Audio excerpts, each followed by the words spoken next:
Come on in, man. Comment as y'all come in so I can shout y'all out.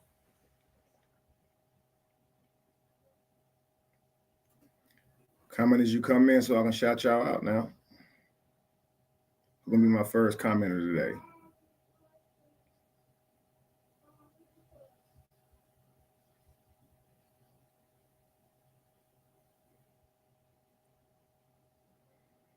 We're gonna be the first commenter. We waiting.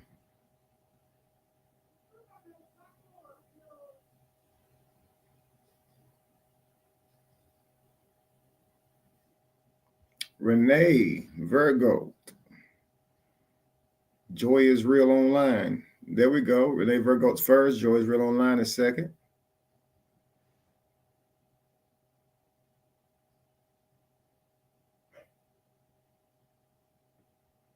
Come on in, family. We about to have a real build, or a little quick build about last night. If you guys saw Royce's video, having Callie and Lewis up there, we're gonna talk about that today.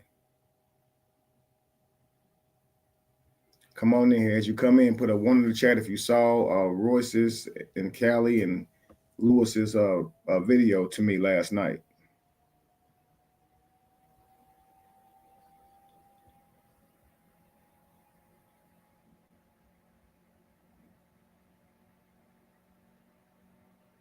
But turn up, y'all. Come on in here. Peace, Terry Dow. Welcome in, Queen's Quarters. Thank you, love. Please hit that like button on the way in. Absolutely.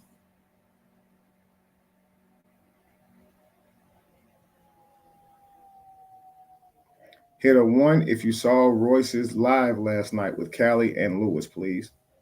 Fellow mine.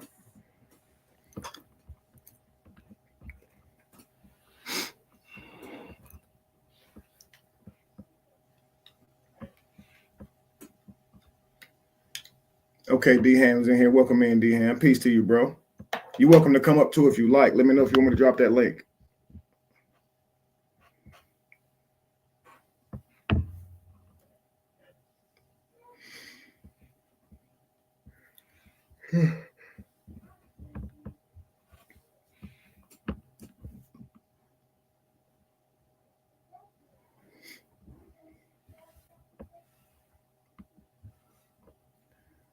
Last night was crazy, huh? They really come out for me every time. So as soon as I say, let's chill, they turn up.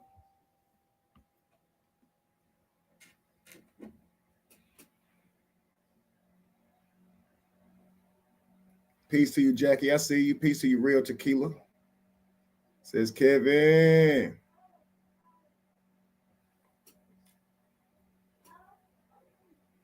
Go ahead and highlight y'all real quick as y'all come on in.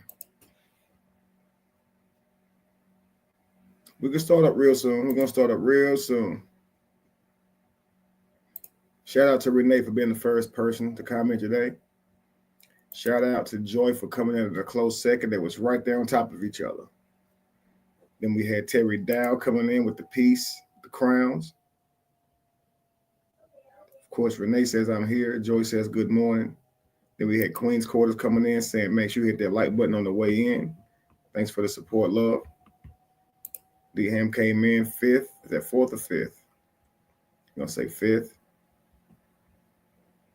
And then Jackie Rogers. Peace to you, Jackie. Real Tequila 88. Peace to you. Terry Dow. Again, peace to you. Tabby, peace to you. Thought you knew. Yo, what up with it?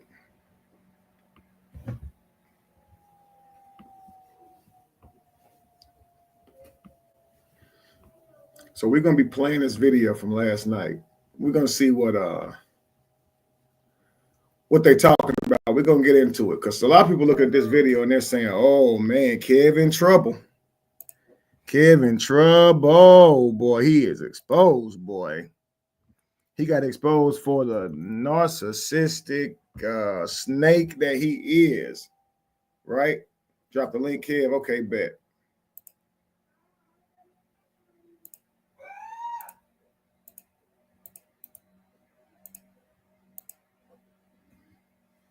People are like, man, how is Kevin gonna get out of this one? How is Kevin gonna get out of this one?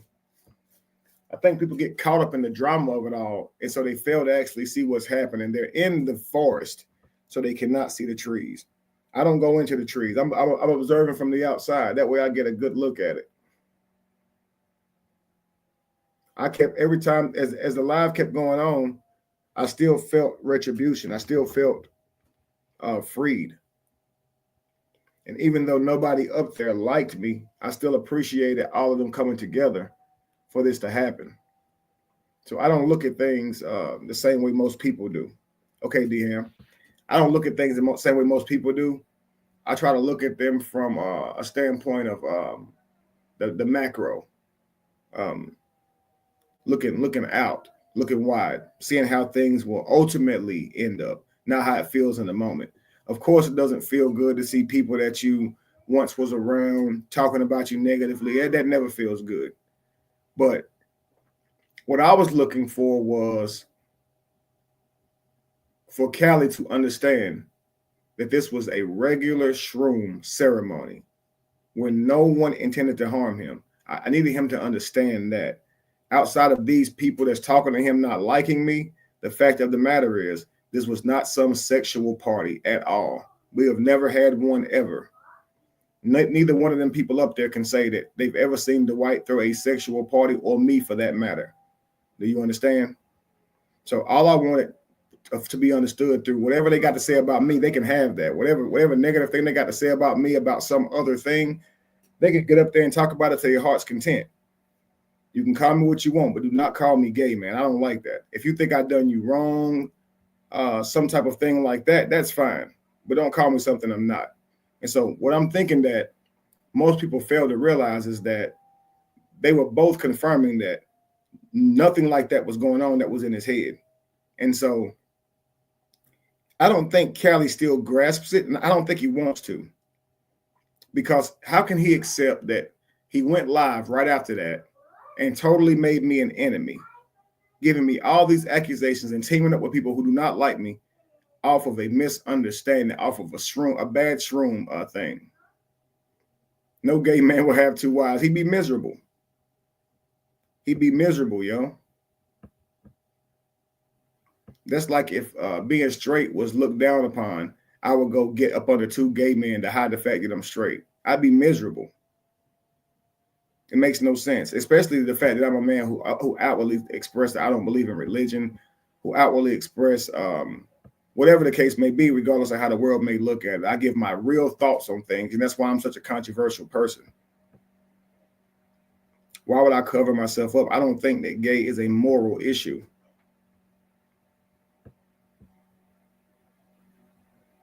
But you got to think about this, guys. At what point is he going to get it through his mind that he was wrong? I did not come on to him. And he went live for no reason, wilding out for no reason. And so if I didn't come on to you, all those things that you said was for no reason. You called me a scammer. You know I'm not a scammer. You hung out with me for a year after Josh and I failed out, after he made that video. It's kind of hard to say I'm a scammer. You was right there during my whole recovery after my stomach surgery. You know damn well I didn't get no weight loss surgery. Why are you still saying that silly stuff? You know I can easily disprove it. I don't understand you. You clearly have malicious intent, because soon as you heard Lewis saying everybody had a bad trip, even Kevin said he wouldn't do it anymore. You should have put two and two together. If everybody had a bad trip, how could they be planning to sleep with me and go and be like, yo, my bad. I done said all this shit about this man. That was my friend up until that day. So like Lewis can talk all he wants to about not liking me, right? Callie knows he liked me up until the moment I offered him fruit, right? According to him.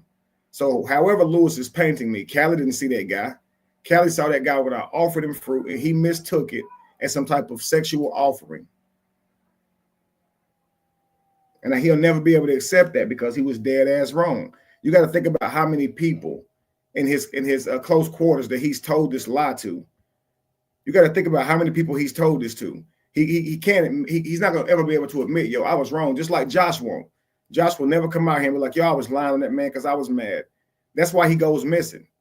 Callie will, on the other hand, make it about something else. And that's why he was up on the panel talking about it's about the community. No, it wasn't. It was about that fruit. That's why that's what it was about. Don't try to make it something else.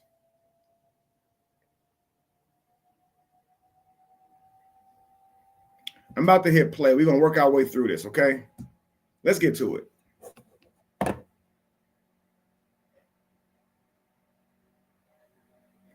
Patricia said jealousy is a disease that we can't let it spread to us. You're right. Absolutely. But what will happen is somebody will be jealous. They'll get around others and start saying little things, you know. And what happens, it makes those people start looking for those things, and they might start not liking that person for that little quirk that person pointed out too. Have you ever noticed they walk here every day like they own the place? And all of a sudden people start looking for that. And now confirmation bias sets in, and that's literally called triangulation.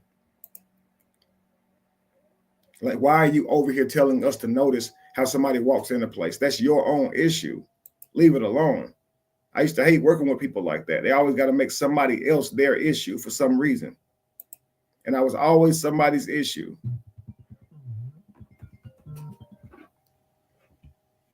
Someone always perceived me as being something that I wasn't and thought it was okay to treat me that way. It's wild. Let's continue. Let's go ahead and get to the show. Oh my God. Oh man, he said no. Damn. Well, no. And that's fine. Yeah. That's fine, Royce. Just check this out. Actually, 126 everything happens who's in counting. time. It might not be his time to speak. Yeah. It might not be his time to speak, okay? Oh, so, said I can add him. Hold on. You're so right, Lupaka. I don't know how people don't see it. Thank you so much for gracing my chat. Constantly moving the goalpost to get bigger reactions out of people is also indicative of deceptiveness. That is absolutely true. And Lupaka, if you'd like for me to drop a link, you're welcome to come up if you feel the need to voice your opinion. I'd love to have you on my panel and for people to be able to hear you and see why I think you're so dope. All right. Our own people shaking my head. You're absolutely right. And mind, you got to ask yourself, why is this being done online? What have I done to you guys that was so bad you have to talk about it online? I haven't seen any of these people in 5 years, okay? In 5 years, okay? Any of them. Let's continue. Hold on. Who? Kevin Wesley? See? He done started some shit. Kevin Wesley, you should shut up. Yep. You got too many skeletons to be out here so loud. I invited him. I don't even know Lewis, but this might be interesting. What's up? Now, right here, guys,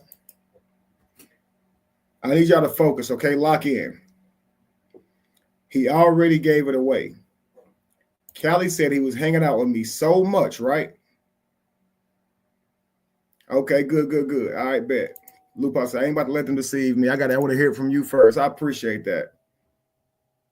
Been waiting for your official response. Okay, cool. Thank you. All right, thank you. Let's talk blog. Let's do this. All right, so Callie has already given it away. Remember, he said he was hanging around me so much, me and Dwight for so much that we needed him to hang around us more. And we wanted to do freaky stuff even when he was around. So our plan was to put this shroom ceremony together and grape him so he could hang out with us more. Put a one in the chat if you guys remember that. He was hanging out with us so much that we felt like we couldn't do what we wanted to do around him. So we planned this whole event just to be able to hang around him more. Put a one in the chat if you remember that, guys.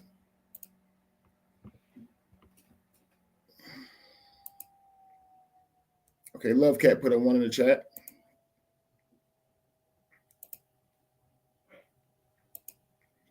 So Lewis and Royce are dealing with a troll and don't even know it.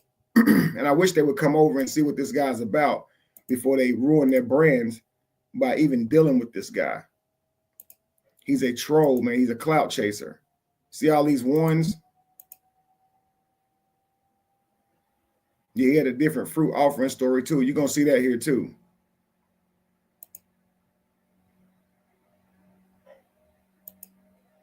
Everybody putting one.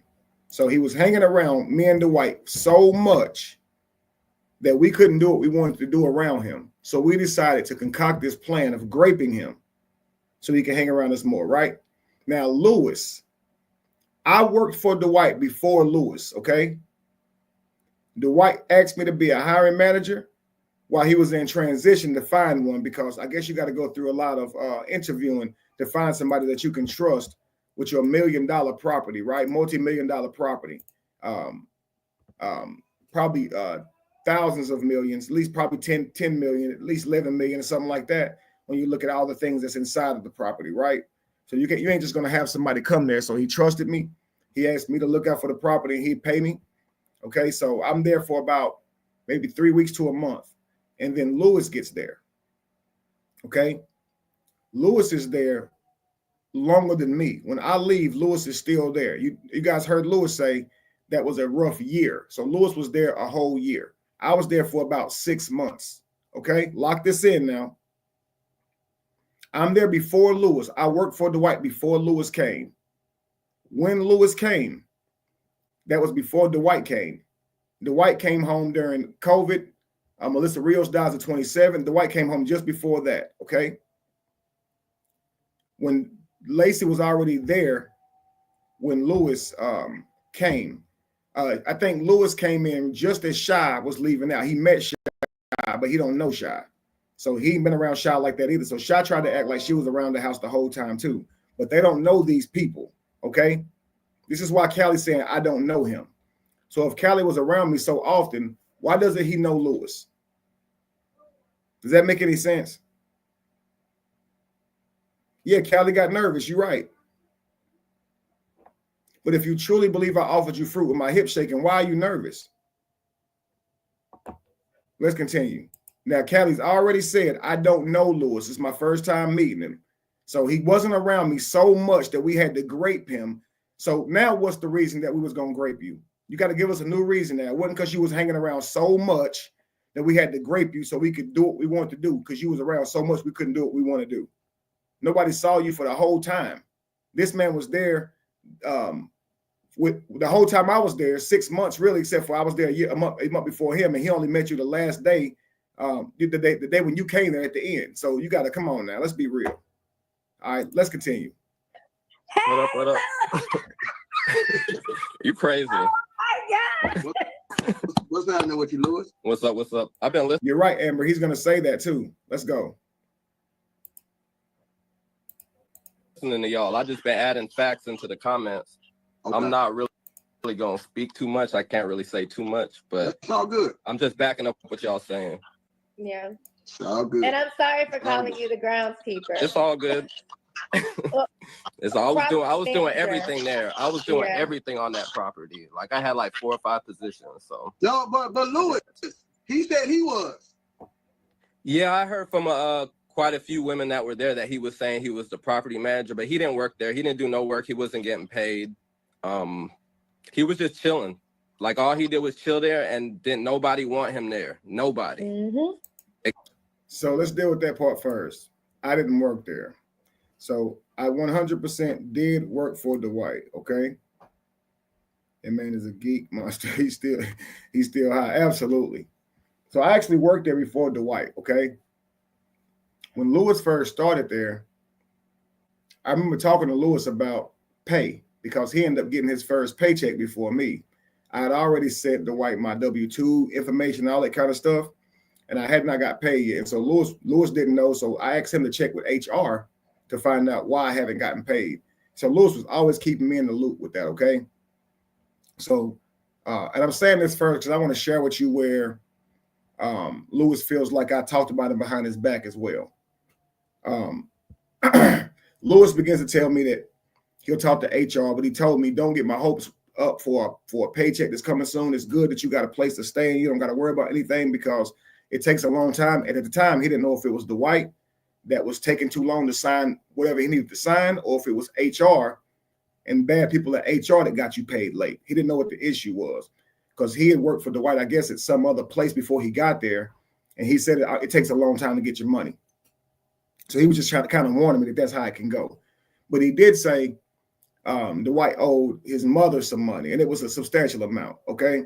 Now, when Dwight came home, Dwight's my friend. Okay. He hired me. He asked me to, to look out for the place. He's asking me if anybody said anything that was weird because he wanted to know if he can trust people. And I told him what Lewis told me. And I told him that I didn't feel like that was appropriate for him to tell me that. That wasn't my business. Even if you did owe them, he shouldn't be telling me that. You see what I'm saying? And once I told Dwight that, and there was people around, I always check, and Dwight always believes that it's okay to talk in front of people, so to speak. And so he trusted those other people who was in the room. So I'm talking to him in front of those people. And so I did tell him that, Lewis told me that the first day I met him. That's really soon, man, to be telling me something like that so soon. Dwight said, but he's a really hard worker.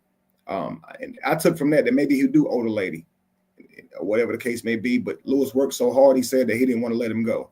Okay, cool.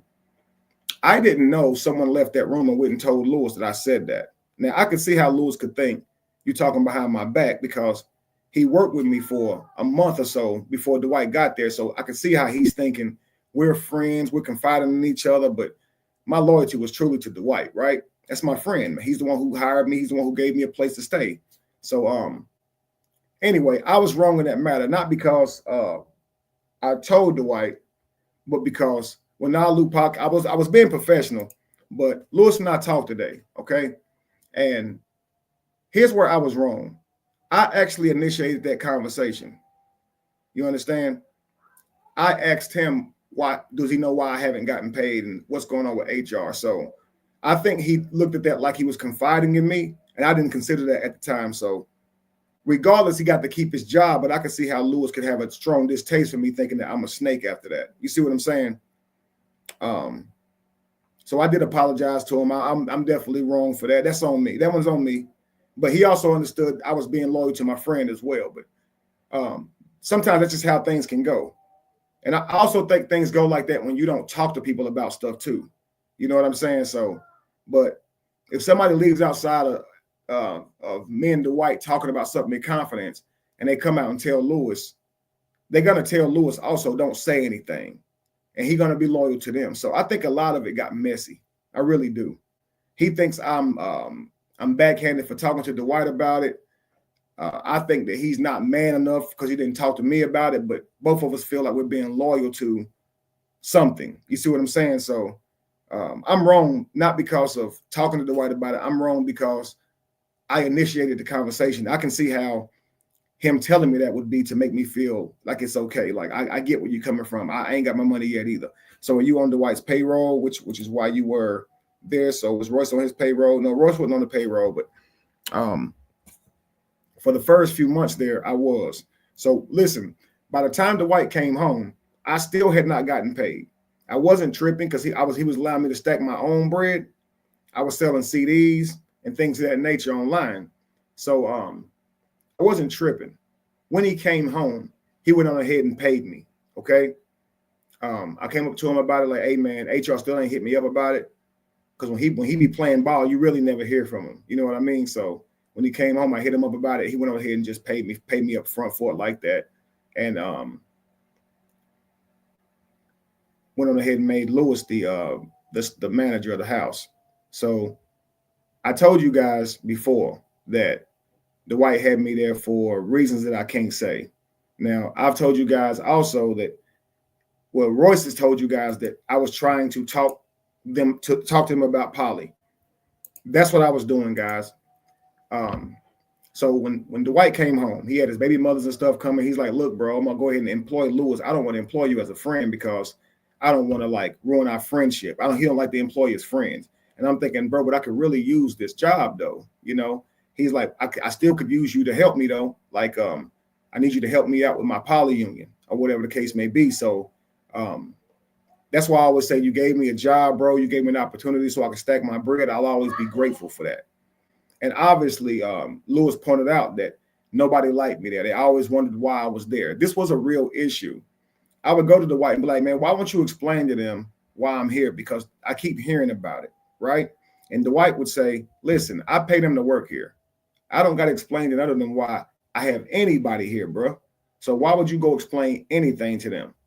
I pay them to work here. For them to be worried about who else is here for any reason is asinine. It's crazy to me. And I'd be like, all right, so you don't want me to at least explain to him that, because like Lewis might be out there washing the car or something, right? And because when Lewis started there, I would have normally helped him. But Dwight said, man, I want you to heal. Don't worry about that. You know, I don't pay you for that right there. You good. So he don't think that needs to be explained to Lewis, where I do, because Lewis thinks that I'm lazy now. You understand? So that's how that whole thing worked. But Lewis don't have no story about me where I done him wrong, like literally went out of my way, done him wrong, tried to holler at his girl, like nothing crazy like that. It's nothing like that, bro. I know his feelings seem really strong on this video, but I promise you, this man ain't got no story where he can say I downright maliciously did him dirty. Let's go. Let's continue. Except Superman. That's it. We didn't know why he was there, but he was there. And everything you saying is facts. He was a snake. Like, he talked about me. He tried to get me fired multiple times. So I'm just here to back up what y'all saying. Wow. But one thing that y'all misspoke, that you can get out the gate. You can get out the gate. You can't walk out the gate. It has a sensor on it. So if you have a car, you could drive out the gate. And there was some side gates that you could get out that you could walk out of. But yeah, you right in the sense. Lock this in, guys. Many of you know why, but it's not important right now. You can get out the gate if you're driving a car. So anyone who says they have to, you know, call somebody else on a sneak tip and have them let them out of the gate is sadly mistaken. Now, both can be true. Maybe they believed they needed someone to open the gate for them, so they called somebody to get out the gate and never needed to begin with, or they're lying, okay? So she could have thought she needed help to get out the gate and still called him, but she never needed help to get out the gate. She could have just left. But if you're walking, though, the gate won't open. But if you have a car, it opens automatically, okay? And this goes to show that Cali wasn't being held hostage. If he was in a car, the gate would have simply opened. So when he says I'm being held hostage, it's only because I haven't hit the remote, because we're standing by the gate and I'm trying to talk to him before he leaves and explain to him the danger of leaving. It was really that simple. I knew he was high. I knew nobody was trying to come on to him. I knew the Illuminati wasn't going to sacrifice him. I knew the whole house hadn't conspired to grape him. So I'm just trying to calm the brother down. Let's get going. Peace, D-Ham. What's up with it? What's good with it? Man, I'm amazing, brother. How you? I'm well, brother. I'm well, man. Just getting up in the studio. Okay, that's what's up. That's what's up. I ain't been long started this video, but what I've just revealed is that Cali doesn't know Lewis or Royce, which means Cali was not around me so much that me and Dwight couldn't do what we wanted to do, so we needed to grade him just to hang around him more. He clout chases by doing that. Right. So I worked there before Lewis got there, right? Facts. Lewis got there about a month and a half after I was there. Okay. He got there just as me and Shy was kind of stopping talking. So Shy had left out. Lacey came in a couple of weeks after that, before Dwight got there. So it was me in the house, Lewis and his girl, and I think she was pregnant at the time, and me and Lacey in the house. Melissa Rios dies. Dwight comes home with Royce and Christine, and we're all in the house. And I'm in the house for about 6 months total. Lewis is there even longer than me. When I left, Lewis was still there. Okay. Right. So Lewis was there a year. I was there about 6 months, and Lewis does not know Cali, but Cali says he was around us so much we needed to grape him so he can hang around us more. How can two be true? He should know Lewis, right? Facts. Right. He should know. Lewis shouldn't be saying, I just know him from seeing him go live after leaving that night. Correct. I agree with that. And Roy should be like, I definitely know Cali. He used to come over and hang out, because Cali's like, I was over there with my family all the time, right? Right. This is how he tries to make it seem, which shows you he's definitely a liar, because now you're sitting with all these people, and notice he ain't saying, where was Shy? And where did Lacey come from? Because these people know Lacey and not Shy. Why is that possible? If he said, I just got Lacey out of the blue.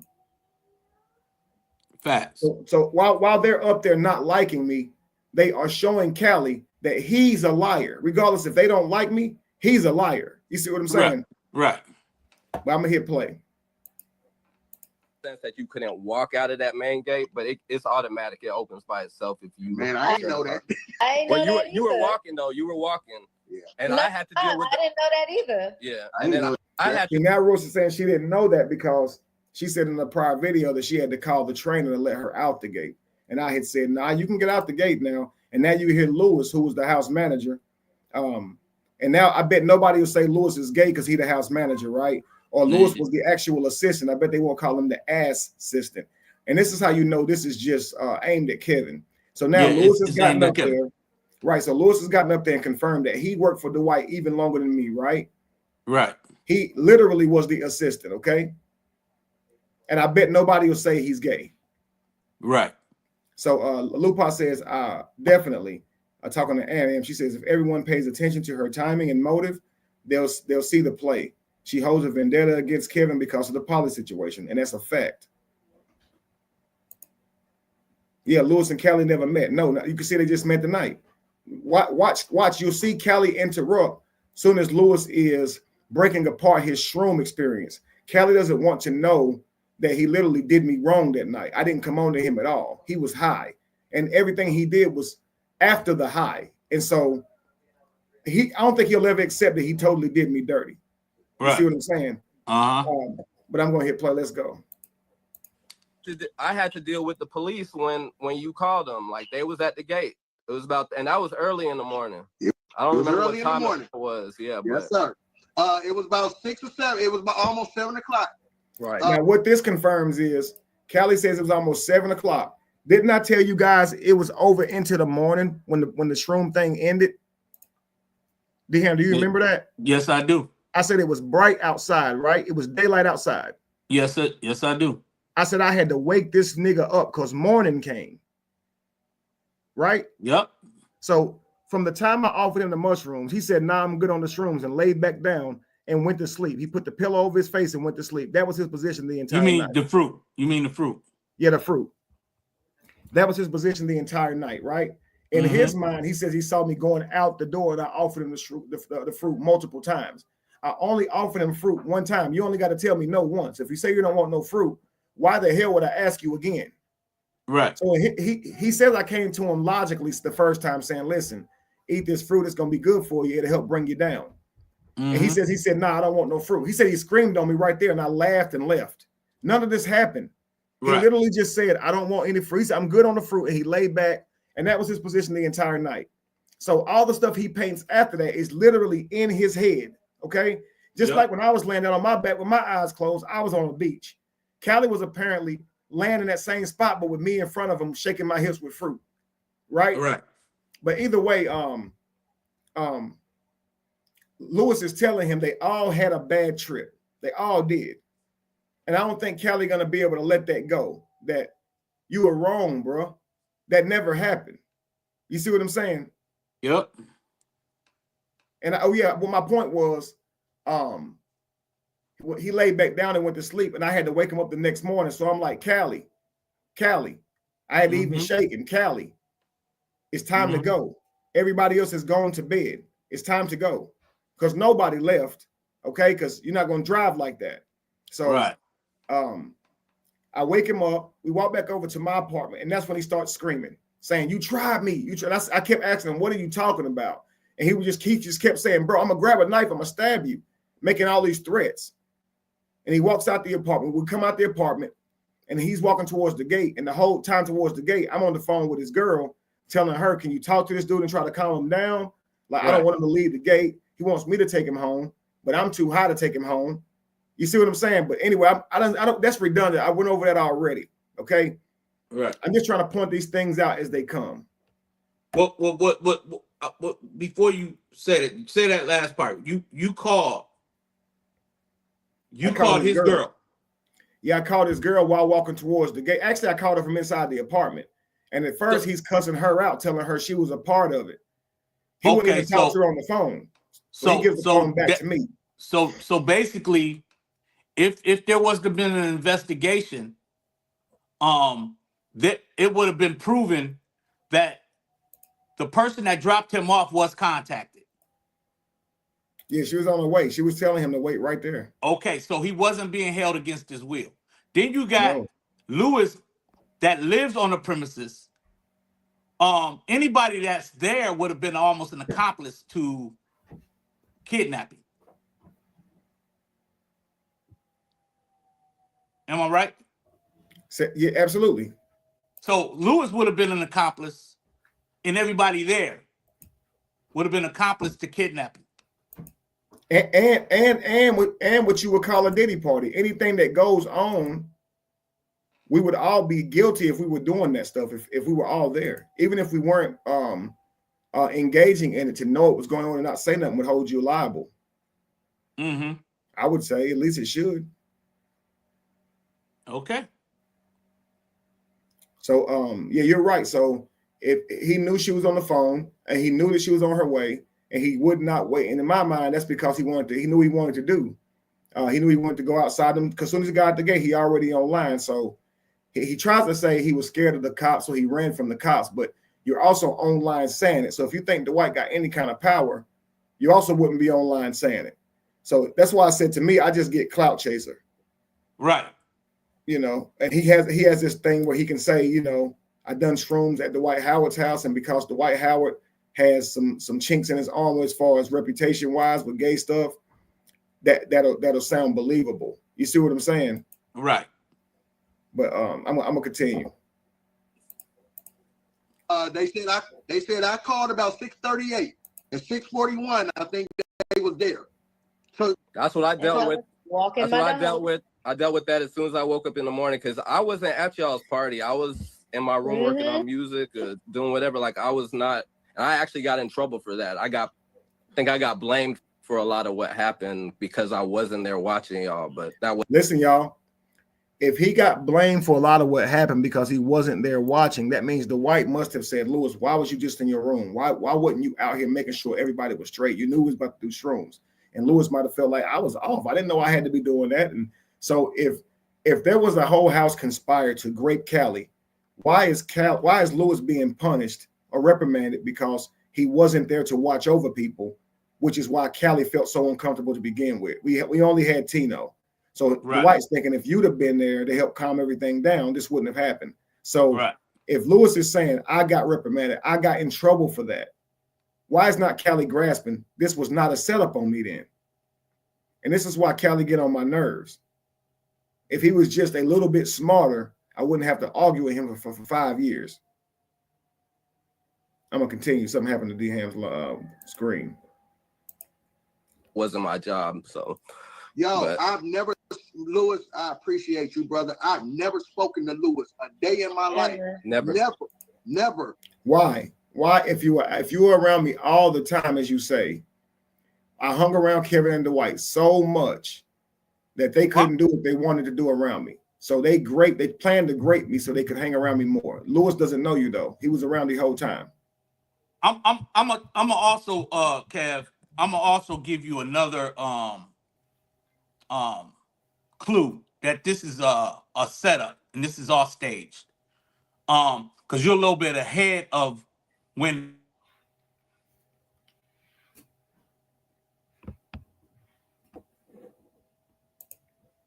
Something happened to D-Ham again. Dang. So this story of a party watching over people was accurate, and Lewis was reprimanded. Absolutely. We had Tino there watching over people, and I don't know Dwight's conversation with Lewis because, of course, Lewis works for Dwight, so I don't need to be. I don't need to be around. My phone rang. Okay, hang on. I was just talking to Charity. She had asked me a question. I was saying I don't know exactly how the conversation went with Dwight and Lewis, but Lewis is saying that Dwight got onto him about that, being in his room and instead of being out there making sure everything was straight. Absolutely. So, absolutely. Yeah, that shows so for him to admit that, that means that they wanted everybody to be in a safe environment. So it was not to be something being done where it can get leaked to the press with him being a basketball player. So that was definitely, I believe that, boundaries there. But let me say this, before this guy Lewis gets on their live, Another clue to let you know that Royce is completely in cahoots with Callie, with trying to stage this narrative, and it's completely staged. When she gets on this live, they're acting as if they're talking about this for the very first time. And then she gets so excited when she repeats the fact that there was somebody yelling in the house and it was Callie. Well, wasn't Royce? Didn't she admit to watching Callie videos after he left the house? Yeah. So she knew who he was. So why are they faking the funk for this particular live? See, that's why I appreciate it, D-Ham, because when I'm watching the video, I'm looking for all of that, where most people are just going with the drama of it all. Right. Well, I'm already So she licking my got chops excited. like y'all That think was y'all you. hurting me. That was you. Did Actually, you see her reaction? I did. That almost blew me out my seat. Because I'm trying to figure out, you've been watching his videos. You already admitted that you started running around the house picking up paraphernalia because of what he's doing. But now you're live on YouTube, and now you want to make it seem as if this is the first time you've ever laid eyes on him, and you knew it was him. And the problem is they all know how much of a pain and a problem he caused for everybody in that house. He stressed everybody out after he did that, man. And I hate that they're even sitting up there with him. That shit is crazy. We all talked about how crazy this motherfucker was for days, and now they sitting up there with him. It's wild to me.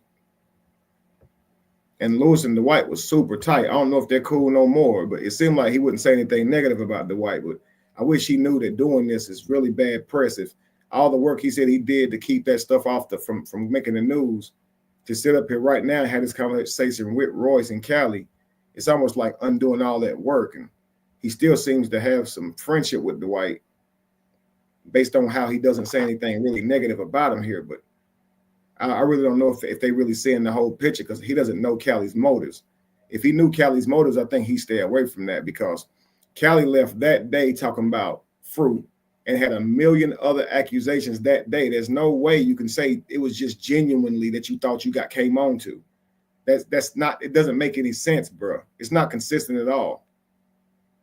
If you genuinely thought somebody came on to you, you wouldn't be mentioning all that other stuff. And yeah. I'll say that to the day I die. Yes. And then Lewis gets on there and confirms that he also was watching a lot of Callie videos before he got up on this panel. So there's a lot of back end that Royce and Callie has already been doing leading into this. So they're definitely working together to spin this narrative. Because why would she, knowing the side effects of shrooms, believe the hallucination that he's saying that he's actually experiencing, but she's trying to make them a fact? I don't get that.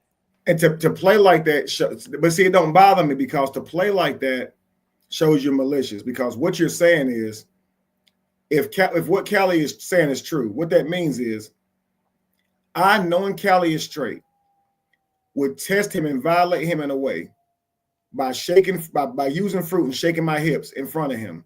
And I would have to do this far off of him, like Callie said, in an open room where all these people are there to see me do this.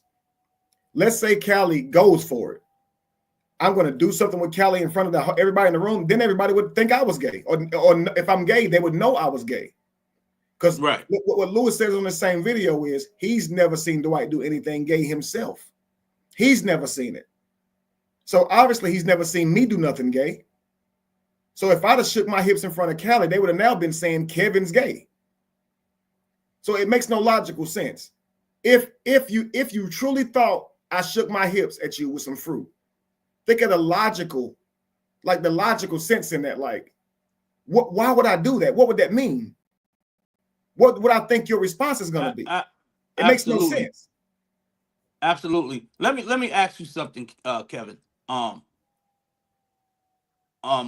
close were bedrooms to the area that y'all are in inside the mansion? How close is a room where you can hear moaning from? Is it a bedroom like right there off the room? Not at all. Dwight's rooms are like big old guest houses, and they're all upstairs and away from the living area where we were. So the living area where we were is 2 super large living rooms that's right beside each other with no door in between them. You can walk right from one room to the next. It's just a big old open corridor there, right? Right. I was sitting right with Callie. I heard no moaning. Okay. Lewis said he heard no moaning. He said he's never heard Dwight moan ever. Okay. There was one time we did shrooms and Dwight was making a loud noise like basketball players do when they're getting hyped up, like woo, woo. And it was just over and over. It was broad daylight out on the grass one day. That's the only thing I've ever seen him do on shrooms. I've never heard him moan. So I didn't hear Dwight moan that night. Callie says he did. Okay, but so he's saying he hearing moaning from the other room. Mm-hmm. And then somebody say the bedroom. So I think that wasn't no moaning coming from no bedroom because nobody was in no bedrooms. Nobody went to bed until the end of the whole thing. Okay.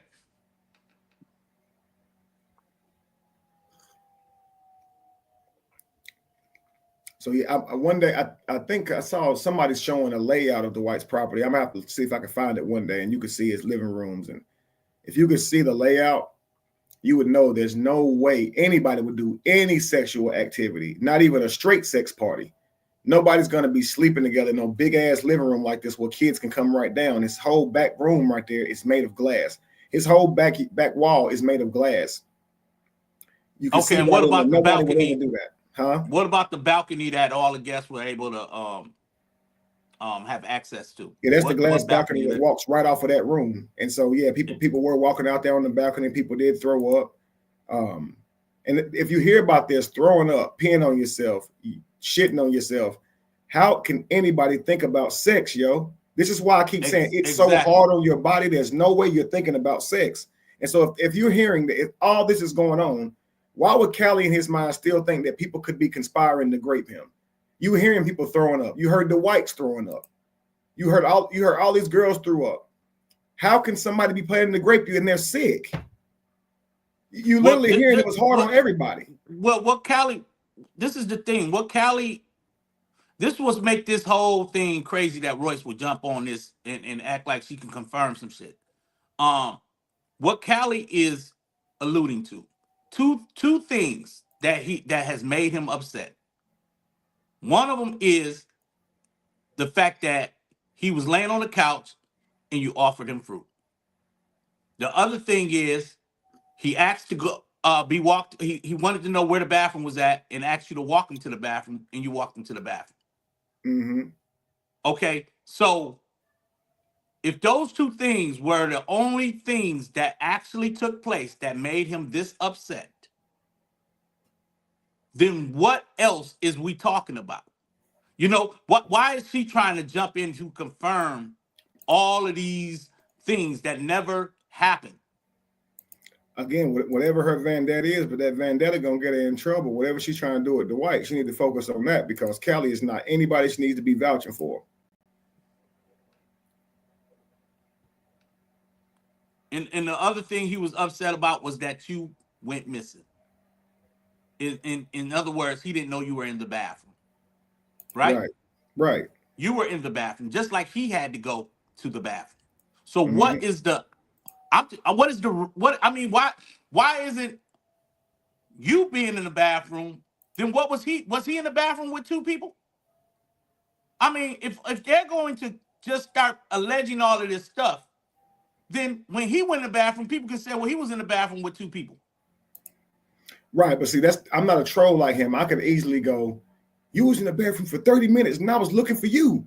I laid there and got high and need to look for you. You see what I'm saying? It's like, right. You don't get to blame me because you was panicking. It to him in his mind, if you was missing for 2 hours and he was looking for you, he gets to fuss at you for it. It's like, bro, the only reason you looking for me is because your ass was paranoid. That's it. Correct. If you wasn't paranoid, you wouldn't have thought about me for that 2 hours. You're paranoid and you're going through an extreme high, and you're reaching out for straws, anybody to make you feel comfortable and safe.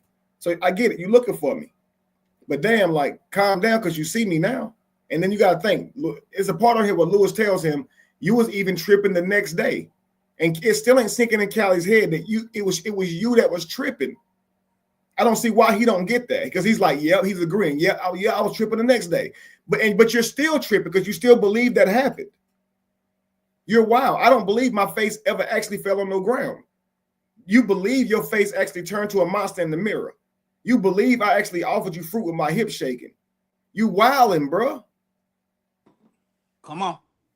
And he'll never let it go, because based on that lie, he's called me a scammer, a womanizer where I give women STDs, say I use women, accuse me of drugging women, accuse me of touching a little child. So tickled a little girl. He always say I'm saying that wrong. Tickled a little girl and made people feel uncomfortable. He knows what he's doing with his assertions. But talking about my son the day he was born, all this because of a misunderstanding over some damn fruit. And he'll never accept that, I'm telling you. Yeah. And then on top of this, notice this too, guys. As this live goes on, Royce and Lewis don't like me, right? So they keep saying they don't like me. They're making that clear. The day Callie came to the house, he liked me, right? He was my friend. I was somebody he respected. That's why he came to the house, right? That's what he said. So when he sits here and acts like he understands where Lewis and Royce are coming from, that makes no damn sense. Because me and you was cool until I offered you fruit, right? Big facts. So you can't sit here and pretend like you understand what they mean when they say they don't like me for some reason. You should be saying, I don't know that side of him. The Kevin I knew was cool until he handed me fruit. That's how it should be. But Callie's up there like, see, people exposing you, Kevin, people coming out on you. I thought me and you was cool and you never had a problem with me. Except for fruit. You see, he doesn't know what he's doing here. Come on. Hang on. Lupac says, do you have any facts or receipts to back up that statement? So what are you saying, that you're supposed to remain quiet while someone tries to ruin your reputation? People always say that. I hate when they say that, Lupac, that fighting back or defending yourself is some type of proof of guilt. That's so crazy. That's so unfair. That's so crazy. So if you didn't do it, don't say nothing. Like, what are you talking about? You get one reputation and it can be ruined by gossip. If you don't believe that, it's like you was really just blowing yesterday. I bet you some dude run around lying saying he smashed. I bet you would want to say something. No, I didn't. Quit lying on me trying to ruin my damn reputation. Yeah, you'll say something then. They say that till they get lied on. Let's continue. Right. But for him to say that guy was not the assistant to this guy, he was not. Oh, and on top of that, to take the clip, when I said I can go lie on you, this guy knows that I said you out here lying on me. You think you winning because you out here lying. I could go lie on you. He takes that clip and cuts it up and tries to act like I just told him I'm gonna go lie on you. Right. He's a real cornball. I saw that. And every time he played, I'm like, I hope you know how stupid you look, because if you play the whole clip, people will see what I'm really saying, so they'll know that you're being deceitful. Very deceitful. I'm asking him and Neo to stop lying on me. So I'm like, I could go lie on y'all. How would y'all like that? They clipped that like you're doing something to them. That's what he was doing today, trying to act like the whole time I've been bothering him. Why would I bother him for what? I got 1 million followers. Why would I? What would I keep on? What would I keep trolling him for? For what? He got the damn fake ass accusation on me. Let's continue. Assistant. This man is saying he was the one running around. So Kevin, once again, I'm showing y'all Kevin Wesley is a liar. I'm showing y'all. I'm showing y'all. And the brother came out and said, yes, he's a snake. Nobody likes him. The same thing you were saying, like he told me, like him and I talked a lot, and he told me a lot about his history, like growing up and stuff. And if it is true what he went through. Jen, I used to go once a month with my children to feed the homeless. I was doing an event with my team to feed the homeless, and we were building a nonprofit. And the nonprofit would be dedicated to feeding the homeless, tent projects, buildings that had food and storage and stuff in them. Okay. Be the Evolution will be my nonprofit agreement. And so it was myself, a lady named Tigress. Hang on, Josh. Hang on. I hear something. Is that you, D-Ham? I heard something. Josh, Vanessa, and Ricky were putting together a nonprofit organization. Tigress was the one who typed up all the paperwork to get everything approved legal wise. And when I got ready to give out all the job titles, Vanessa gets upset because she's not the actual bookkeeper. It's Ricky. I've never told Vanessa she was the bookkeeper, but she told Ricky that I've been telling her this whole time and deceiving her into believing that she would be the bookkeeper. I showed Ricky all the text messages that proved that I never discussed this with her. And he said, I'm going to try to get her on the phone so we can have a meeting. She avoided that meeting. She never, I haven't talked to her on the phone since. I've only talked to her on live recently. But anyway, the whole group ended up deteriorating. Tigress fell away way before Ricky and them did. And Ricky was helping me kind of conjure up what Tigress had left off, where Tigress had left off. I never actually launched this nonprofit. We never actually took up funds with the intention of doing anything. When you see me doing videos where I say we're working on getting buildings to store up food in, these were all things that my team put together for me to go live and say, literally scripted for me to say, to advertise a new nonprofit that we was building. That's why you see me say any donations would go to, I think it was kevinwesley.org. It was some website at the time that I never actually launched.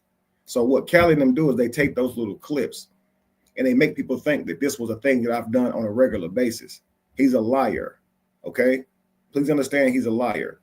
The guy who called me a scammer, this guy stole GoFundMe money from me when I was in the hospital, okay? He got mad because I told someone he stole from me, and then he made a video calling me a scammer. He called me and recorded me talking to him on the phone and admitted to stealing from me, and also admitted to not, that we didn't have donations coming in enough to even have money like that. So obviously I'm not a scammer. Callie hung around me a year after that, but called me a scammer once he said I offered him fruit. So all the things that Callie say today, he wasn't saying before. He said it all gets said the day he's supposed to be mad at me. And that's why I say, when he said I'm exposed to him, bro, you were supposed to be mad about fruit. You weren't supposed to be doing all the other stuff you're doing. And that's why it's so weird. What can I find there? I'm not being a jerk. I'm just very curious to see it because he's spreading the whole narrative of him just taking money and not doing what he's supposed to do with it. I'll do a video on that. You're absolutely right. I'll do a video on that. I know someone told me they're going to be working on that as well. That's the go-to for people who are not in those shoes until they're being accused of rape, right, scamming, etc. Absolutely. And see, Callie always says things like, Callie always says things like, what was you doing during COVID? Why wasn't you out here in the streets? Why wasn't you out here doing this? Lewis will tell you. When Lewis was at the house, Dwight had me and Lewis working on our albums. Lewis make beats, and I think he rapped too. But Dwight was telling us if we could complete albums and stuff, he would help us get them out. So a lot of times outside of work, we were working on our music and everything. So Callie likes to think nobody was doing anything, but we all had certain things that we were working on that Dwight was going to help us to achieve. Of course, me with my music, I wasn't going to take out the content that I had in my music, but Lewis could validate all of that. When we were out there working in the garden that day, Lewis was with us that day as well. So when Callie's like, y'all out there working in the garden, that's some pretty shit. Like that's some gay shit to work out there in the garden. Lewis was out there that day and was working hard in the garden, sweating, shoulders burning the next day because that's hard ass work. But Callie's just a gay basher, and he likes to gay bash straight men. Shit wild. And I wish they knew how much you troll. It seems like Lewis is still cool with Dwight. And the way you go around bashing Dwight, I wish he would look at your content and see the shit that you do and know that he shouldn't have been up there with you. And I think he'll figure that shit out because the Lewis, the guy I worked with for half a year, he wouldn't go for that unless he had some very low morals, especially if he's talking about he want to talk to me about something I did wrong to him. If he'll get up here and lie on people, I don't want to hear shit he got to say. Let's continue.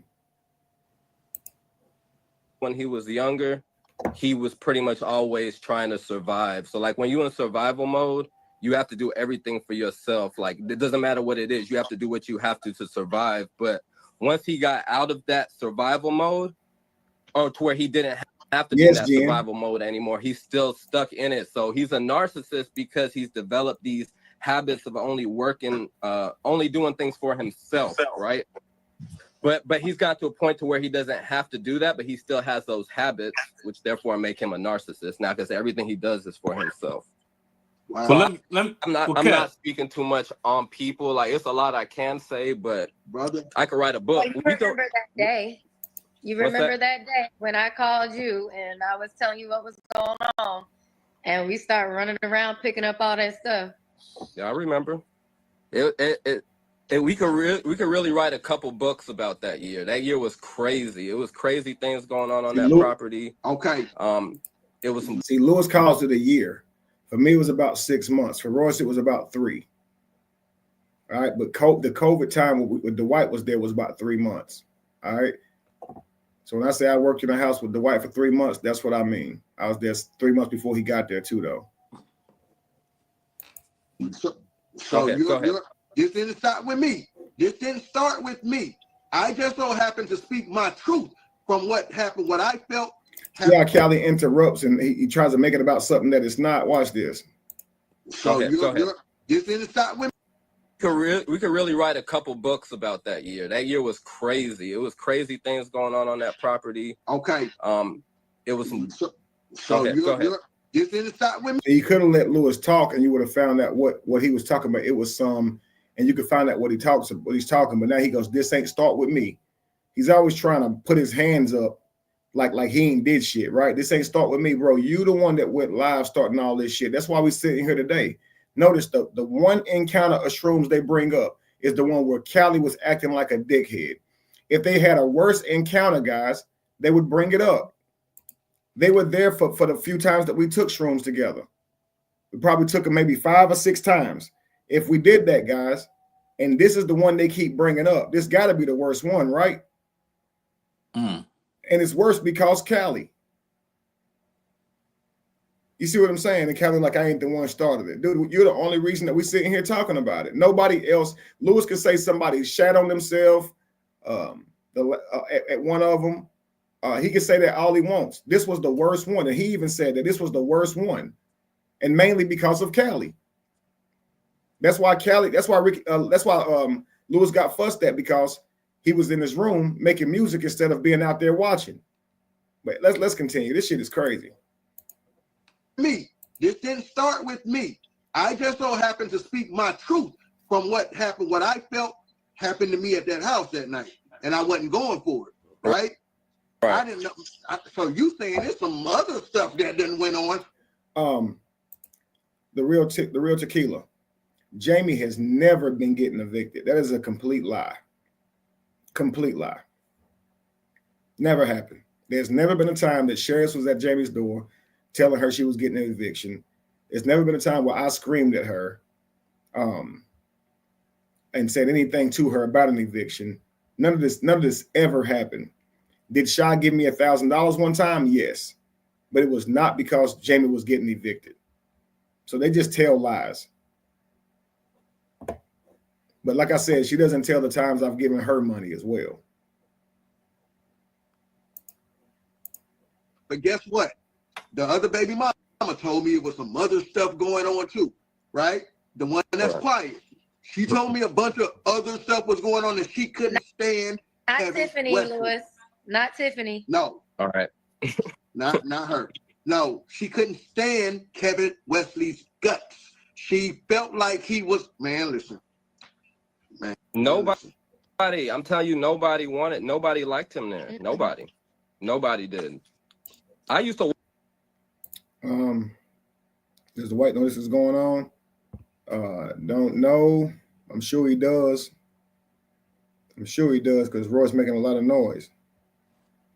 Are me and the White still friends? Who the hell knows? Ever since all that shit was going on with the gay shit in the media and stuff like that, I ain't really rap with him like that. So hell, the way Royce them going in and he ain't saying nothing, hell, I don't guess we are friends. And if he friends, hell, I ain't his fucking friend. Shit, fuck that. Let's continue. Walk past him. I used to feel his energy and literally walk. Sometimes you get tired of taking like a beating just because you somebody's fucking friend, yo. The nigga's presence is huge. He has a huge aura. People always gonna talk about him. And if I gotta go through hell just because I'm his friend, yo, fuck, he's a great person. Always has been to me. But when shit like this go on, he don't be speaking out for me. So shit, why should I be like a friend of somebody who have your back like you got theirs, so to speak? You see what I'm saying? So I definitely ain't saying he ain't a great person because he's one of the best people, best human beings I ever met. But I'm out here in this shit all by my fucking self. Like literally his baby mama and his ex-coworker or ex-employee out here talking shit. And I bet money he won't say a fucking word. So how can you really call that a friend, yo? I ain't mad. I really feel like they setting me free, but still, let's continue. Past him and not say nothing to him because I felt his energy. Like I used to just walk right past him. I wouldn't say. He would say something to me. I'd keep walking, ignore him. I can't hear nothing, Kevin. He's gonna go out here and say we're all trying, we're all coming together. Yeah, he's being set up. So I can hear it. Can you guys hear it, guys?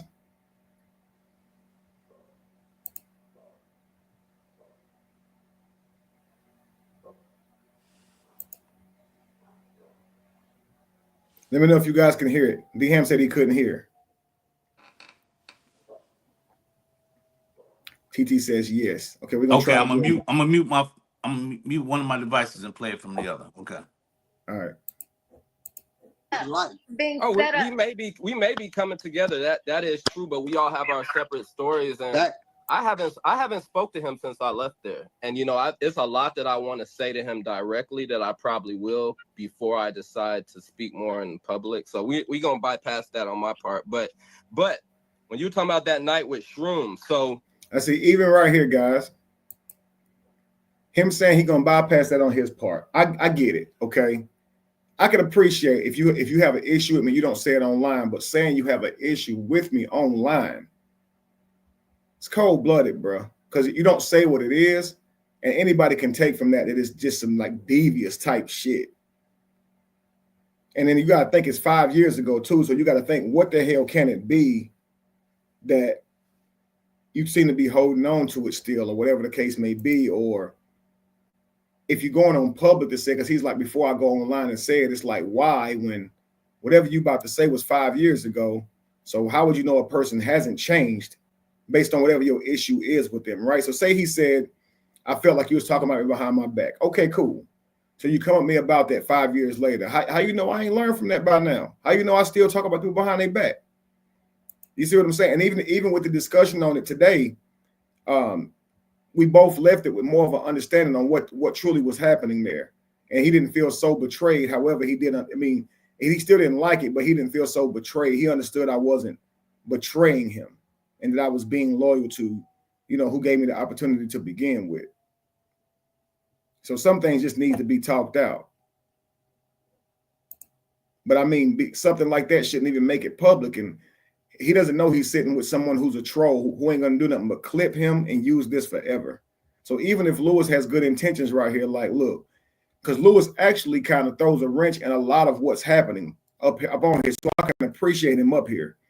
But I still don't think that he knows how Cali is, because what Lewis will notice is from here on out, there'll be clips of him and Royce included in Cali's nonsense to help validate him. That's exactly what will happen. What you think, D-Ham?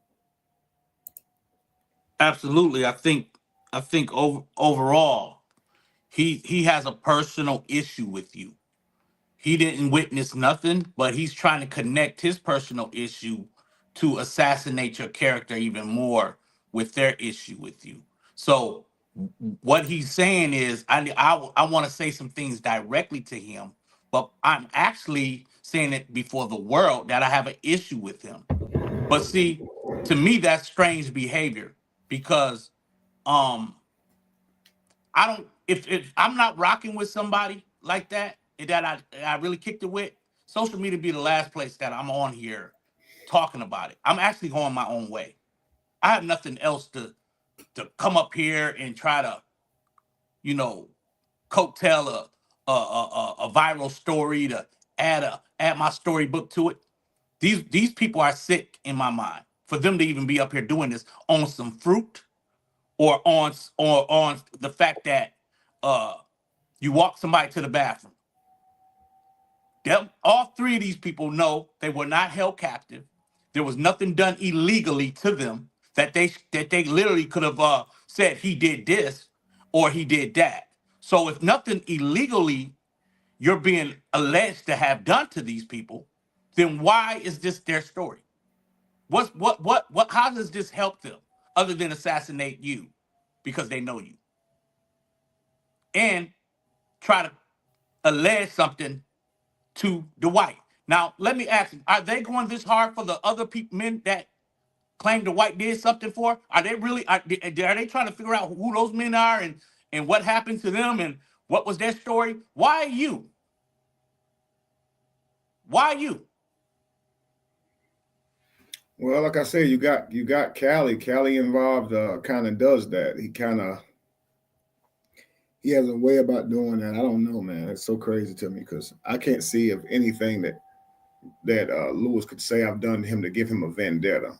It's okay to not like people. So he might have legitimate reasons for not liking me. Correct. But that's no reason to 5 years later be talking about it. It makes no sense. You see what I'm saying? So I'm anxious to see. It's almost like they got more of what he's talking PTSD. about. Huh? It's almost like they all got their own issues, man. Because Well, this is just not normal. right. Even when they start describing me, they saying a lot, but it's kind of word salad. When he was like, based on my childhood, I always had to fend for myself. So I developed narcissistic tendencies because I always had to get them on my own. And then when I didn't have to, I had the habits. So then by default, I'm still a narcissist, but I don't even know what he's talking about. What tendencies are you talking about? What did I develop from that time frame? What exactly are you talking about? And then when Royce goes into explaining that I try to destroy them because they wouldn't join the game. I try to destroy them because they wouldn't be in a poly union. Like I ain't thought nothing about them. If they don't want to be in poly with Dwight, why the fuck would I give 2 cares? Why would I care? That statement is completely false and made up. Basically, she was in a whole nother relationship that she claimed that she was in with the doctor, and she dropped everything because her baby daddy texted her and told her to come on home, and she left him on the fact that she had high hopes on being a matriarch in a poly union. So if this is what you're saying, then it's not Kevin's fault that he messed anything up. Actually, you would not even been back there had Kevin not suggested possibly his the fact that you wanted to enter a union like that. So basically, she would have still been with her baby daddy, or I mean her new boyfriend. She wouldn't have even been back at the house. Mm-hmm. So that's incorrect. You're absolutely right. All right, let's continue. I've never done shrooms. I microdosed one time, but that batch of shrooms that y'all did, lock in. Listen, guys, listen at this. That night, especially for that being your first time, like everybody had a bad trip. Everybody had like the worst trip of their lives that night. So if everybody had the worst trip of their lives, how could somebody conspire to do anything to him? Does this make sense? Yes. And this guy who clearly does not like me is telling him this, right? Right. All right, cool. So this is a whole jury of people who do not like me, and they are still finding me innocent of this.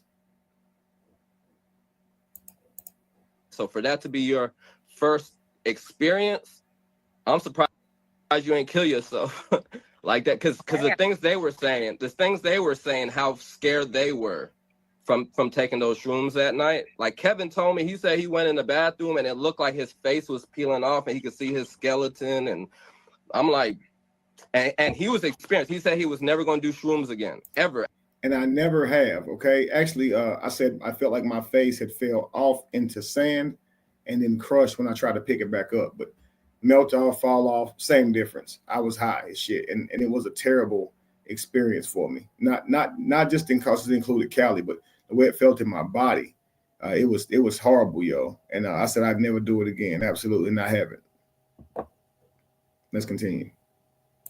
Now this is letting you know that if we talked after that, and this is our conversation.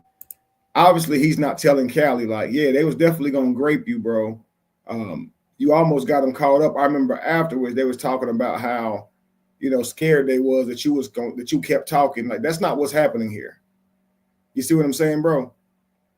I do, but I'm gonna drop down and come back up so my audio can come back to my phone. Okay. Okay. All right. So you may have to drop the link if it's not there. Okay, bet. Then he's gonna say something right here, guys. That's telltale.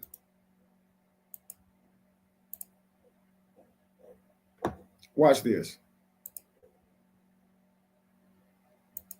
This was peeling off, and he could see his skeleton, and I'm like, and he was experienced. He said he was never going to do shrooms again, ever after that night. So for that being your first time, like, and I knew about the story, for the next couple of days after. We was trying to keep it out the news and everything. But I felt for you because, bro, like, I thought you were tripping still in the morning. You were still tripping in the morning. Like, you were still high in the morning. Now, notice that. Lewis is telling Callie, you were still tripping the next morning. And Callie's agreeing, right? Correct. What is Lewis telling Callie? He was high. Why don't Callie grasp that?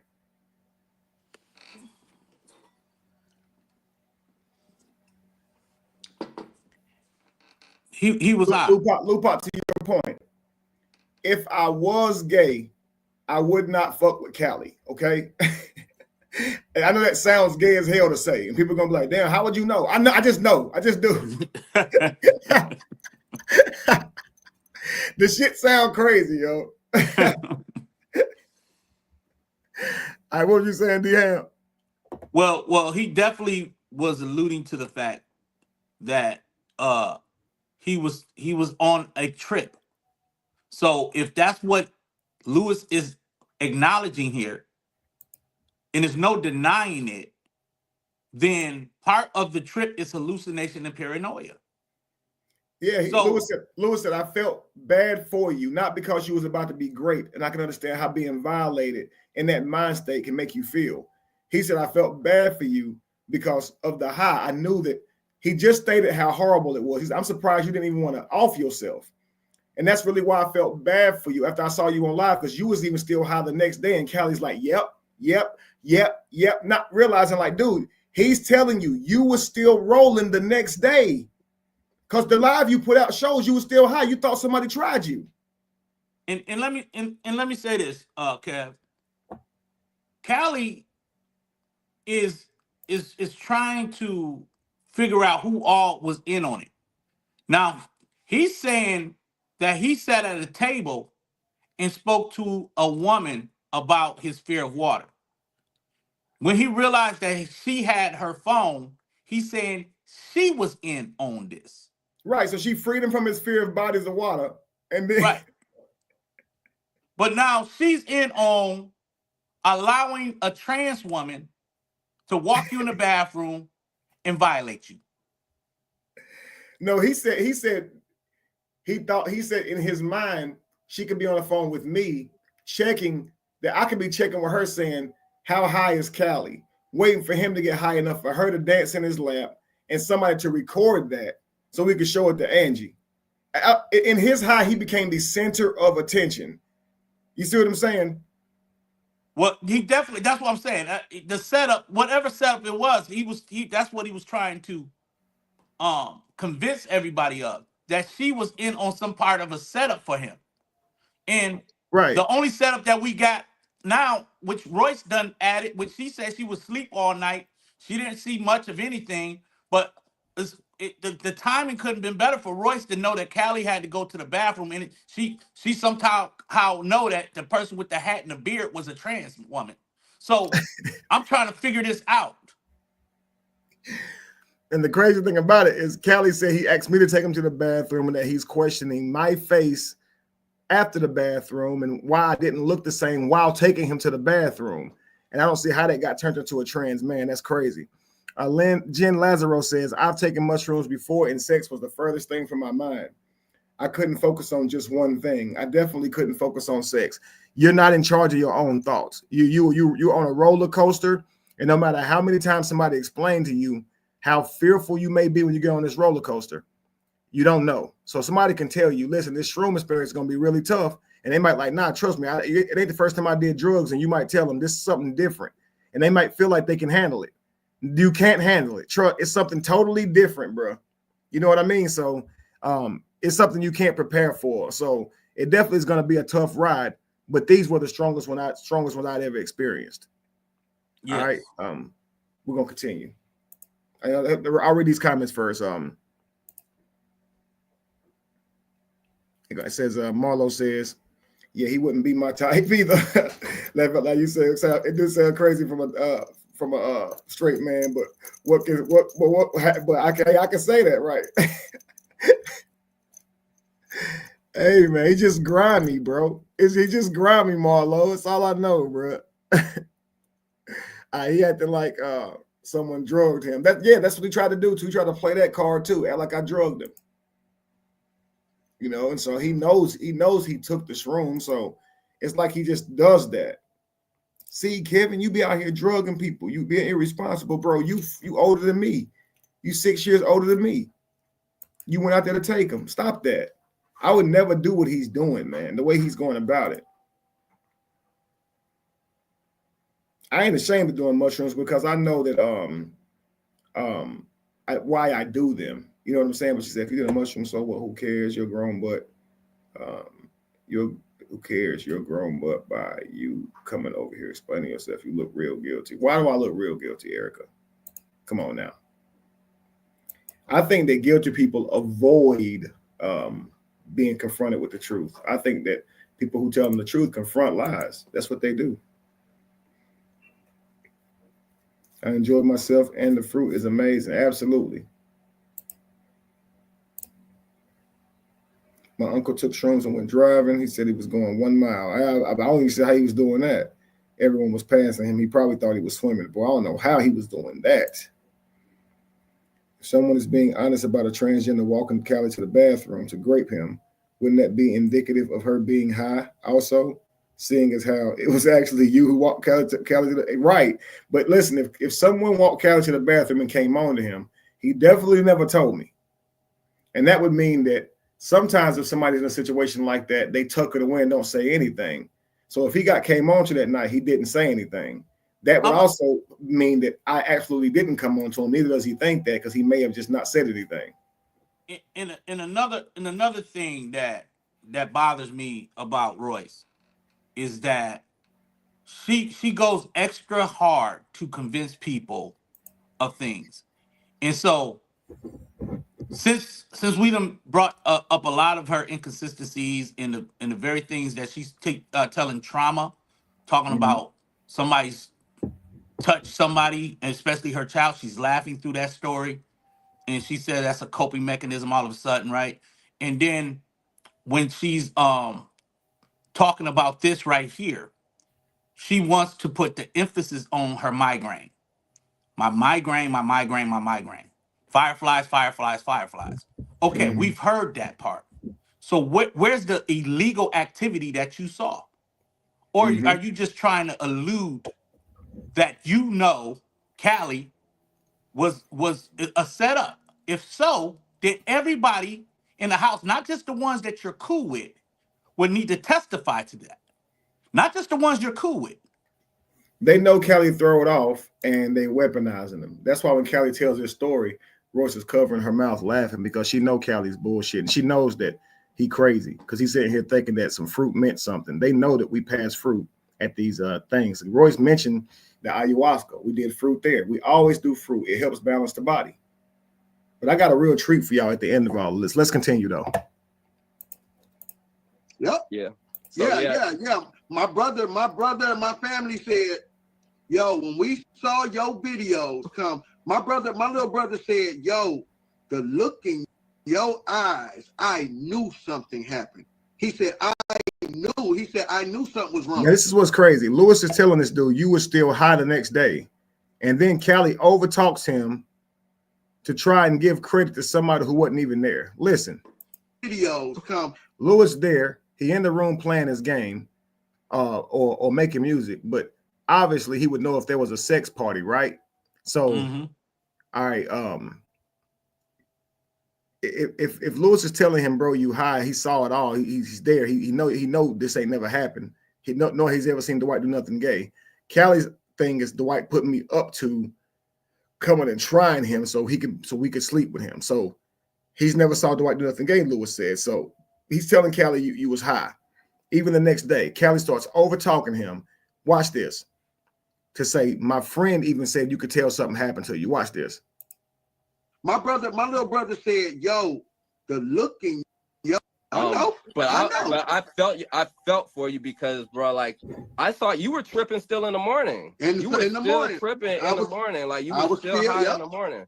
Yep. Yeah. Yeah. My brother and my family said, yo, when we saw your videos come, my little brother said, yo, the look in your eyes, I knew something happened.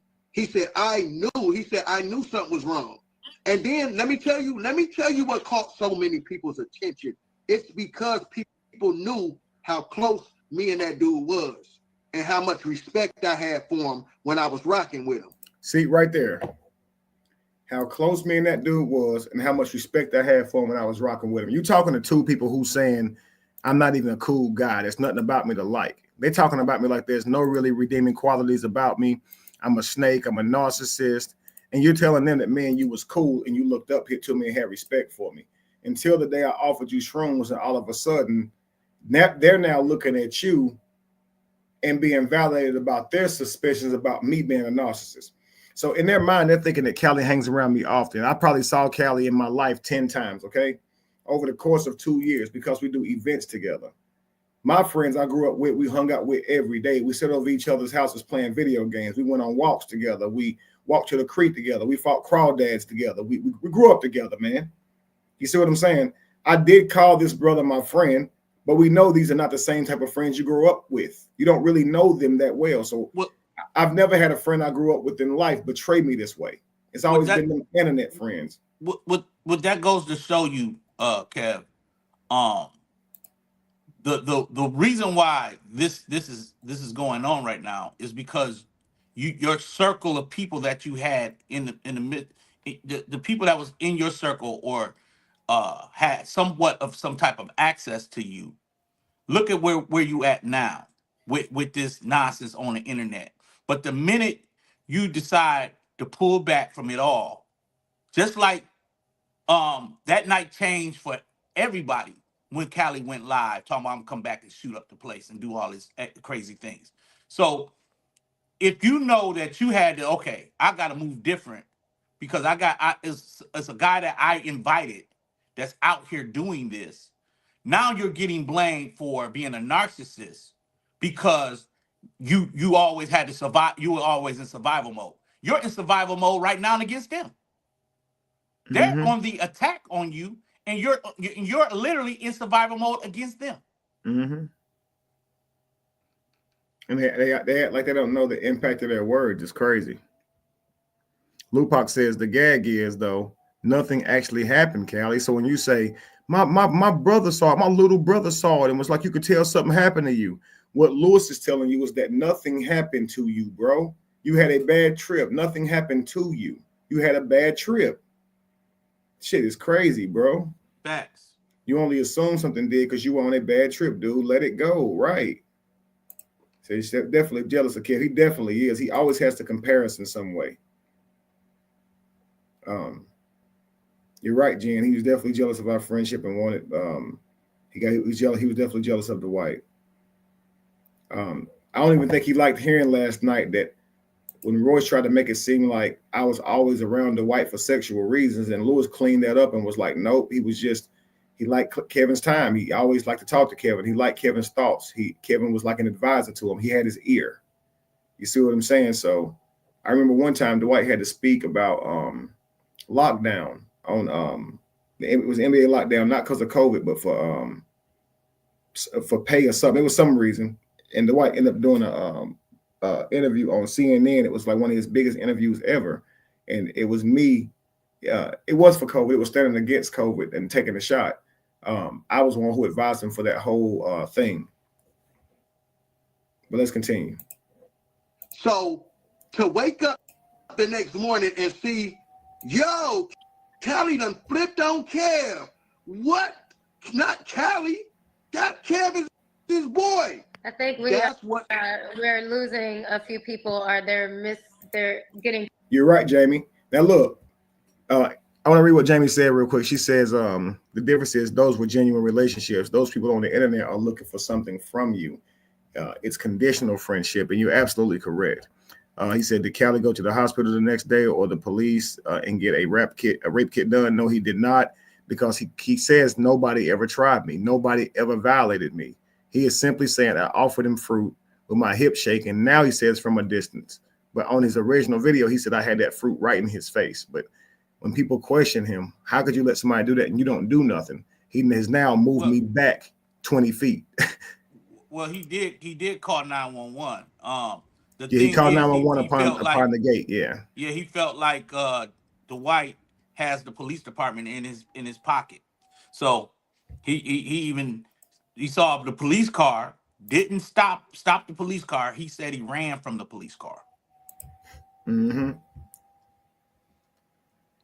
And then went live though. Like, come on, if you think the man gonna hurt you by calling the police, you probably shouldn't go live. But let's continue. I'm confused because they're talking about nothing about it being a freak off. I know, Louis, you don't want to talk about this, but Callie, you did mention part of that. This is all three of them on here talking about that night, and people are in the comments saying, so what are we even talking about here? Was it even a freak off? Like, it don't seem like nothing even happened here. And so they're having a hard time even convincing this to the public. And so somebody asked about it. And so the way Royce positions this to Callie tells me that she's along for the ride with Callie on trying to convince people it was something that it wasn't. But I don't think Louis is willing to do that. Let's watch this. Earlier in the story. So anyone coming in here, you're probably late. You missed that part. You missed the moaning and the offering of fruit. Yeah, it was a lot.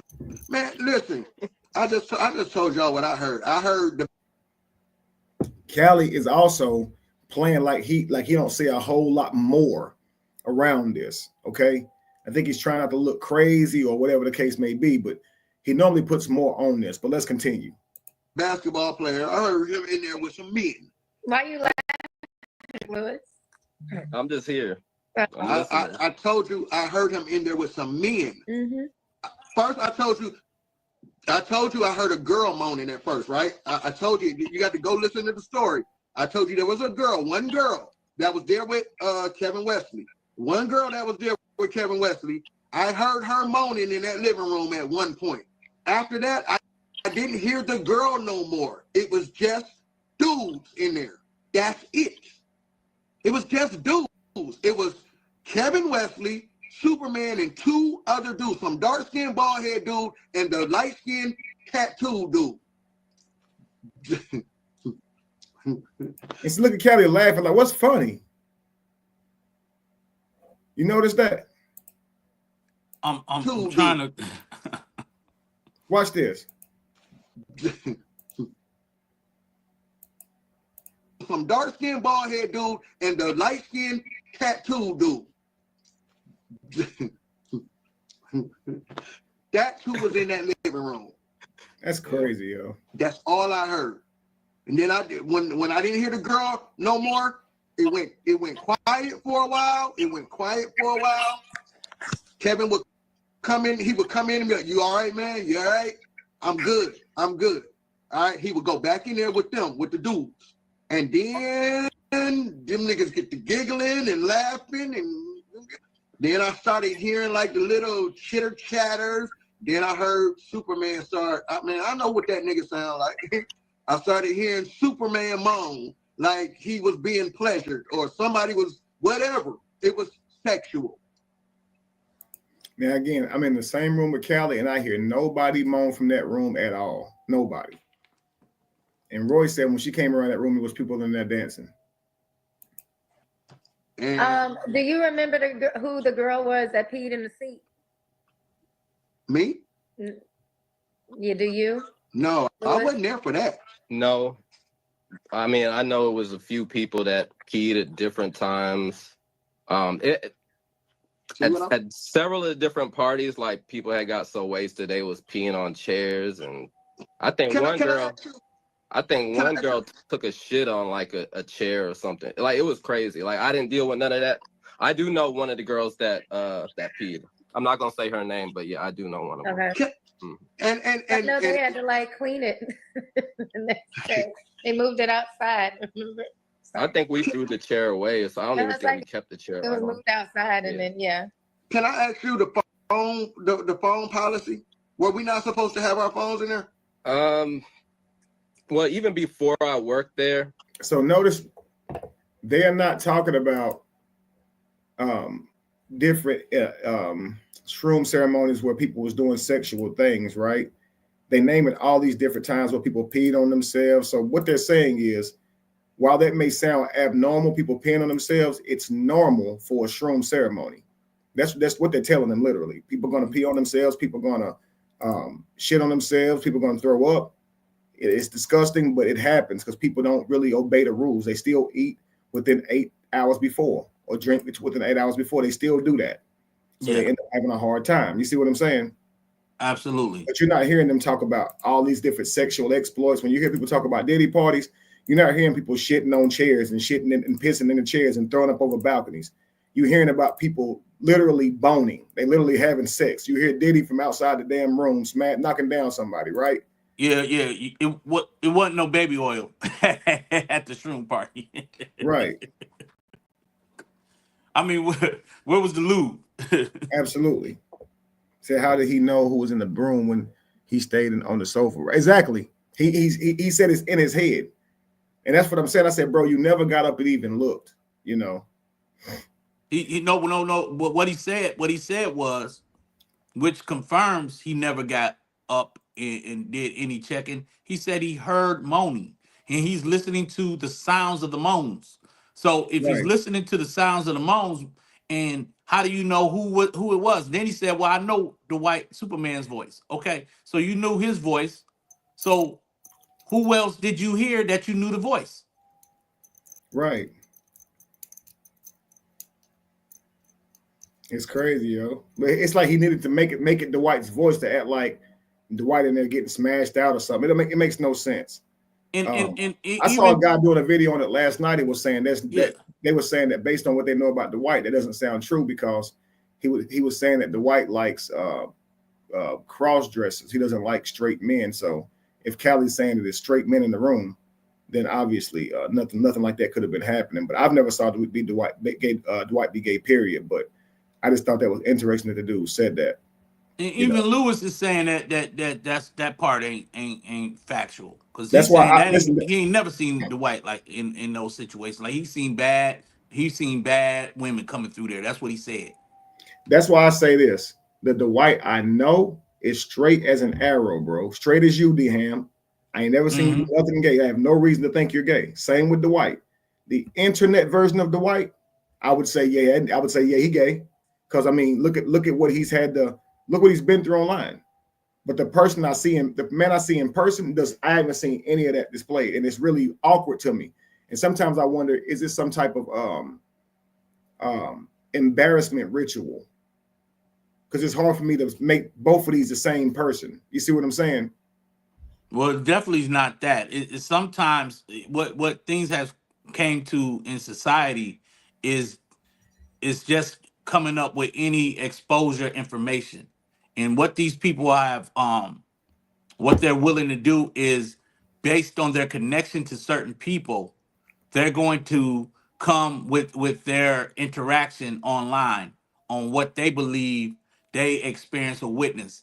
And right now, what they're accusing you of is fruit and walking someone to the bathroom and not being nowhere near Cali. Think about this. He's saying you were nowhere near him. He had to get up and look for you. So if you were trying to grape him, how do that coincide? Why do that make sense for him to not know where you at? And he wants to now insert himself into connecting himself with you at this place that he claims was a setup for him.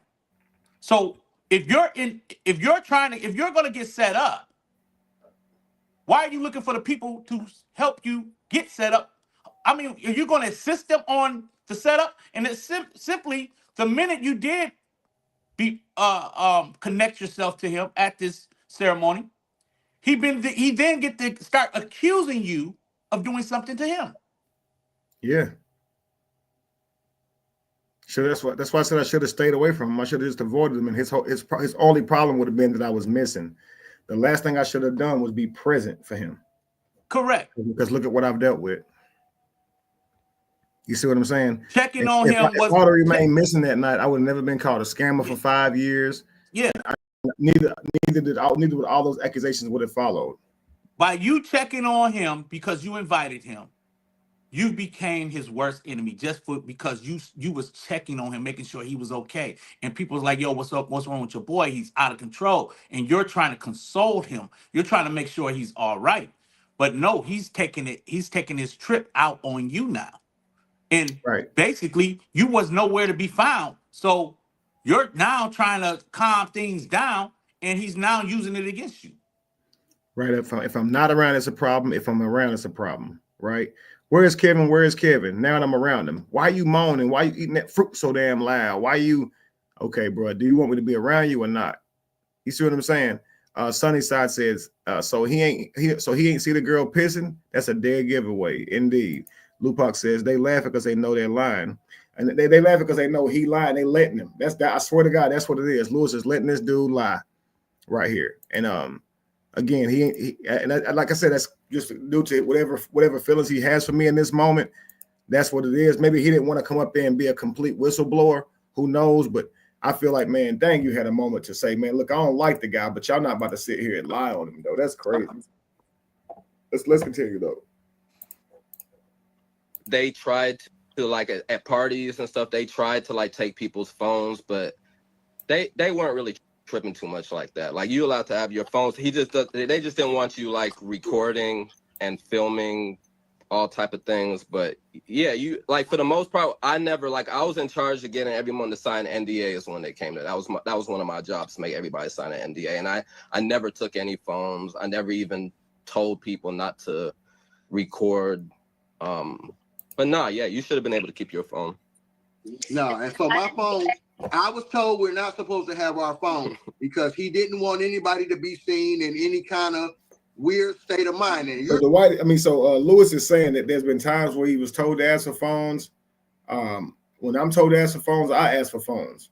You know what I'm saying? So he told me to make sure nobody had a phone. I did what was relayed to me. So Lewis is saying that's not unheard of, but he just feels that he shouldn't have had to. But Lewis, the Cali that you know, imagine he would have had his phone, bro. Come on now. And they would have been recording people in a high state and everything, and he'd have had a whole lot to clout chase off with then. So I feel like I did the right thing. But let's continue. We're talking about people using the bathroom in the chairs and stuff. So, and people being embarrassed about doing some of these things. So I could understand, I would be able to understand that, right? If we're not supposed to. No, Jen, there was a sober person there watching. The guy who was there had experimented with shrooms many times before.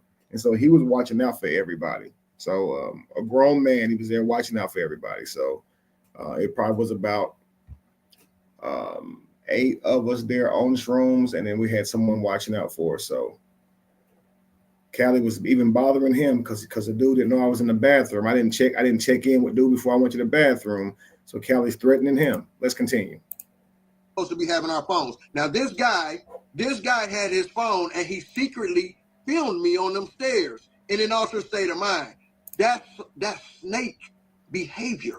You know what I'm saying? Like, yo, you had a plan to embarrass me, dude, for whatever. And see, now he gets to assume I had a plan to embarrass him. And so whatever he says goes.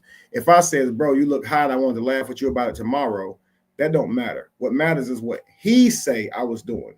You see? And the crazy thing is he noticed I had my phone as soon as we walked outside because he said he saw my phone and questioned the time on it because it was like 2 o'clock or something like that when we got there at 11 or something like that. So you know I had my phone. So if you saw my phone, that means I pulled it out in front of you, meaning I wasn't hiding it from you. So if you go, well, why'd you have your phone? You said you even weren't going to have your phone. If I was hiding my phone from you, Callie, I wouldn't have shown it to you. And if you thought my phone was a problem, you wouldn't have been alarmed by it. You're only trying to act like my phone is an issue because you know I recorded you, and you're looking at that as another angle. I can say, oh, that's another thing I can say he's using against me. But then when you see the video in and of itself, it's not incriminating. It's not incriminating at all. So please come up off of that. So the fruit's going to always be a problem. And then when that's not a problem, he's going to say, but you still filmed me when I was high. So now that'll be the problem. And it's like, bruh, I wasn't going to show it to anybody, and I didn't for years. You asked me to. And it's only because you sitting here thinking I did something to you that I had to show it. You think I'm trying to do something to incriminate you that I had to show it. Now that'll be a problem. So it's someone who's always going to have a fucking problem. You see what I'm saying? But to me, as long as he recognized that I didn't offer him fruit in no gay way and he had a bad trip, he can say, I betrayed him for filming him. All he wants to, he can have that one. I'll just say, okay, I'm a terrible friend. He can have that one. But he ain't going to sit here and say I came on to him. That's some bullshit. Well, one thing about it, I do understand where he's coming from, when it comes to that part. But what I will say is the video that I saw was him sitting on the steps and him having an outer body experience in a sense of where he's hallucinating a conversation and laughing about it. Now, that's what I saw. And let's just say that footage don't exist, right? And Callie, the situation happened at the gate. Callie goes home and goes live and just he calling 911. He's saying he's almost was literally abducted. He's being held against his will. All of these things without evidence that wasn't the case, it's really believable. So what actually happens is if I was being filmed and I'm sitting on the steps and somebody's trying to show me, look, man, you was gone, I would be laughing that thing off like, God dang, you know what I'm saying? Dang, I didn't even know it had me like that, you know? So, especially my first experience, I would have wanted to see how I probably was in the moment, because I wouldn't have ever been able to recall it. So right, he wouldn't have believed it had he not saw it. Huh? Yeah, he wouldn't have believed it had he not saw it. So that moment alone is what made me pull my phone out and record him. I never planned to record him. It's just him talking to somebody outside of himself was like, he ain't gonna believe this shit. Right. So it should have made him believe that a lot of the stuff that he's saying about you is not real. Mm-hmm. So but these people are trying to corroborate his story. And Lewis know better. You can tell he's up there and he knows better. He knows that this ain't the case. He just feel bad that this is happening. But yeah, I wonder how strong Lewis's moral compass is. I wonder if he'll come forward and be like, yo, look, the man ain't trying nothing with him, man. I don't like Kevin for whatever reason, but yeah, I'm not gonna contribute to no lies like that. That's crazy. You know what I'm saying? So people can lose money over this, man. They got families and stuff to take care of, and this is bullshit. Let me ask you, Kev, because Lewis does recall other ceremonies, right, at the house, right? Absolutely. Were there fruit there prior to this one? Every time. Okay, so he knows that. He knows. That's why Royce covers her mouth. Yeah, that's why Royce covers her mouth and Lewis gets quiet, because they know that's normal. And if they tell Callie that, it'll just embarrass him. It looked like Royce was about to say it one time. She was like, Callie, and she covered her mouth. And if Callie would have stopped, it looked like she was going to say, yo, we do fruit every time. Like, fruit is something that you eat, yo. You eat them there. It helps to balance the body. You cannot drink like water straight after and eat food right after. They know that. Okay. Let's continue. Every reason. You feel what I'm saying? Let's pause real quick. Lewis, did I sign an NDA? I'm not sure. I don't remember, but I know that they weren't valid. They weren't valid. They weren't valid. None of the NDAs were valid, so it doesn't. And really Lewis, matter. before you, it was a girl that used to make everybody. You remember? It was a girl. Yeah, Her and her mother, I think, were the property manager. Her and her mother. Right before I got there, and those are the same ones that got me to I went to a party like a couple months before that, and they were in charge, and they were trying to take everybody's phone. But see that Lewis went to a party at the White's house a couple months before that, and they were trying to take everybody's phones, right? Notice Lewis don't say it was a gay party, right? Yes. All right, let's go. But then they ended up giving them back to us or whatever. But, Yeah. And he fired her. I remember when he fired her. Yeah. He fired her, and I remember she was mad. No, was- everyone did not sign NDAs. No, Some I ain't different signed one. questions. That's what I'm saying. Not everyone signed NDAs. I did not sign one. Callie I did ain't not signed sign one. Exactly. Well, when you sign an NDA, both parties have to sign it for it to be valid. So what Lewis is letting you guys know is that he would have people sign the NDAs, but Dwight wouldn't sign the other side. That's what he's saying. So that must have bothered him that he felt like Dwight wasn't, doing his part. Let's continue. I probably initiated over 300 signings of NDAs that year, and none of them were valid because the other party didn't sign them. So they were irrelevant anyway. So whether you signed it or not, if the other party doesn't sign, then it doesn't matter. It's not a contract unless both parties sign. Lupac, they never talk about it because they know it never happened. They never talk about it because they know it never happened. Remember, Callie asked me to take him to the bathroom. He says that himself. Let's continue. Oh shit! Wow. It might be some more people that come out and start There talking. might be some more people that start speaking up, right? Right. And people are 'Cause asking, why am I doing this now? Is it y'all for 20 fucking years? I have They asking her why they doing this. This is talking about Kevin, right? But she's gonna make it about Dwight. Watch. dealt with this man. Are you kidding? Party signed. Oh shit! Wow. It might be some more people that come out and start There talking. might be some more people that start speaking up, right? Right. And people They're are looking for 'em. asking, why am I doing this now? Is it y'all for 20 fucking years? Right. I have dealt with this man. Are you kidding me?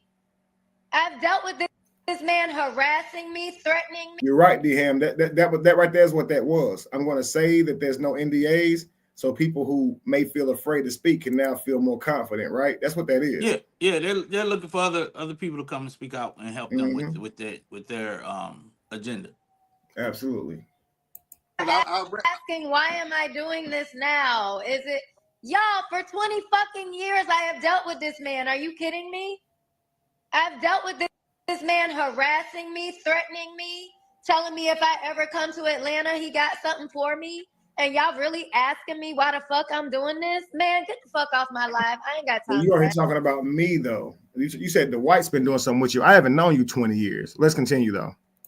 Nah, man, you got it, man. Take your time and speak your truth, man. You got to understand, man. I've been telling this story with Superman's lover for almost 6 years, and Right here, when he says, I've been telling this story for 6 years, this is him admitting that he's been bothering me with this allegation for 6 years.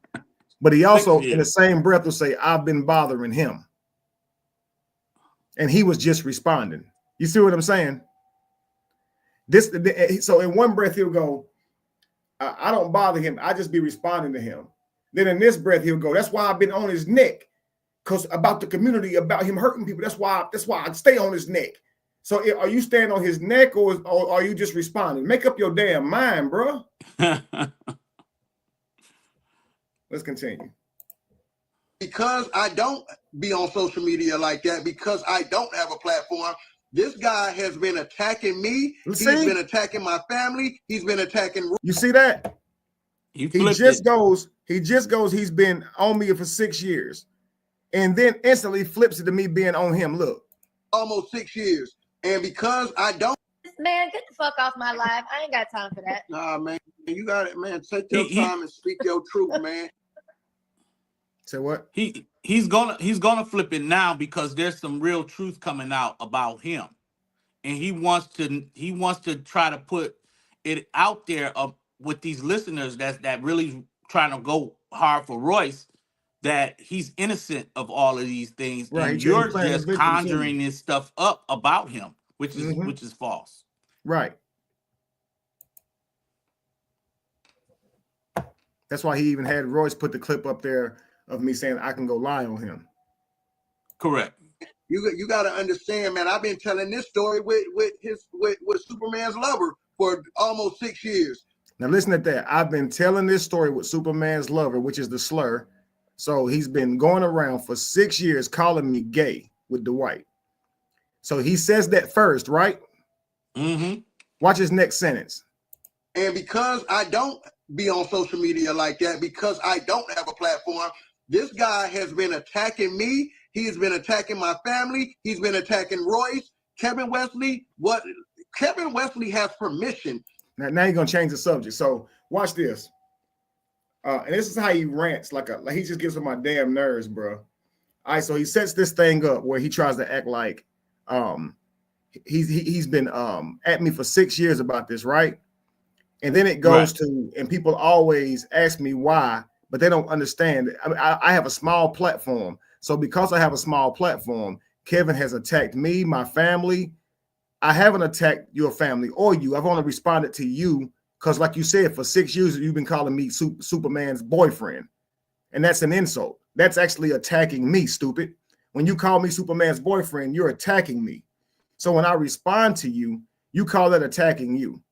That's so dumb. So I've been going at him. I've been making these videos about Superman's boyfriend for 6 years because see, I have a small platform and he thinks he can attack me, attack my wife, attack Royce. Attack Royce? You mean the person that you brought their text messages forward? And the text message said, I tried to come on to her? That Royce? I wouldn't be mentioning her name unless she was involved in that text message, which she confirmed to be a part of. So she can't play innocent either. Nobody can say, why is Kevin saying my name? They're clearly saying mine first. Yeah, she's going. That's what I was gonna say. She's the one going to Vlad TV and name dropping you while protecting the people she's, so close to. But starting with the letter with Vanessa and Josh from years ago, though. And she knows that I've been picking that part out. Literally the last few days that I've been on this story, I've been picking that part out. Hey, we can clearly see that you intentionally dropping Kevin's name for no reason at all. And you're saying groundskeepers and assistants to everybody else. So the minute Lewis gets up on this platform with her, she has to somewhat correct the fact that she's been doing this to where it looks so intentional. Like somebody now is intentionally attacking her. No, you're attacking people. Mm-hmm. So crazy. So she tries to say, excuse me for calling you the groundkeeper. Well, you should have been said his full government name. And matter of fact, get the list of everybody that was in the house that day and call everybody name. And so everybody can be accomplice to what was going to happen to the abduction of Callie. Absolutely. Yo, what's up with the Aboriginal Power? Oh, and check this out. On Aboriginal Power's interview with him, I said to him, Callie likes to say the fruit offering was gay. So if he were gay, he would have taken the fruit. Callie likes to try to act like I was saying that the fruit offering was actually a gay offer. And if he was gay, he would have taken it. So he likes to clip what you say, mess up what you say, and then try to show just that clip. Do you understand what I'm saying? Absolutely. So if you can understand what I'm saying, D-Han, when I say, if Callie is saying that offering him fruit was gay, if he were gay, he would have taken that fruit because he would have saw it as a gay offering, right? Because someone was asking me, do you think Callie's gay? And I got an opportunity there to say, yeah, he gay, but it shows I'm not being malicious. No, I wouldn't say he gay because he thinks that offering him fruit is gay and turned it down because he thought it was gay. So why would I say he gay? You see what I'm saying? Right. He takes that clip and be like, see, that proves it was a gay offer. It was a gay offer. Well, that's crazy. That's crazy because if they're recanting the fact that people was throwing up, people couldn't hold down the shroom experience within, they were losing power over their own bodily functions, it was necessary to offer Cali the fruit. Now, Cali is said he wanted to try this shroom experience way before he got to the Howard House, Check this and out. he Hang was on. going to Hang on. stay there Aboriginal until Power, are you still here? If you're still here, let me know, brother. I got a he- serious question for you. Please let me know if you're still here. yes, Go ahead, and DM. he was going to stay there until he finished the trip. He wanted to complete his trip, complete his high. And so if this is what you're saying, that you want to complete your high, you know, and we can clearly see that you're on a trip, you know, I think that you should have understood why the fruit was there. It wasn't to signal, hey, we want to do something sexual. It's to help people keep down their fluids coming out of their stomach. All right, hang on. Aboriginal, you there? Listen, man. Is it any way possible you can make the video where you interview Cali available for me right quick, and just post a link into the chat if you can, if possible? I know you're driving. Just let me know. All right, D-Ham, go ahead. You straight, D-Ham? Yes. Okay, I'm gonna hit play. Hold on, Kev. Let me correct somebody in your chat. Okay. Jay, I was on the back end with Lampo and Cali. And basically, me and Cali was about to go to war based on what Lampo told me. So basically, when I got on the back end with Lampo and Cali was pretty much telling me about his friend Kevin. Obviously, I'm not friends with Kevin. I never met Kevin. I've been blogging on his family. So I'm not going to agree with Cali about Kevin. Neither am I going to agree with Kevin about Cali, about their interactions. But what I do speak on is what's present for everybody, because their whole life now is playing out on the internet. So everything we see now being posted is being played on the internet. So I can actually give my opinion and my insight to that. And that's what I do. Go ahead, Kevin. Absolutely, no problem. So listen, y'all, we got good news. Aboriginal Power is going to make that interview available to us. He said he'll be home in like 5 or 10 minutes. So I'm gonna hit play. We're gonna try to get through as much of this as possible because I really want you guys to hear that. Let's go. To actually disrespect Superman's baby mamas. You If any of them need to get you. come out, The thing is too, like, and I want people to understand too, it is not about exposing like his lifestyle. Like Y'all lock this in. Okay. Typically, when people try to explain why they're mad at me or why they're going after me, it makes no damn sense, right? Play, I just made it available right now, so y'all can go look at it. Okay, bet. I bet. Okay, so look. Aboriginal, listen at this, bro. Listen to her explain why she coming at me, bro. I want you to tell me if that makes sense. By simply just say, yes, that makes sense, or no, that don't make sense, okay? Look at it. Look at why she explained why she coming at me, all right?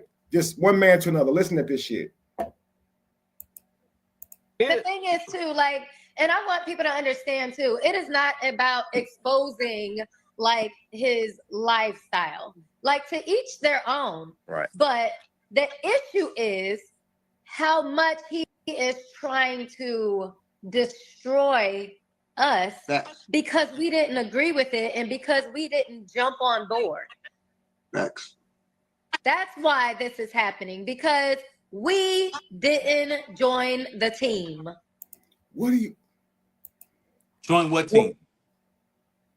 is she saying I'm trying to destroy her because she didn't join the whites poly union? I ain't thought about them.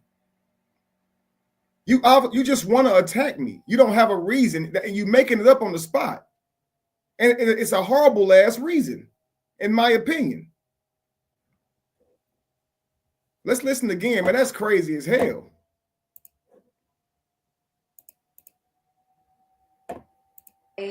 Us Next. because not about exposing like his lifestyle. Watch your body language. Like, to each their own. Right. But the issue is how much he is trying to destroy us because we didn't agree with it, and because How much we trying to destroy? How much I'm trying to destroy them because they didn't agree with it. Oh, hold on. I'm gonna help you. Let finish it out. jump on board. Facts. That's why Okay. this is happening, because we didn't join the team. And Okay. Kelly in the background like facts, like that makes some sense to him. Okay. When she says we didn't join the team, is she saying that she was gonna become your significant other in your poly union? What team is she talking about that has anything to do with you? Right. Why would I be upset with her for not being with Dwight, like in whatever way? Like, why would I try to destroy her? And what am I doing Correct. to destroy her? I don't talk about her. Correct. She's the one who's teaming up with Josh and them to write letters about me. So it's like, why are you trying to destroy me? Because you couldn't join the team. So if you say projection, he's trying to destroy me because I didn't want to join the team. Is it that you're trying to destroy me for seeing if you wanted to join the team? Correct. Because if she came on to you for whatever reason, maybe she was trying to be on your team, is what she's saying. But Or because she even- couldn't get on any team, she didn't get on Dwight's team. Neither. But see, I want to save that for her to make that accusation before I blow her ass up with it, okay? And blow What her team ass is up she means talking about? expose, okay? Blow her ass up means expose, okay, guys? I just want to be clear. I don't want the FBI at my house, okay? But she did say something about it, but trust me, she didn't go into it for a reason. So that was just like a stunt move, trust me. But what I was gonna say is, if she didn't want Polly, she could be projecting it onto me because I'm the person who is there, who inspired Dwight to do it, right? And so she says no, that she's not gonna be Polly. And I think that she's trying to destroy me because, I mean, maybe she's saying that because I asked her to be Polly, she's upset. I don't know. Obviously, I know what she's saying about me don't make no damn sense. That's no reason, because why would I be mad at you? And I'm clearly not trying to destroy you. Let's continue. Facts. And I'm only on here. I don't have anything to say about Superman, but I jumped on here because of Kevin. You know, I got a lot. Kevin did a lot of harm that whole year I was there. So that's why I jumped on this. I don't got nothing to say about Superman, about his life, his private life, but anything that has to do it. Lewis, he's gonna say you're jealous of him. He's gonna say I've been Wesley guy, Superman's assistant. All right. This is what I've been trying to tell people about this Kevin Wesley guy. Everybody can't be wrong about this guy. No, not at all. His whole family is on this internet getting drugged. His whole family. When you The bots Go are ahead. botting. when you came out with those videos after that incident took place, I watched those. I watched those back then. Yep. Like in those days afterwards, and everything you were saying, I'm like, like I've been thinking these things for months, right? The same exact things about him being a narcissist, being a snake, and then like someone who knew him for all this time came out. So that was like validation. I'm like, wow, like his own friends are saying the exact same thing that I'm thinking. And again, what he don't know is Callie ain't around me like that enough to be my friend. And then the people that's teaming up with him know me even less than him. And so Lewis has been around me a couple months, but he's watching these people who he believes has known me for years, and it's validating something for him. But again, I haven't done anything terrible to Lewis. Yeah, if it's anything, it's just some like nuance type stuff. It's not, he can't say I've been malicious about anything to him. That's the part that I was gonna add, Kev.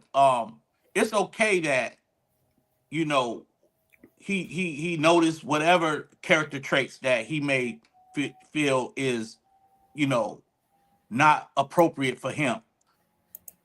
But what are we talking about? Like, are we talking about he did something that you never told him? Hey, bro, you hurt my feelings this day. What have you done to him? Wait, first of all, what have you done that warrants Cali to have any alleged, like, did you, is he Cali saying, hey, you attempted to grape me? Is Roy saying you attempted to do something illegal to me? Is he saying he just has a issue with and Lewis is saying he just got an issue with you? I'm trying to figure out what's the legal issue, because if there's nothing legally, and it's 5 years later, why are y'all on the internet? And it's apparent that you moved on and you were living your best life with your wives. What is Absolutely. causing these three people to get online to rehash something that happened 5 years ago and they can't move on from? Makes no sense, bro. It literally makes no sense, man. I'm gonna continue.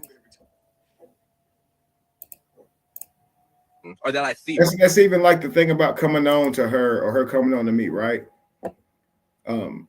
If what she was saying was true, let's say I came on to her, right? What point is that to tell the world that 5 years later, right? And that's why it's not a point for me to tell the world that she came on to me unless she says it first. But what they do is they go troll. The people from over here on this side, they go to her pages and Instagrams and stuff, and they troll her. They be like, Kevin said you came on to him. Kevin said you want him. Kevin said you want him. So now it's to the point to where she's even responding to it. You see what I'm saying? And she's going to end up walking right into a wall, because the last thing she wanted is for me to expose those text messages, because I'm not lying. I don't got no reason to lie. But let's continue. Right here. Right. So, I mean, I've never spoken to you, but I did watch those videos back then. Everything you're saying is the truth. Like, it's the truth. It's all fraud. It's all fraud. It's all It's fake. all fraud. This guy puts on a whole fake persona as this life coach, this elevated leader, this so-called guru, self-proclaimed guru, but his life is in shambles. And I don't know what Kelly mean right there by my life is in shambles. That's, to me, that's weird to me, because he's the one said the only reason he's not married is because he can't afford the wedding. I don't understand. I have two women in my life who proud to call me king. I don't understand why he thinks my life is in shambles and I'm fake. I don't know what a fraud stuff is coming in. That's on either one of their side. Lewis was around me. He know that all I talked about was enlightening stuff, and I was not some different person than I was online. The way you guys hear me talk online, even from the White's house at the time I was there, that's the person that they know. All we did was sit around and have those deep thought type of conversations. And that's really what I'm about. That's one of the reasons me and Lewis became so cool. If Lewis got up here without talking about any issues we had, he would say when we first met, we hit it off. We exchanged the Pattern app, got to know each other through the Pattern app, became really close friends until he felt like I was talking about it behind his back. Whatever the case may be. But Lewis didn't have a problem with me until things like that happened. And not only with me talking about him behind his back, so to speak, having other people at the home and them gossiping too and saying don't say anything, it makes everybody feel kind of triangulated. People coming to you telling, because people were coming to me telling me Lewis was talking about me too. So I started to shun Lewis at a point too. So when he talks about seeing me and not speaking, I saw him sometimes who didn't speak. You see what I'm saying? So it just kind of be like that. But I'm not 5 years later got concerns about it. That stuff don't cross my mind. I often wonder why people's angst for me lasts so damn long. You see what I'm saying? Lupac says, I hate when people try to use that, oh, everybody can't be wrong. Exactly. When they're literally contacting and teaming up with people you've had fallouts with. So what about all the people that love and respect you? Absolutely. You're absolutely right. And when they start saying all these people can't be lying, to me, that means you failed. Because if you could find one of them that wasn't lying, you would just stick to that. So when we go through all of y'all's lies, if all of y'all individually lying, that's all that matters. We don't care about all these people can't be lying. That's called a hasty generalization. They actually all can be lying. Let's show receipts. She said there are texts. Oh, I got text messages too. But this actually is a receipt, okay? Callie said he was around me all the time, to the point to where we couldn't do what we wanted to do as far as gay stuff. So he said we planned to get with him and do gay stuff so we could have him around all the time. But he doesn't know these two people who were around literally all the time as they lived in the same home. Callie once said that I lived in the home alone just with Dwight and for 5 years. These people can confirm that is not true, as the house was full of people, okay? And it was for less than a year. It was half a year, actually. So many lies have come to surface just because they're sitting on the same platform. Do you understand? So this live itself is a receipt. It's just a cat official. If you can see life through my eyes, if you can see how I think, okay? So even though they're trying to hurt me, they're actually doing me a favor. And at this point, you can't hurt me because we can always go back and pull the old videos. You see what I'm saying? So it's pointless now to play games. That's like Callie going around saying, he's been starting with me for 5 years. He's been going at me. He can say that all he wants to, but if we look back, we're going to see who actually been going at who. Okay, let's continue. The point I'm trying to use, you hit it on the head, Lewis. This guy has hurt a lot of people, and that's why I stand on his neck like I do. That's why I don't let up off his neck, because I'm standing on his neck for the people, the community that he's taken from. He's scammed, he's hurt. Yes, we had our own personal. Now, in case y'all are confused about why Callie is so passionate about this, apparently they were friends, some shit went down, and it appears that Kevin may have, quote unquote, tried him, if you know what I mean. So even to the person reviewing here, I don't know why it still seems that way when clearly the two people in the home right here are also saying this was not some type of setup. This was not going to happen to you. Callie has said, I don't think Kevin is gay. I think Dwight put him up to it. So if they're saying, I ain't never seen Dwight do nothing gay, why would he that day in front of Royce, in front of all the people in that home? It doesn't make any sense. It obviously, that's something he's ashamed of based on the things we saw online. So he wouldn't do that, but in front of a house full of people. It just don't sound right to me. Let's continue. Hear that Kevin is responding. I'm going to go over there and get into that mess too. But he's apparently upset because Kevin tried him. So just in case you guys wanted to know where the passion comes from. And again, Callie obviously was there. So he has more insight than most of us. No personal issue. But brother, you took from the people, bro. I stand up for the people, bro. Now listen, guys. This is what I mean. Callie hung out with me for a year after Josh accused me of scamming because he knew it was a lie. Josh actually stole money from me. When I said he stole money from me, his payback was to make a video calling me a scammer. I have a phone conversation with Josh that proves he took money from me, and we didn't have many donations come in. This is Josh himself confirming this. Callie still tells this lie, even though he knows I have that recording. Okay? So enough with feeding the homeless. You can see, you know it's a lie. The next thing is he's going to go into my surgery. Clearly, everyone knows I had to have my stomach removed to beat gastric diffuse stomach cancer, to avoid it, rather. I've talked about this on several encounters. I've shown you guys my paperwork.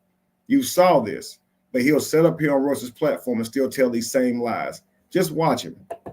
Now, you guys saw me show my paperwork before, right? You saw me play the recording of Josh, right?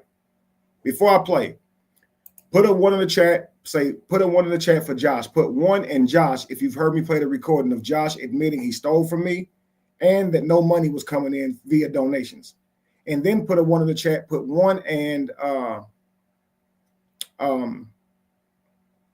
what was the next thing? It was the money and it was my stomach. Put a 1 and stomach if you saw me show my paperwork, my actual bills and the pictures that they even showed inside my body. Okay, Lupac put a 1. Is that a 1 for my stomach or a 1 for The first thing I said, I played it just the other day. Facts. 1 year ago, stomach, right? And Josh. Put Josh in there. Put a 1 for Josh if you've heard. Put a 1 and Josh. Okay, Sonny said for both. Okay, so Sonny said she's heard both. Simone said stomach. Guys, if only one of you have heard Josh, let me know because I'll have to show that to you this live as well. So when you talk about receipts, trust me, I got them and I've shown them. They just ignore what I say and still go lie. They're nothing but trollers. And that's what I want Royce and Lewis to recognize. Do not team up with this guy. He's bad business, man. That's 10 witnesses, right? So these people right here that you see putting 1 for Josh and 1 for stomach, they know I've shown this stuff on my platform, guys. And watch him say this shit again, y'all. Look. You are out here scamming the people. You out here shaking the cup. You're so bad. That what makes it so bad is this is 5 years ago that he's talking about when I was asking for tube food. I haven't asked for a donation, guys, since then. And he said, I'm out here shaking the can for money. Like currently, he's literally lying, y'all. Watch this shit. To the point that for the people. Callie obviously was there, so he has more insight than most of us. No personal issue, but brother, you took from the people, bro. I stand up for the people, bro. You are out here scamming the people. You out here shaking the cup. You're so bad to the point that people are. DM. Did you notice how he said that real quick? You out here shaking the cup, because it's not true. You out here shaking the cup, If you could just stop him and say, when did he shake the cup and manipulate? What do you mean by that? When's the last time you saw him do that? He'll have to say, well, I ain't seen him ask for a donation in 5 years since his stomach was removed. You see what I'm saying? DM must can't hear me. DM. Yeah, something going on with DM. All right, let's get it. I'm making videos about you. You, Kevin Wesley, you are the creator behind that fake cheesecake factory skit. And people were calling you out because you're making these skits to disrespect black women. You're doing this to people. And people are calling you out about this. He was not the originator of that skit. Like he did that skit afterwards. It was like a copycat skit. That was not his skit. So, okay, hold on. Both of you are very wrong. I am the originator of that skit. I am the first person to write that skit. That's my skit. Secondly, it's not to make black women look bad. Okay? So, Lewis, do your homework. And you'll see that my skit is the oldest one. My skit is the one where it's a black lady and a foreign guy. Okay? His name's Jay. Okay? And he's taking her to the Cheesecake Factory, and she does that. Go back and look and see who's the oldest. But you sound so convinced that I copied that. I can hear you, Kev, but I'm gonna drop down and come back up, okay? Okay, so I can get my audio right. Okay. Absolutely, guys. And the first person to make that skit. And then, like I said, Callie always purposefully tells this wrong, guys.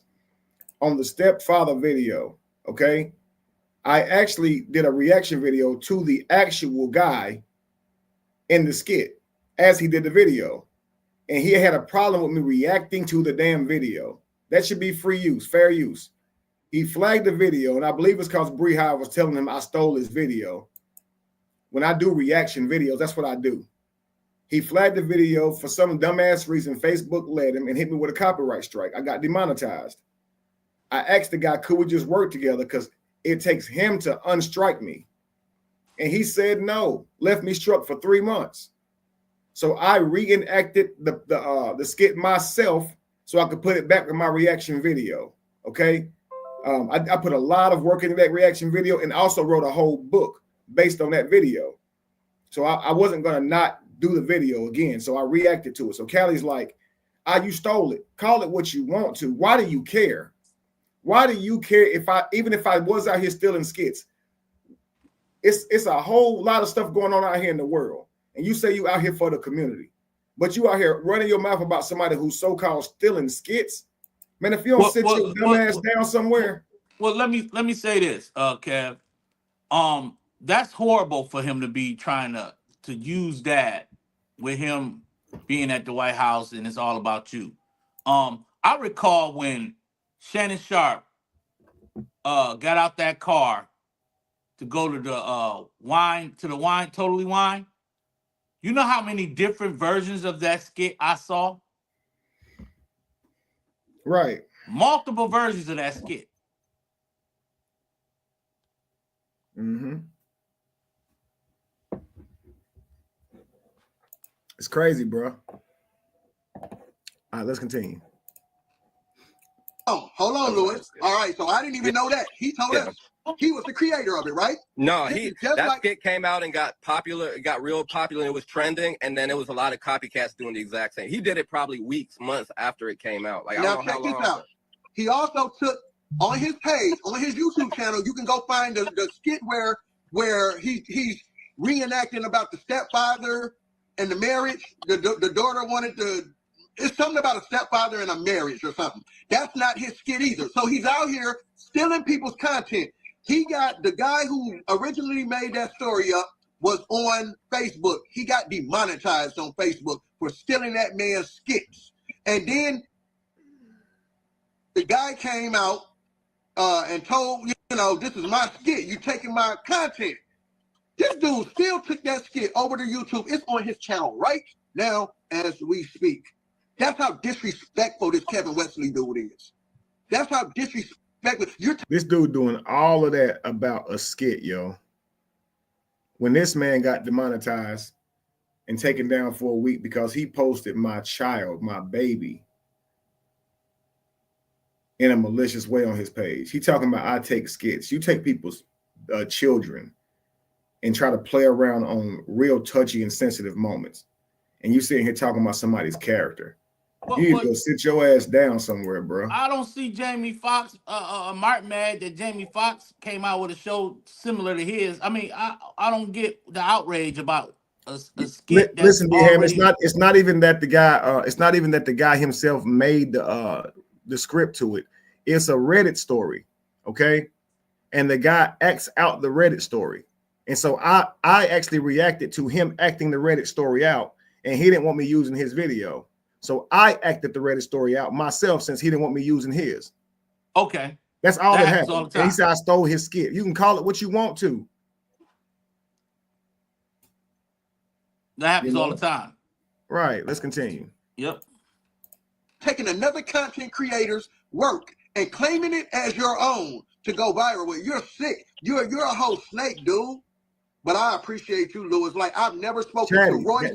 That's why I can't wait for him to say it, because I don't think they think in future sense. If you say I came on to you, why didn't you immediately go tell Dwight? Why are you acting like you told Lewis? I called and told Lewis that, and why didn't you tell Dwight? And why would Lewis take your word for it if he wasn't there? Why would he just believe what you got to say and not ask me about it? He's got to understand that I've got my proof. And I wouldn't be so confident. Listen, guys, I wouldn't be out here saying this if I could not directly prove she was lying. And I don't care to get clout off of her coming on to me. That don't mean shit to me, y'all. I've always had women come at me, man. So that's not a shock to me.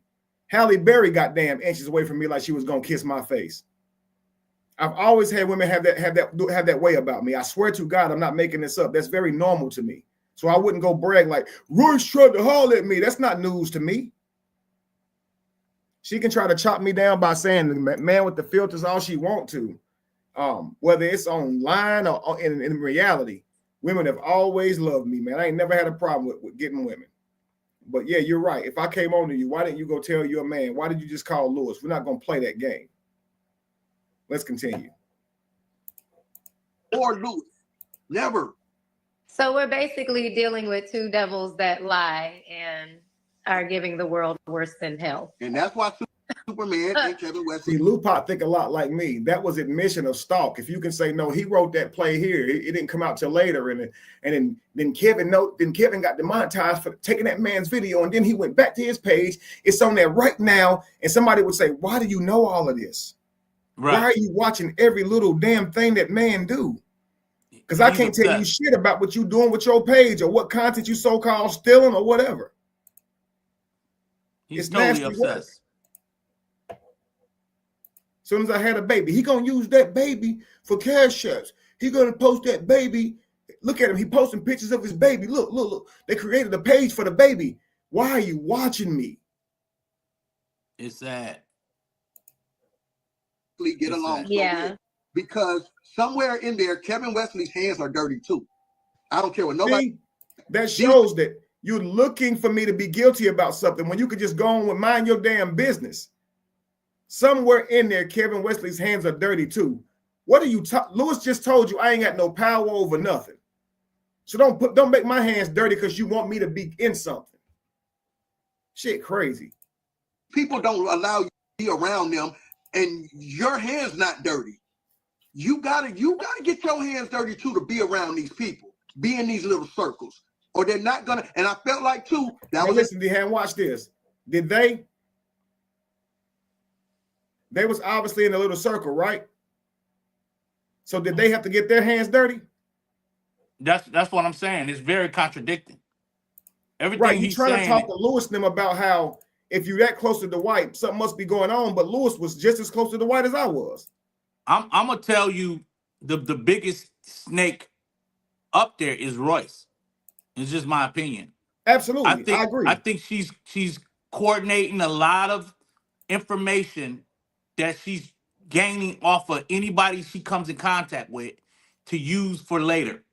And she's been doing this thing. She's been hoarding information of people, and she's using whatever connection she got to make herself seem like she's not a liar. She is it's just insane what I'm witnessing right now. But go ahead. No, you're absolutely right. Lupa said I would have jumped clean off that panel because now you're getting obsessed. Absolutely.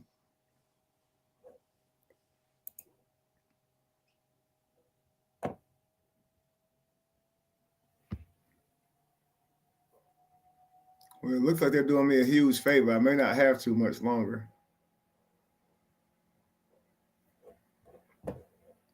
Let's continue. another reason I kept coming around to that house. And they didn't know what they could do and what they couldn't do around me. So now you know what I'm saying? I don't know what I can do. You're saying this to people who don't know you. You see what I'm saying, D-Ham? Yep. He's saying that to people who do not know him, and they won't call him on it. They could say, well, I never met you. How often was you coming around? See what I'm saying? Yep, I do. So, because I'm going to keep it real. I never seen Superman do nothing suspect in my presence. Watch this. In my presence. Me either. I never. I've seen a lot. I've seen a lot of models, a lot of fine women in that house. And I met a lot of fine women in that house. Like, whatever he does, that's on him. But I'm telling you what I seen in that. Bro, it was fine women all throughout that house that whole year. See, I can tell that's not news. That's not news that Callie wants to hear. No. Or Royce.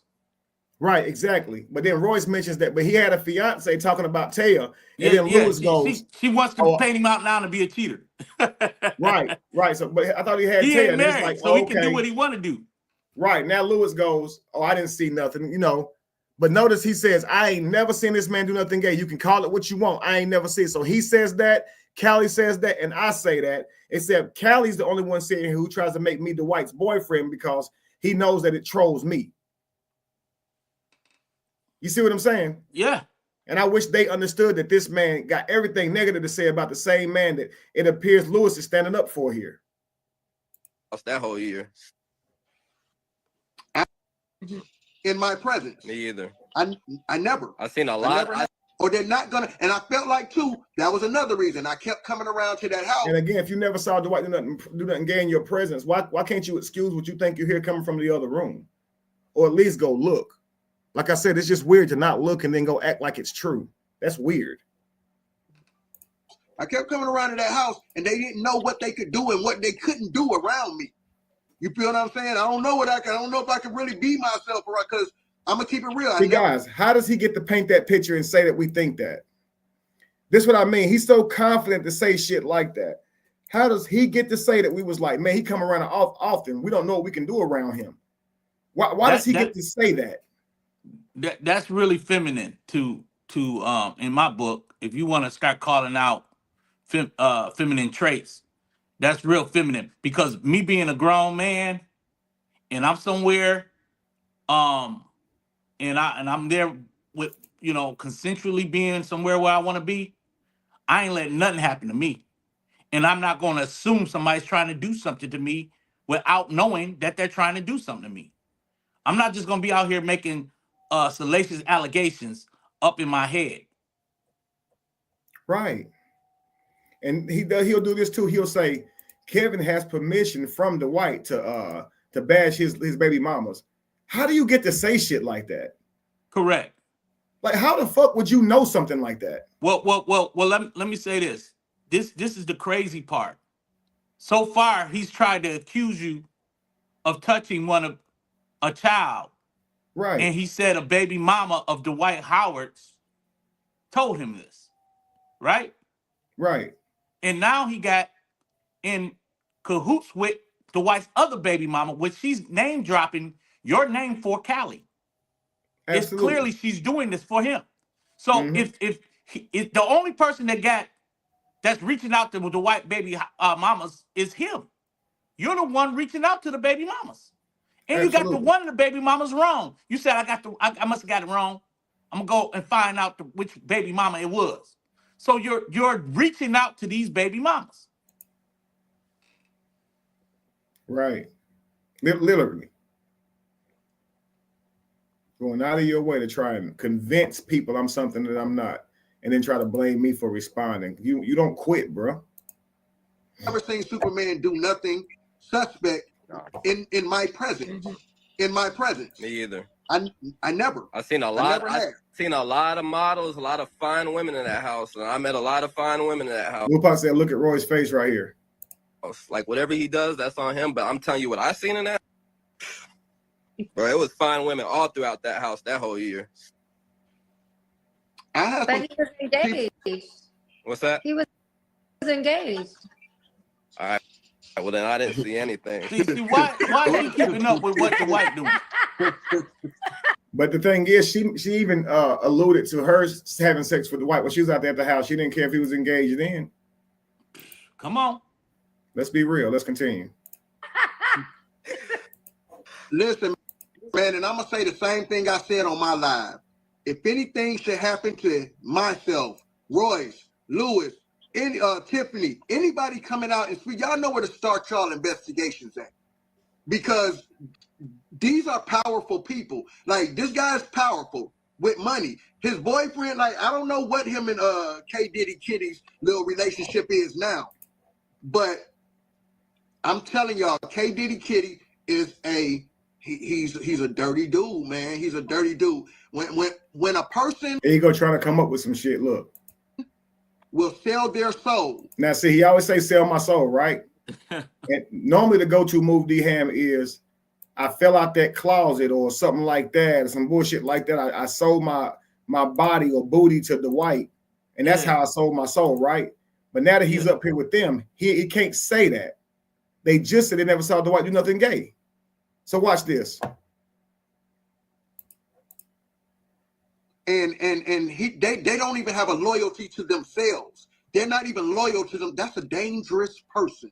And that's People, like, what are you talking about? You didn't even say nothing that I did. You just go, when a person to sell their soul and don't have a loyalty to themselves, that's a dangerous person. True, but what did I do that did that? It's like that's all they do is word salad. Nothing. They're not really saying I did anything. Even when Lewis said he's a narcissist. One time he talked about me behind my back. He doesn't actually say what I did. You see what I'm saying? And y'all don't really, y'all not gonna know unless somebody actually say what I did. So anybody could say, yeah, he crossed me 1,000,000 times. He caused a lot of pain. Yeah, he wreaked havoc around here. By doing what exactly? Let's continue. That's It's Kevin Wesley. loyal to money and loyal to fame. Yep. That's one of the biggest lessons I learned there that year was I don't know what that you means don't about loyal to money. you know loyal to people would money do and fame. anything for money. But I see someone right here in the chat. I'm gonna bring them up really quickly. BP, let's see what's going on with BP real quick. BP, how you doing?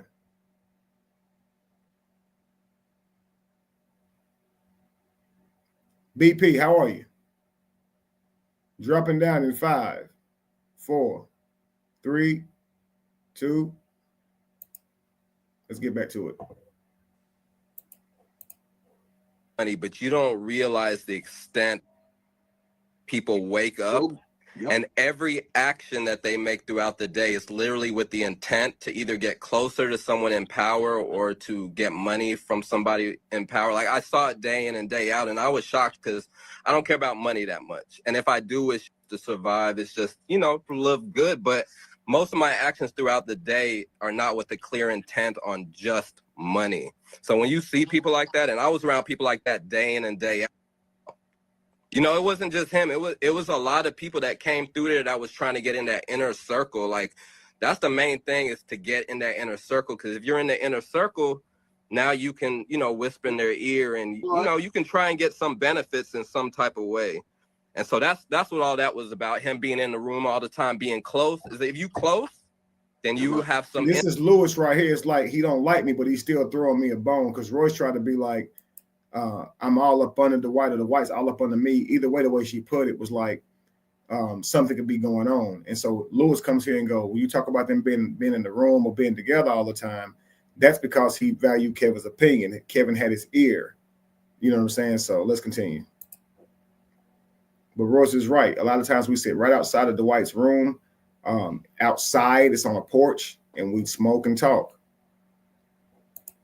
Input, and that's how you're able to talk about people and whisper things in their ear and get them to start thinking about this and things that's not even true.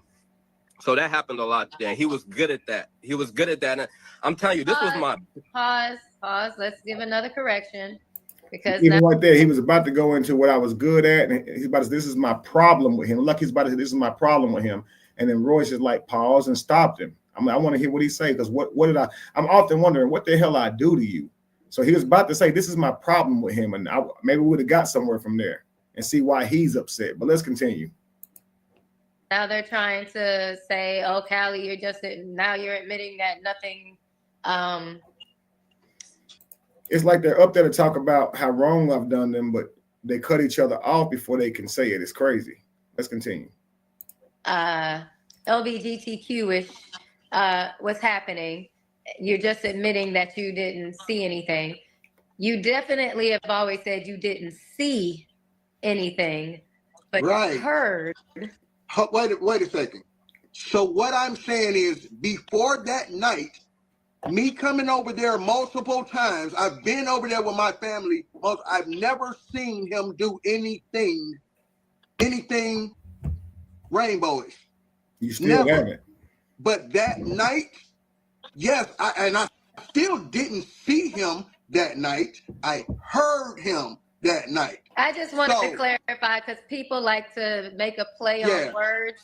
And I'm like, let's just clarify before people take something and try and run with it. So I'm saying the multiple times I have been over there with my family, because I was always there with my family, never over there by myself. I've never seen him do anything out the way, rainbowish. Right. But that night, I still didn't see him do anything, but I heard him in the next room. Come on. Mm-hmm. Okay. So basically he said he never seen it. So 6 years of public denigration because you heard him in the next room. You an asshole, bro. Go ahead, D-Han. That's crazy. I'm with you on that, because if you haven't seen it and then you were there and you still haven't seen it, then why are you making it an issue? What's and the you problem? just heard Lewis say, I ain't never seen him do nothing gay, and all he talked about was bad women being through that. So why don't Callie just say, damn? So wait a second, y'all. Are y'all saying I'm wrong, or y'all saying that I ain't? Because Callie ain't looking to know if he's actually telling the truth. It seemed like he would ask them, wait, are y'all saying that The white dude Diddy parties, am I right about that or no? It really put them on the spot with that. You see what I'm saying? Well, Lewis is in a rock and a hard place. He's trying to juggle his relationship with Royce that's been secretly being done to the point where they're sharing notes and comparing notes this whole time. And God knows what else, because I don't want to allege anything. But you can tell that he's somewhat trying to, hold on to whatever integrity that was that they possibly had. Right. So, and he's not trying to throw Dwight under the bus while doing it. But by Right. him being on this platform, I'm sorry, my dogs are barking. I'm probably have to mute. But by him being on his platform, he's trying to be agreeable at the same time. Right. Not knowing that Callie's whole ploy is using Dwight to make me look gay. His whole ploy is that. Let's continue. I was saying. Yeah, they looking for anything. They looking for anything. Like it is what it is. I mean, it's to be expected. It's good, evil. We live in a world of good, evil. We live in a world of who cares about the truth when the lie is more entertaining, man. So Right. I mean, y'all, I talked about the pastor. That's what he says when he can't get the crowd. But the lie is the lie that he's telling would be more entertaining. Me just being out there and being such a profound spiritual leader and thinker that Dwight Howard would have me around and use my knowledge or whatever the case may be, and that's all it was to it. And valued that friendship so much that he gave me a car, that he took care of me by letting me live with him and letting me stack my bread, giving me a job. That story ain't as exciting as Kevin is gay and they do Diddy parties and try to come on to Cali. You see what I'm saying? But he over here saying the lie is more entertaining, like as in what we're telling is the lie. Shit crazy. Well, what Lewis need to do is be honest and say, Cali, you were high, bro. I know I've seen these shroom parties before, and your experience is a paranoia experience. You're very paranoid, because I wouldn't have let nothing happen like that on that property. But what they don't understand what they're doing is that they're now becoming accomplice to some conspiracy that they're all trying to agree upon. They would have all been accomplices. Mm-hmm. And Chatty says, yes, your lie is entertaining, which is why it comes with theme music, angry voice bells, whistles, soundtracks, productions, absolutely. And reiterated the same clips over and over. Like that shit's so crazy. Y'all, I talked about the pastor in another live. I also talked about it in my parts. So I'm not going to talk about that. They've asked multiple times to redirect, but I don't know what they want to redirect you towards. And guys, this is proof that even with all three of them on the panel, they have a hard time convincing the crowd that Cali is right, which Cali should also be like, damn, there's a problem here, because all these people are watching and they're not gathering that anything happened to me. So what is this? And I've always told him this.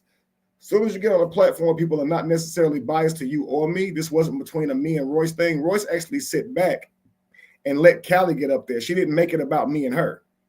So you would think that she would have went live and went at it with me. But she went up there and sat back and let Cali and Lewis do it. To me, I look at it like weaponizing men. She weaponized men again because she couldn't deal with me.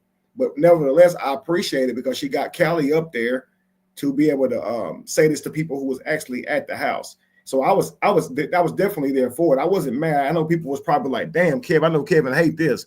I was like, no, I'm glad that this happened, because now Cali has to really monitor what he says. It probably was fun for him lying where he didn't think they could hear it, and people who was there could hear it. Let's continue. I don't know what they want you to speak on. What else are they trying to ask? What are they talking about? Might be specific with the redirect. Maybe, I don't know.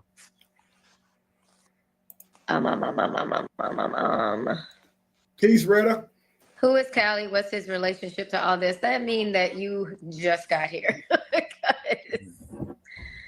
I mean, do you want to say what your part in this is in a nutshell? So Because I think like at this point it's about time to get off anyway. But yeah, I'm cool. We were Superman and I had a mutual friend in this guy named Kevin Wesley. And I came to a party and felt tried at a party, and I'm a mutual friend, to one of Listen at Superman. this. I felt tried. So, okay, you felt tried. Okay, Callie, were you tried? Because he's not going to be able to say, okay, yeah, I was wrong. You didn't try me. And then, because look at all he did behind that, y'all. Like I said, they will all be accomplice to whatever plan you had or plot you had to abduct Kylie in Dwight Howard's house. That would have been everybody's. It would have been like that would have been a theme for why Callie actually showed up. So what he does is he already gives you that he somewhat exonerates you on the fact that that was not the theme for the night, to abduct Kylie and create a situation for Callie to turn himself into a gay man. That was not the theme. But the theory is something that can be speculated upon. So he's putting this speculation out here, and now he can definitively say, you know what, why I'm mad at Kevin? Because he actually tried me in a sexual way. He can't say that. So only thing he's going to say is, I felt tried. How did you feel tried? Right. And when you felt tried, you went online to tell everybody that it happened. Also told them I was a scam. I also teamed up with my ex-girlfriend. I mean, you also bothered me for 6 years, talk shit about my family, my Lacey, Jamie, my children for years, bro. Made my brother an enemy to you who done nothing to you. And I never offered you no damn fruit in no gay way. And I told you that shit. And if I was your nigga before that, you did that shit to your nigga. It wasn't me doing nothing to you, bro.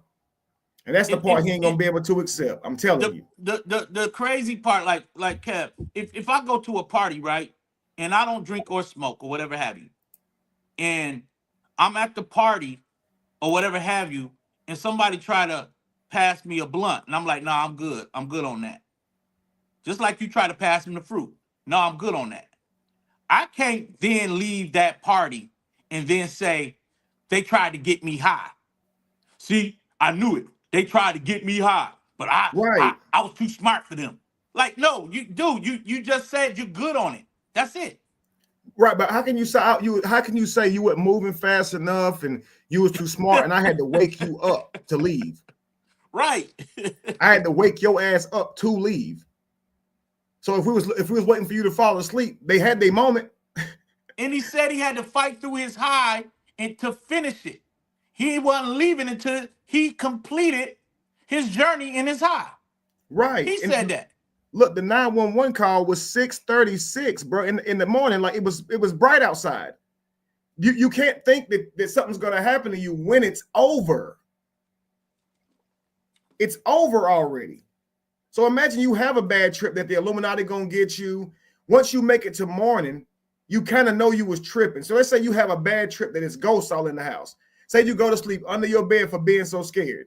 When the next morning come, you kind of get up and go on about your damn business, right? Uh-huh.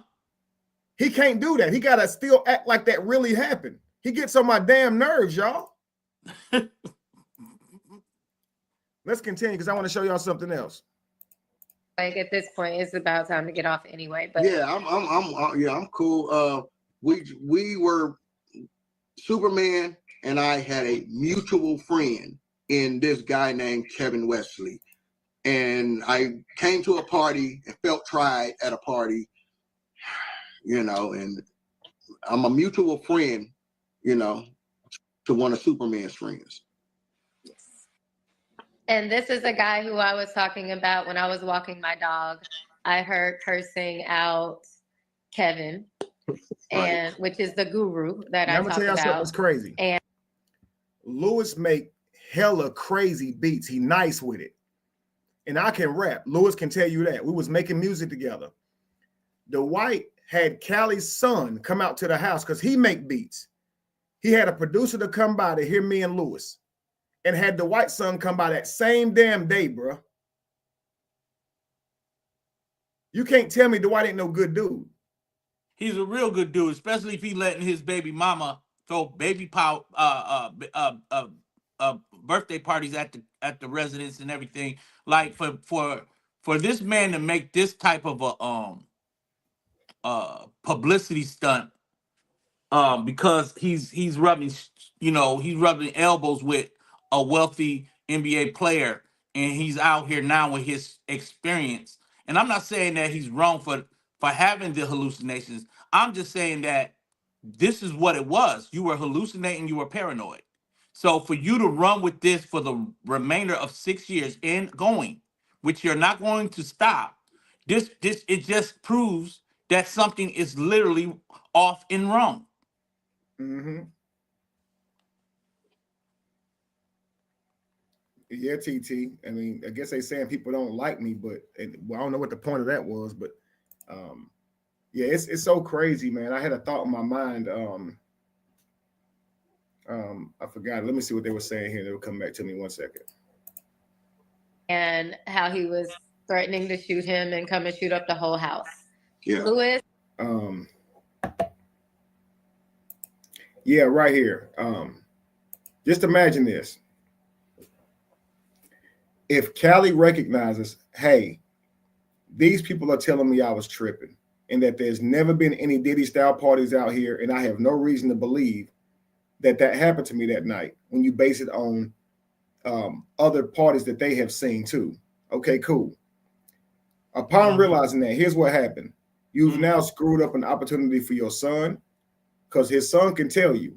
He had his beats. He brought his computer to play beats for Dwight and real music producers by Dwight's pool outside. Me and Lewis did our thing out there and all that over COVID. And to me, that's an amazing opportunity. And then shortly after that, Cali started tripping. Again, like you said, D-Ham, he let you use the house. So you had really good friends, and you blew it when you did this, because nobody was trying to hurt you, bro. Nobody was being gay. And you let your mind get the best of you. And then you went on to sit here and humiliate the very person that did it, Dwight. And not to mention me being your friend, all the hours and time we spent together, events we did together. I never tried to betray you by trying to violate you and come on to you, bro. I'm not gay. And so you threw so much out with that accusation. And that's it's cool. It's like, even if you mad at me and don't like me, that's fine. But Dwight had done so much for you. This man played for the Lakers, and he worked his ass off to get where he was. And you out here just talking and lying like that. And now to learn that you're wrong, and learn that you're completely wrong, even if you thought it was true. If you were any type of honest, bro, you would show that right now, instead of still acting like you don't get the point because you can't accept what you did. Like I think it's crazy. And I wouldn't even be here to beat it. I wouldn't even be here to beat him up about it. You see what I'm saying? Like, if he was to just say, you know what, I was wrong about that fruit shit. You know, they telling me everybody was tripping, and if everybody was tripping, there couldn't have been people plotting to grape me. So I do know you better than that, and I don't think you try to come on to me because I know you ain't gay. So I ain't got I got to come off that. Exactly. And I think anybody that was at that party that will ever get interviewed, if this was a real legal matter, they will have to admit that there has been fruit way before Cali ever came to any of these parties. And, absolutely. And if the fruit was there for the whole reason of taking the shroom, then that's why the fruit was there. But for Cali to come with all of these different conspiracies without any proof that somebody was trying to harm him, and the only thing he wanted was to leave, and people was trying to say, hey, bro, you're high. Like, yo, wait for your ride to come. And now you turned that into a conspiracy. Like, right. you are dead wrong, bro. You're dead wrong. Because you're not saying you got locked into a bedroom and somebody flipped you over the bed. This is not what you're saying. Right. This man is so dangerous. He says, I'm dangerous. Like, bro, you lying on me. Let's continue. I heard cursing out Kevin, and which is the guru that I talk about, and how he was threatening to shoot him and come and shoot up the whole house. Yeah. Lewis is who I was calling the groundskeeper. And he was around that day because he saw the lives and also everything that was going on. When I was running around picking up paraphernalia and I was saying I was with the groundskeeper, I was with Lewis. Yeah. So we're talking about filling up the holes from that night. And while I was even asleep, to when I even went back into my room, up until when I'm walking my dog. All those holes have been filled. I highly, highly suggest that you go to Callie's YouTube page and look at his past live, because he really goes through that entire time frame, piece by piece. I don't know how y'all be on live for autumn hours. That's crazy. But Man, you get I to mean, talking, man. I know, I get it, but he really goes into detail about what was happening. And even when he saw me, we kind of address that now, and me not realizing that was him until like further on. It really just fills up the holes of what I was seeing from my perspective, and then what was actually going on, and then the rest of what went on that night, and even the police coming across the front of the gate and Lewis seeing them, and he wouldn't let them in the gate. So yeah. That's strange. That's strange, bro. That's something strange. Like, if a police comes to your house, they coming in. Notice they're not saying we had to get rid of all the transgenders and all the paraphernalia and drugs that we was going to use to great people because we were so scared of getting exposed. These are people who worked on the property now. They're not validating anything in Callie's experience whatsoever. This is they're acting like someone had a bad trip and called the police, and they're cleaning to cover it up so it doesn't hit the news and make it worse than what it is.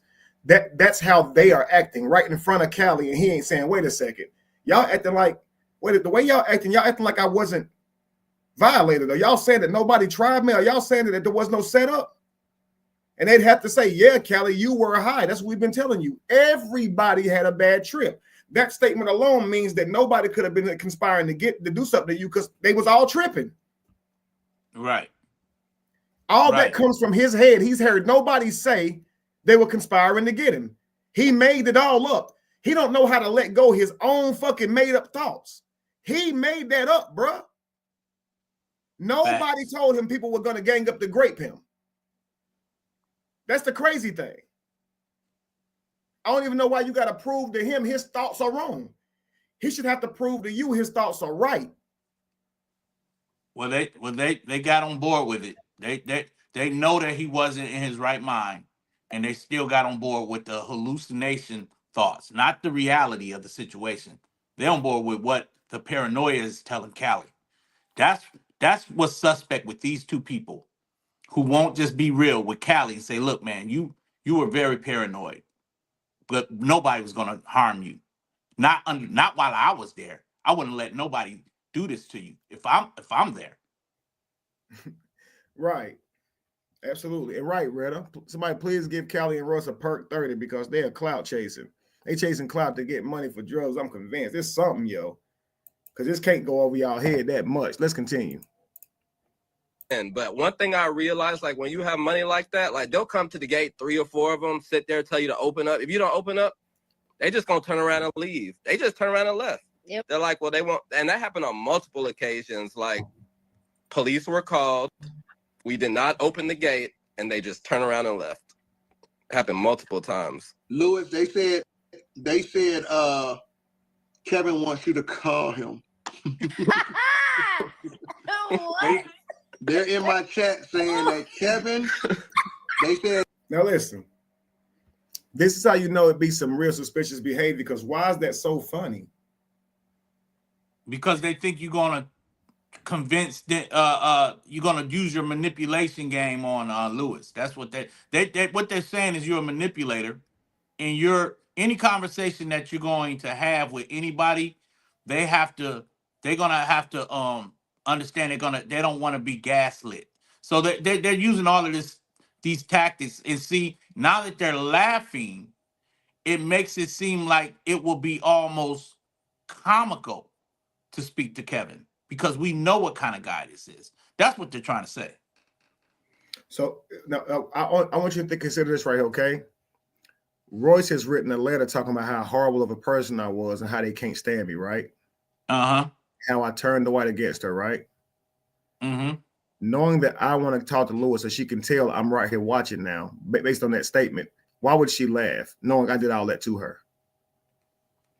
Lewis Right. got up here and said he's a narcissist. He's done things to me that I want to confront about him. But when he heard it, he's covering his mouth right here in laughter. So Well, if a person is that bad and you hear they want to talk to you, why would you start laughing? I mean, I just can't see how that. I'm trying to put myself in someone's shoes where I'm up protesting about someone, how horrible they are. And then I hear someone say, reach out to me, and I start laughing. Or I'm saying myself, I don't like him. I got beef with him. I think he's a narcissist. I'm thinking about calling him. And then you hear they want you to call them and you start laughing. I don't understand. The other thing is you could tell that there already been a what you use the word triangulate. Yeah. They've Yep, already triangulate triangulation, their yes. circle, Mhm. and basically Lewis already came up there out of his own mouth, said, I would like to talk to Kevin one-on-one, man to man. So if he's already open to a conversation, but they're trying to somewhat use that as a ploy to to try to make sure that he understands that you don't have to go over there and be gaslit. It's almost like they're working an agenda, and they don't want it nothing like to sabotage what they're already trying to do. Right. And I look at this as breaking character. Mm-hmm. They're supposed to hate this person. They're supposed to detest this person, right? Mm-hmm. Look at this right here. As soon as they see I'm interacting with them, look at the laugh. Bet. Yep. That makes no sense to me. If I'm Lewis and I go, yeah, I want to talk to him. I got a problem with him. I'm going to call him. And then if the person goes, hey, Kevin wants you to call him, I go, okay, bet. I said I was going to anyway. I don't see why laugh and then say that. But that's what makes me wonder, like, what is this? What is happening? Is this sincere? Do they sincerely have a problem with me, or is this a smear campaign? I mean, I know it's a smear campaign, but they break character so easily, and weird shit like this happens. I don't know. To act like this and go to laugh and just watch. They said Kevin wants you to call him. See, Callie laughs first. There Multiple times. Callie can't read it without laughing. And then there they go laughing. they said Kevin wants you to call him. What? They're in my chat saying that Kevin. They said Kevin. Both covering their mouth too. Lacey is telling. Lacey is on live telling Lewis that Kevin to I call. really hope to not have problems with these two, man, because I really don't want no beef. I don't want them lying on me. I don't want no problems. I can't stand that this even happened. I mean, I do appreciate the moment of the revelation of it, but it's just like to see people like this from my past acting like this. It's like, what is it ever gonna end? Let's continue. Kevin. Okay. Yeah. I definitely Damn, it make you really question and be like, damn, maybe I am a piece of shit. Maybe I am. Yeah, bruh. a Yeah, real you piece of shit, never bro. know who don't like you until you hear it. Like they wasn't man enough or woman enough to be real.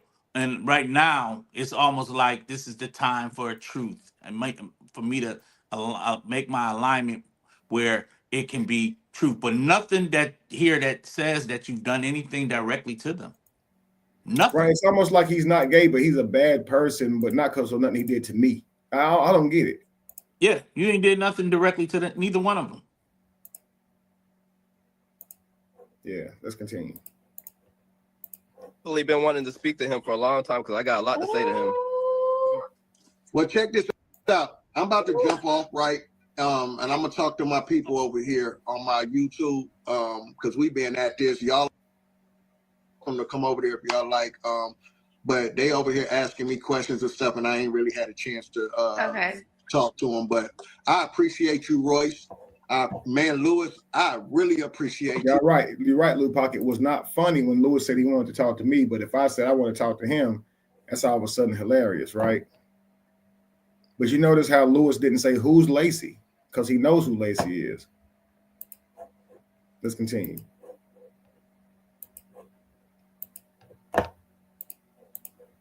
you because you filled in some. Look, my chat was over here like, so he wasn't the assistant, huh? Yeah, so I appreciate you, Lewis, man, because you definitely just filled in some holes. He told us he was the assistant around that boy. You know, you're saying the same thing his girlfriend at that time said, that he was just there. He was, but so you're basically showing that this guy had a lot of power in that house to not have a job at that house. So what were you doing to get that much power over this guy's family? He didn't have power as far as. And listen, guys, Lacey can tell you because she was there. I told you guys that sometimes I didn't see Lewis. I didn't speak to Lewis like that because of things people would say about me. But maybe Lewis was good at playing so professional that it was not obvious, and maybe I was so good at it too because he didn't seem to notice I was kind of egging him too. But Lacey can tell you it wasn't anything obvious between me and Lewis where he was walking a different way than me. Lacey, put it in the chat. We didn't seem to be beefing, did we? But just want to make that clear. But let's continue. He didn't have power in the house. What he had was Dwight's or Superman's ear. He had his ear, right? So that's a personal thing. That had nothing to do with the workings of the property and everything that went on the property and everything that went on. D-Ham, what this does is it breaks apart the letter that Royce did with Josh and them. Kevin gets everybody fired. People are afraid of him because Lewis is saying he had no power over the inner workings of the company. People weren't like worried about their job due to this guy. He wasn't dictating or delegating anybody to do anything. That's what Lewis just said, correct? Correct. So how Royce is up here? Didn't she say I get people fired and they scared of me and all this kind of stuff? Correct.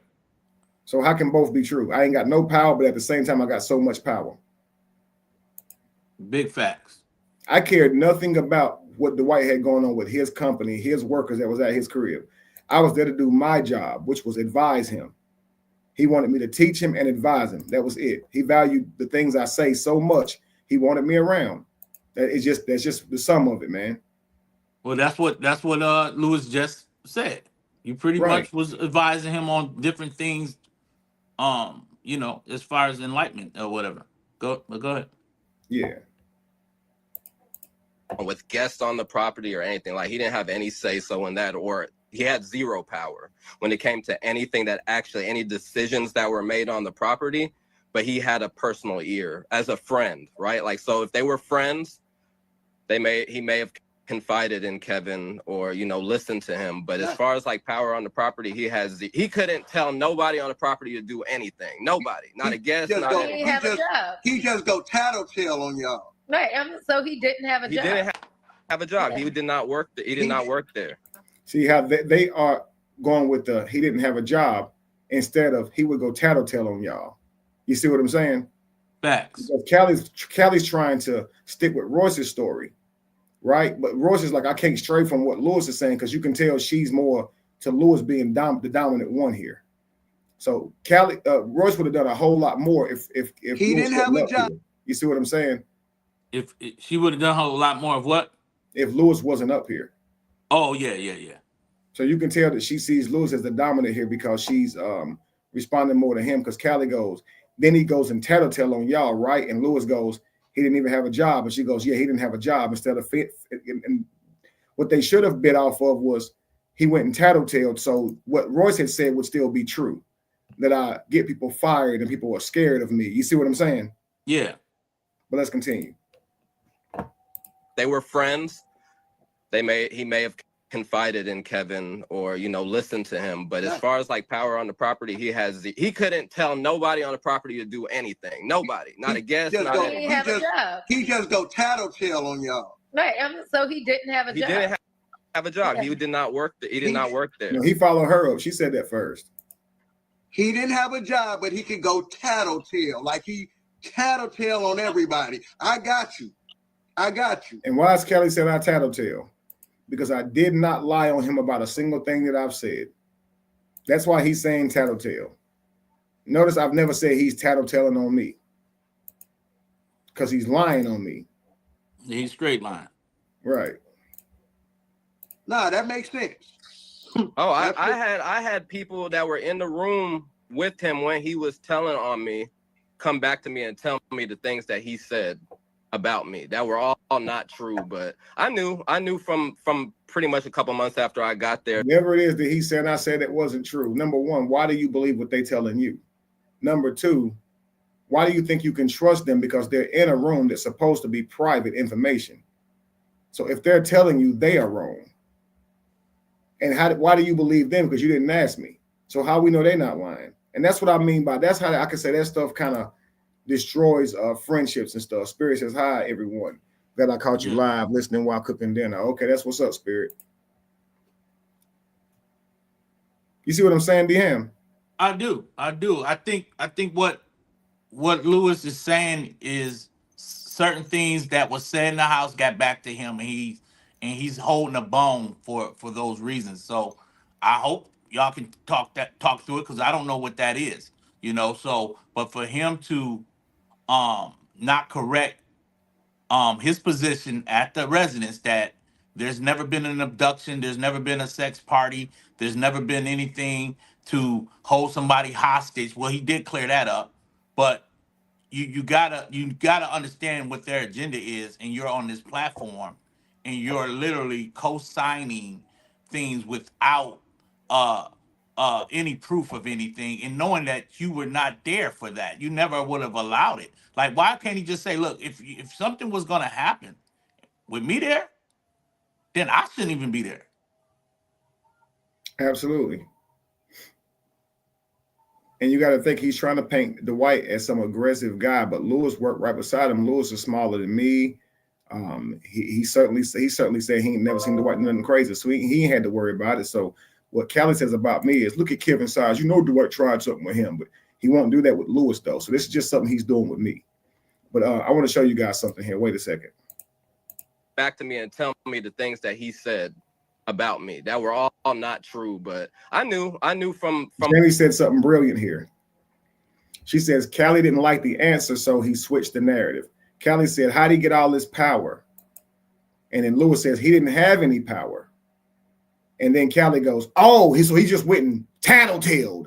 So he needs something to be true so he can find something wrong with me, right?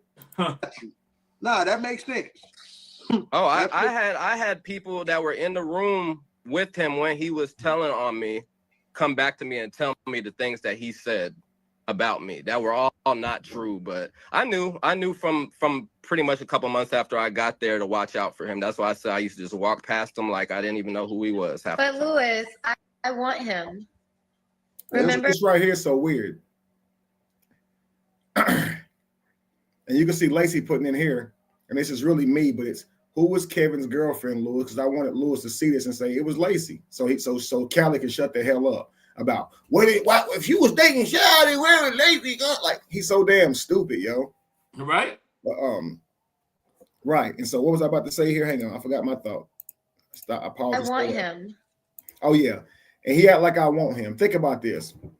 She's asking Lewis to validate her on her wanting me or something, as if he was in the apartment that day. There's no way he could speak to that. And if he just believed her word, that's so unfair. Listen. Remember? Oh, Remember? that's a whole nother. I don't know if y'all talked about that before I got on here. I think maybe he avoided it because Remember? he knows it's bullshit. Look. Oh, Remember? that's a just walk past him like I didn't even know who he was. But Lewis, I want him. Remember?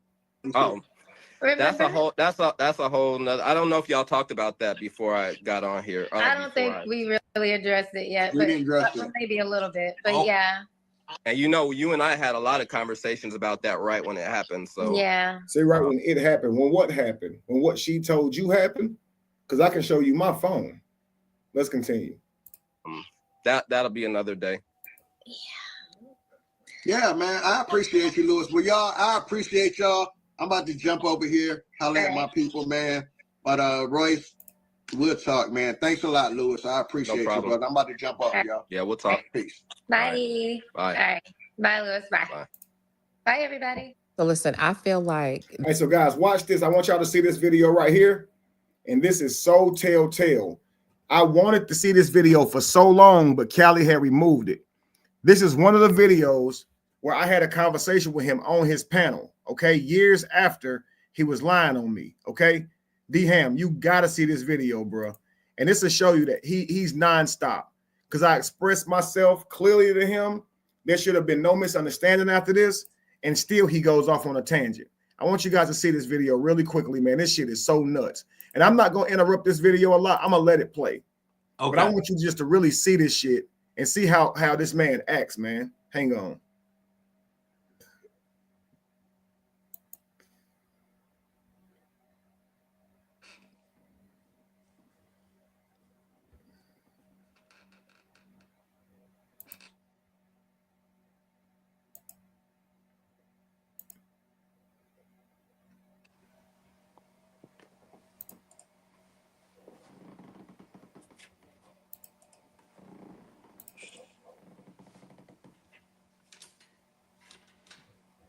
One sec.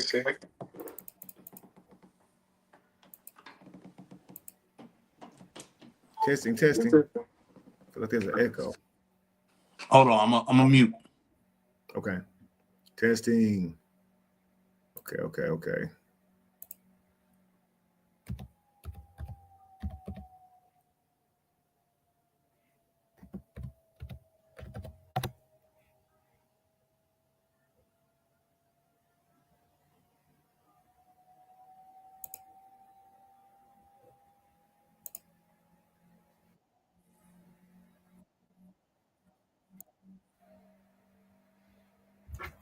Hang on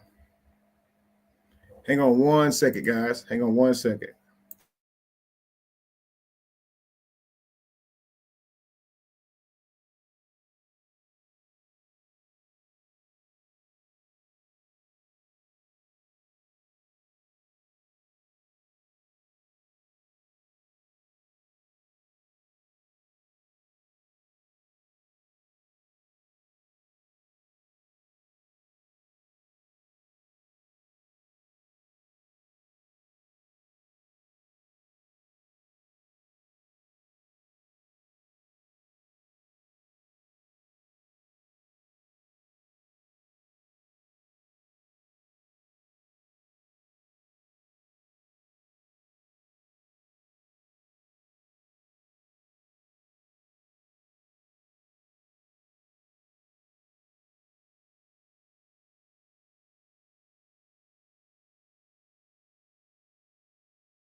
All right, 1 second, guys. Hang on.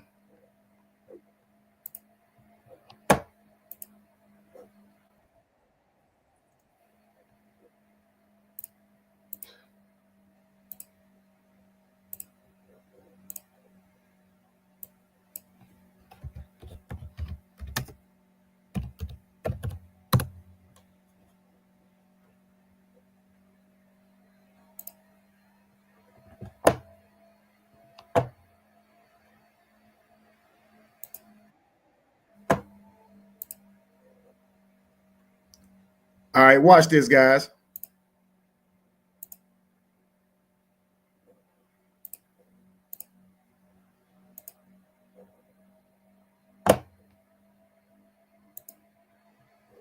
Sleep better at night. But as you see, here we are in 2020. Watch this conversation, family. 25, and he's still out here on a world tour. You know, so check this out.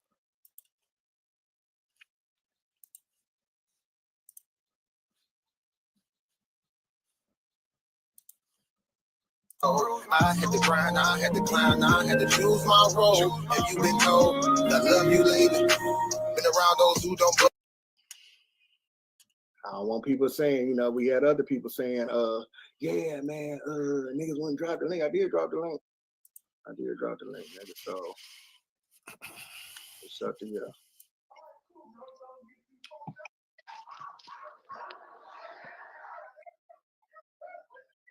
Callie, Go ahead, bro. can you hear me clearly? I hear you. Last time I went back and looked at the videos, my voice kept going out. So a lot of times, I ain't had nothing to do with that, bro. that's fine. Sometimes a microphone, when two people are talking or more than one person is talking, it drowns out other videos. That's fine. But anyway, let me ask you something. Remember that night?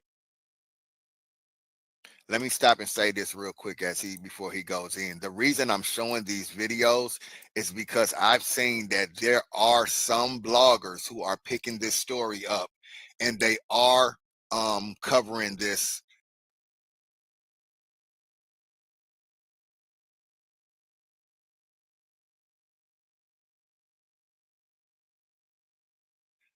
They are covering this story with some integrity.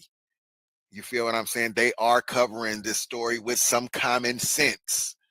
You feel what I'm saying? So I'm playing these videos pretty much for those bloggers to be able to see that this guy has been stalking me, coming after me for a long time. It hasn't been me. It's just you see me respond to him. But there are, and I'm going to play one of those bloggers after this video, because I think those people deserve their shine, because there's this is a millionaire dude who's paying people off.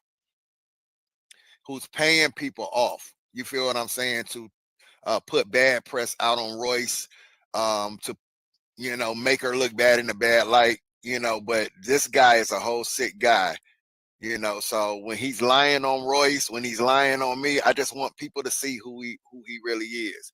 This is me bringing him on my panel. I stayed quiet so he could get everything off his chest. I want y'all to listen to him. Listen how unhinged he gets, because I am staying quiet. I'm not even arguing with him. I'm just like, get it off your chest, dude. Whatever. At this point, whatever, my guy. Callie, Go ahead, bro. can you hear me clearly? I hear you. Last time I went back and looked at the videos, my voice kept going out. So a lot of times, I ain't had nothing to do with that, bro. that's fine. Sometimes a microphone, when two people are talking or more than one person is talking, it drowns out other videos. That's fine.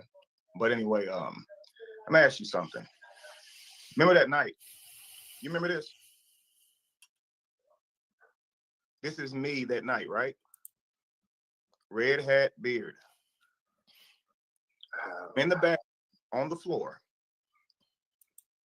Now, this is what I want everyone to do. Just listen. And this is literally all I wanted to say. I ain't trying to embarrass you. I don't want to argue with you. Go ahead, brother. All right, Go here we ahead. go. This is me hitting record because I felt like I was about to lose my damn mind.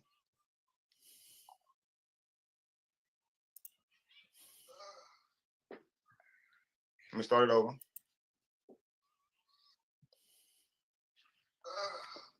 Shit.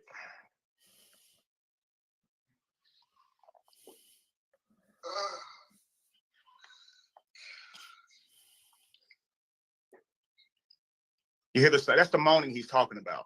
No, that's not the moaning, but that's not the moaning at all. Keep listening. Bro, okay, that's the moaning. That's the moaning I was talking about, y'all. No, just listen. Listen.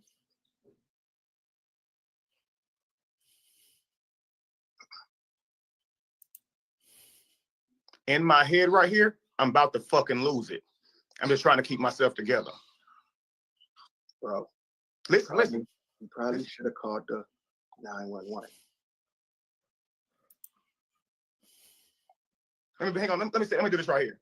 If I'm trying to show you something and you over talking it, it sounds like you're trying to keep this damn narrative.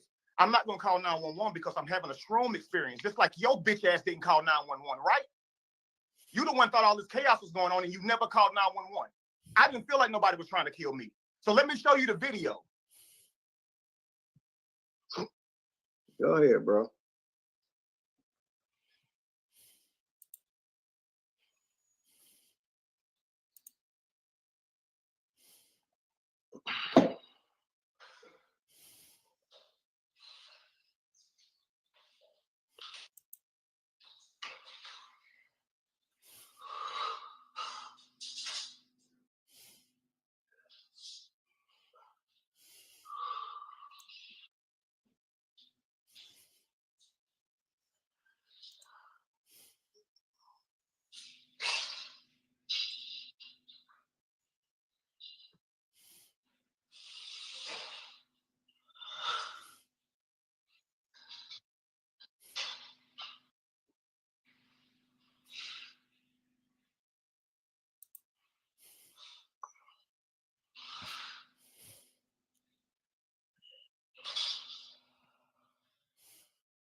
boy on that play.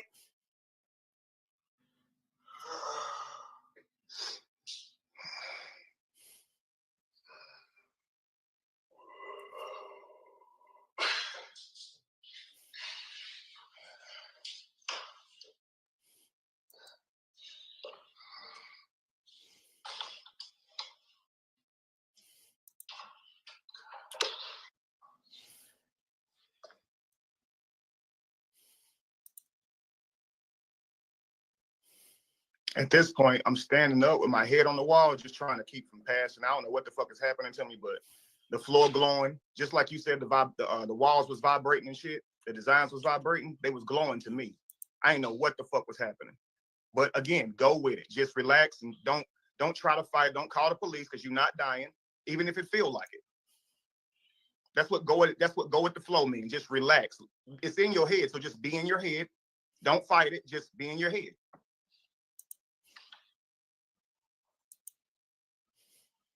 Now look, as this night goes on,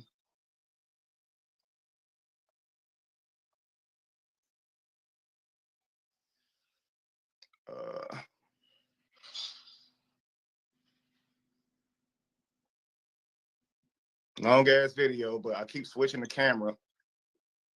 It's another part. I'm switching the camera because I'm conscious again for a moment there, but that quick, I'm about to go out, about to fall. Got to bend over. I got my hands on my knees. You hear the moaning? You hear the breathing?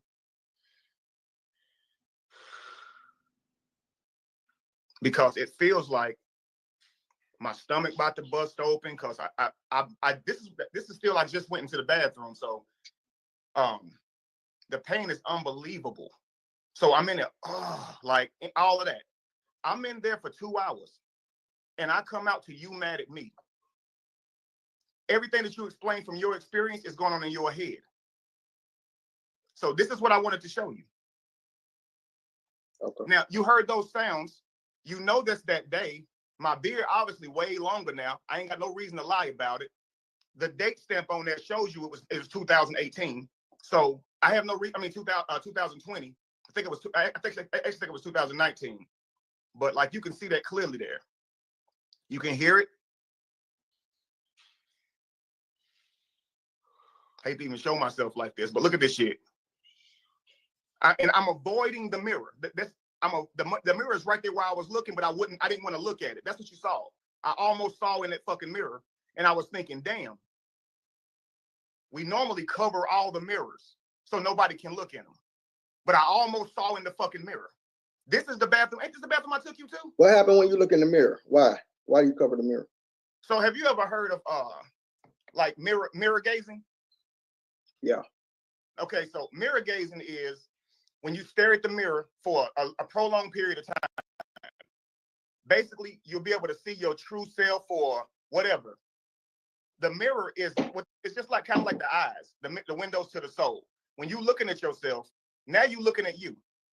You're projecting onto the world. You never see you. All you ever see is people. You have your head and your eyes are in the sockets, but you don't see you. You see everyone else. So when you see yourself, you're seeing yourself as a canvas. Everybody around you is a canvas and you're the projector. Notice you don't feel insecurities until you look in a mirror. It's only then that you want to dust yourself off and make corrections. When you're looking in a mirror, the first thing you're doing is observing yourself. On shrooms, when you look into a mirror, your observation is skewed because there's all this drama in your mind. And you're never supposed to live in the drama. You're supposed to observe it. This is what I mean by your shroom experience is for you. You getting there though. You said, I fear bodies of water. And the first thing I thought is this dude might be out there in a damn lake. And you fought through that shit. You had to face your fear of water. And you stood up to everybody and said, where is my homie? If y'all don't tell me where he is, it's gonna be problems. But you saw me. You didn't actually have to go looking for me, right? Right. Okay, but you standing up and making your stance was enough to say you was willing to face your fear. That's fine. Right? Now, I don't know how you grew up, but if you grew up like I grew up, y'all called each other gay and you fought over it. Back when I grew up, gay wasn't real popular. We might have had a couple cousins that seemed a little iffy, but we didn't talk about it. Because of how my face looked, I look like my mama. People always say you pretty and you gay. So I grew up fighting over this. It was a way to gay bash. So for you, if you grew up, we're about the same damn. How old are you, Callie? 45? All right. I'm 39. You're 45. 3 and 9 makes 12. 4 and 5 makes 9. You're a Pisces. I'm a Virgo. We did shrooms together. Esoterically, we were supposed to fall out. Pisces and Virgos are not mutable signs at all. They don't argue the same. They don't think the same. So when I'm trying to tell you what reality is, listen. Virgos, Tauruses, Capricorns, these are earth signs. They deal with reality. Pisces is a water sign. It deals with the dream world. When you are on shrooms, you become more linked to whatever star constellation you come from. So if you are a Pisces, you're in your dream world, that's going to be more strong to you. Where I'm telling you, reality is me and you just looking at each other. But in your dream world, in your drama, you don't see my eyes and you don't see my beard. Of course, that bothers you. At that moment, your dreads bothered me. Your face bothered me. But I'm not going to say you were a demon, prove you not. Your dreads had snakes, prove you not a bad person. When I say you got me arguing against your drama, it's because you're not supposed to be in the drama. You're supposed to observe it. You hear loud fruit, it bothers you. Okay? You hear moaning, it bothers you. Listen to how you sounding. I'm in the room with you. I moaned. I wasn't having sex with no man. I heard no moaning in the other room, and if it was, you could have looked. I'm walking in and out the room. I wasn't looking at shit. This is exactly. I wasn't going to look at shit. Listen, you wasn't looking at shit. This is why I'm giving you the benefit. I heard a female moaning. I didn't go look at shit. Why I give you the benefit of the doubt. You never looked. So it's easy for you to say what you was thinking in your head. If you high on shrooms and you hear moaning around the corner, and for you, moaning only happened during sex, what the hell else you gonna attribute it to? If I see a bush shake, I ain't gonna think it's a damn Loch Ness monster. Yeah, bro. I heard people sick, bro. I heard people in pain before, bro. And I heard moans of pain, bro. And I heard moans of sex, bro. Did you just hear my moan? I just showed it to you for a reason. That's fine, bro. Like, okay, so this is what I'm saying. That's what I heard. That's what I heard. You're telling me that's what I heard. This is what I'm saying. You heard it, but you also witnessed I walked in and out of those rooms, correct?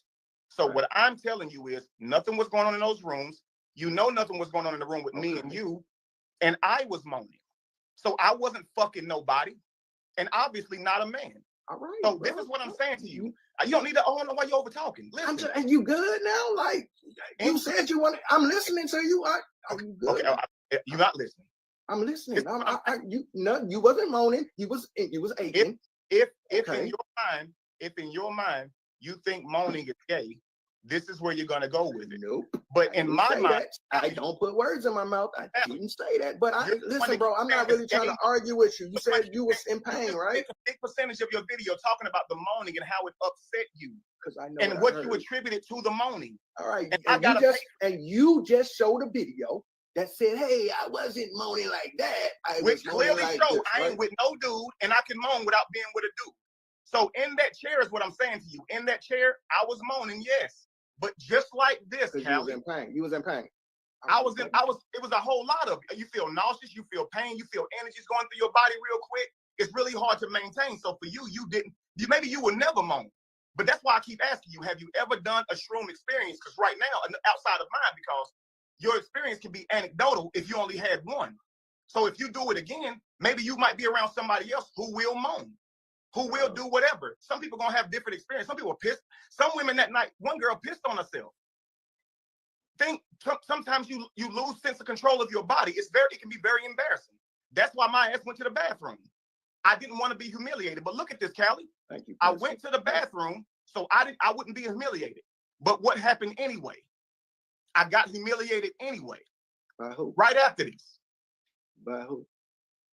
By the person who went live to say I came on to him, tried to kill him, and manipulated him to get there.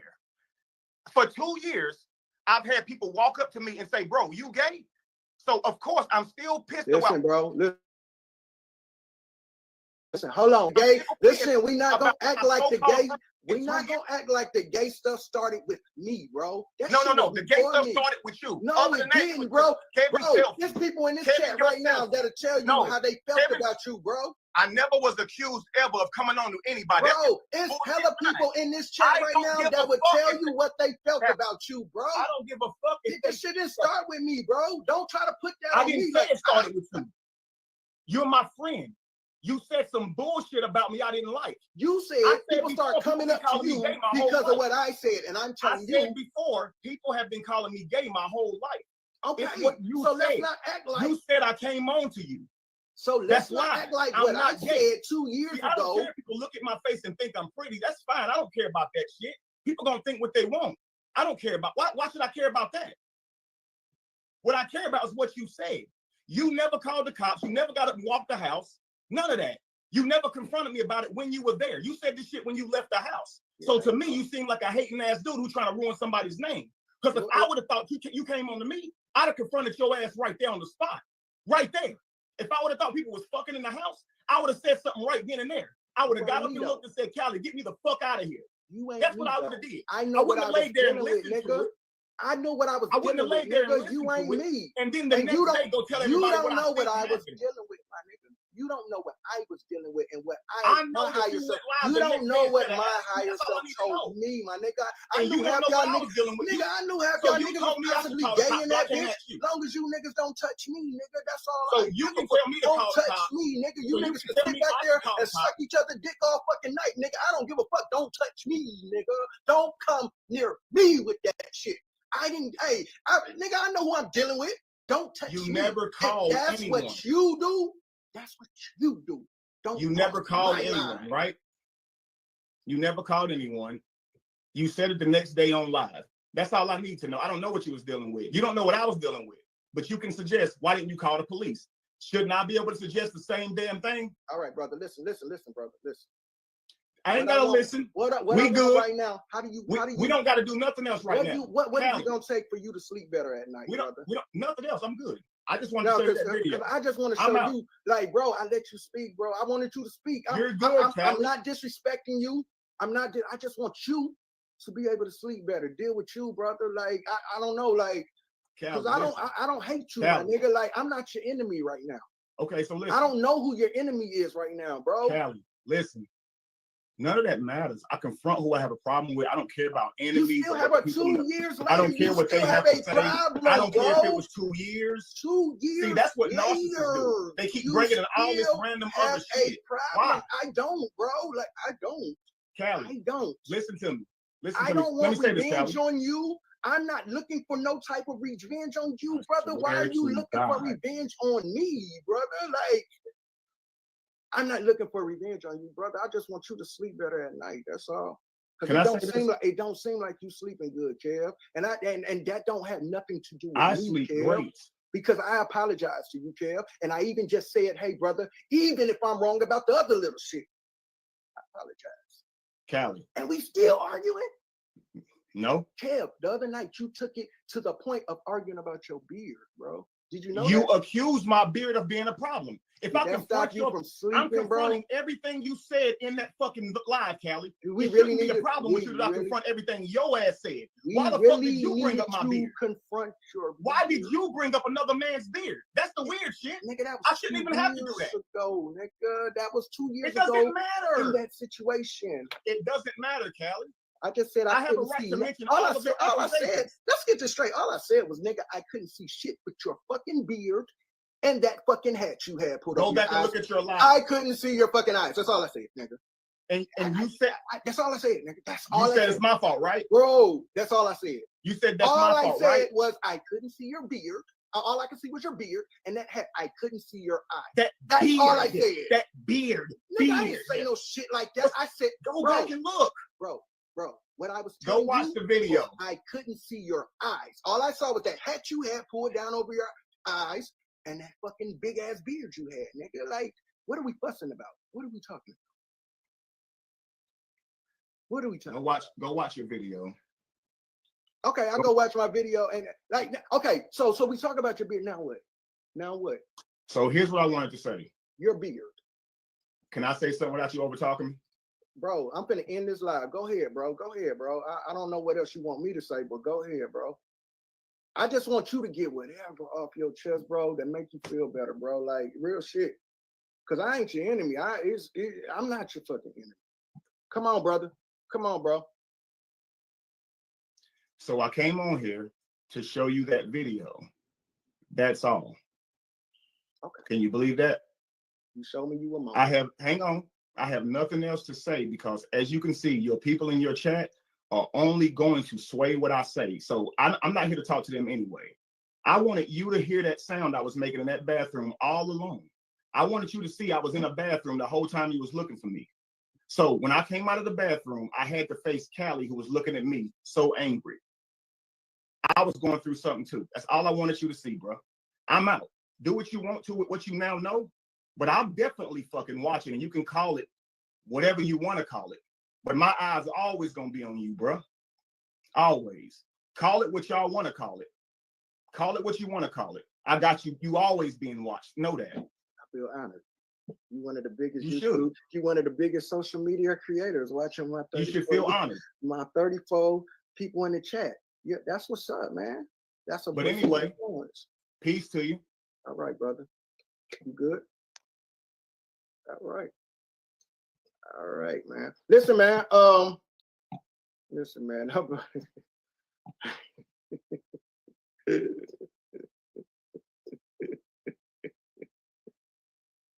You know what, sister? Thank you so much, man. Thank you so much.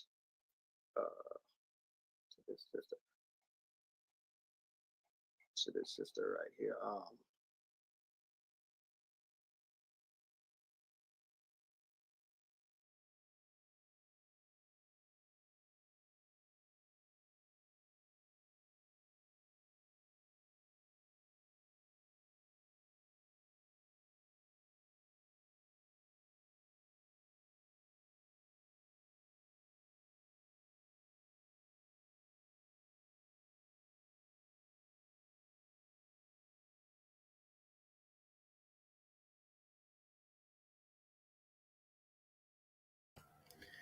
All right, guys, what y'all think about that? D-Ham, what you think? I dropped the link. I want to know what you guys think about that.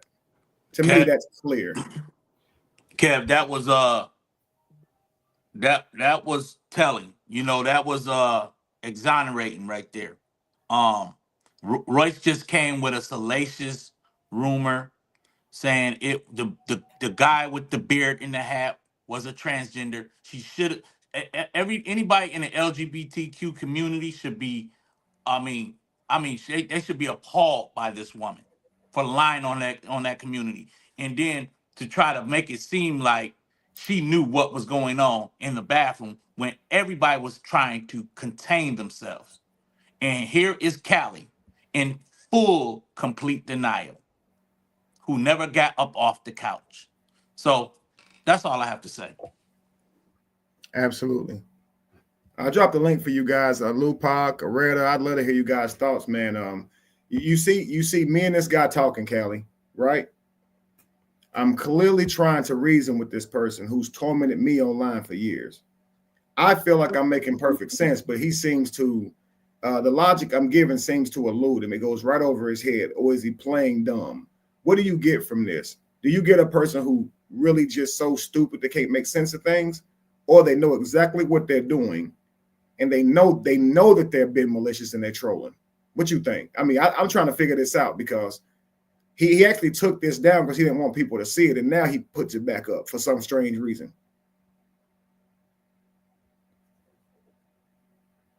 You there, D-Ham? And when he says he can't face you, yeah, this is why he always avoids me. He will always avoid conversations with me one-on-one because he already knows I'm gonna make him look stupid. Right. Somebody says, Patricia says you are making perfect sense. It's just that the truth hurts, right?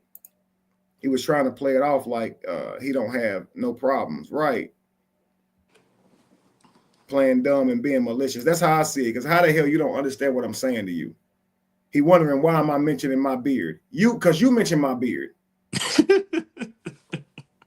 And now Royce is mentioning the beard. Right. Yeah, great. Lupac's up here. Peace, Lupac. Welcome in. Hey y'all, I hope it's not. Y'all can hear me good because I got my earpiece in. I'm in the kitchen. Yeah, I can Yeah. hear you. You good. Y'all can hear me good? Okay. First of all, he is a gaslighter baby. Okay.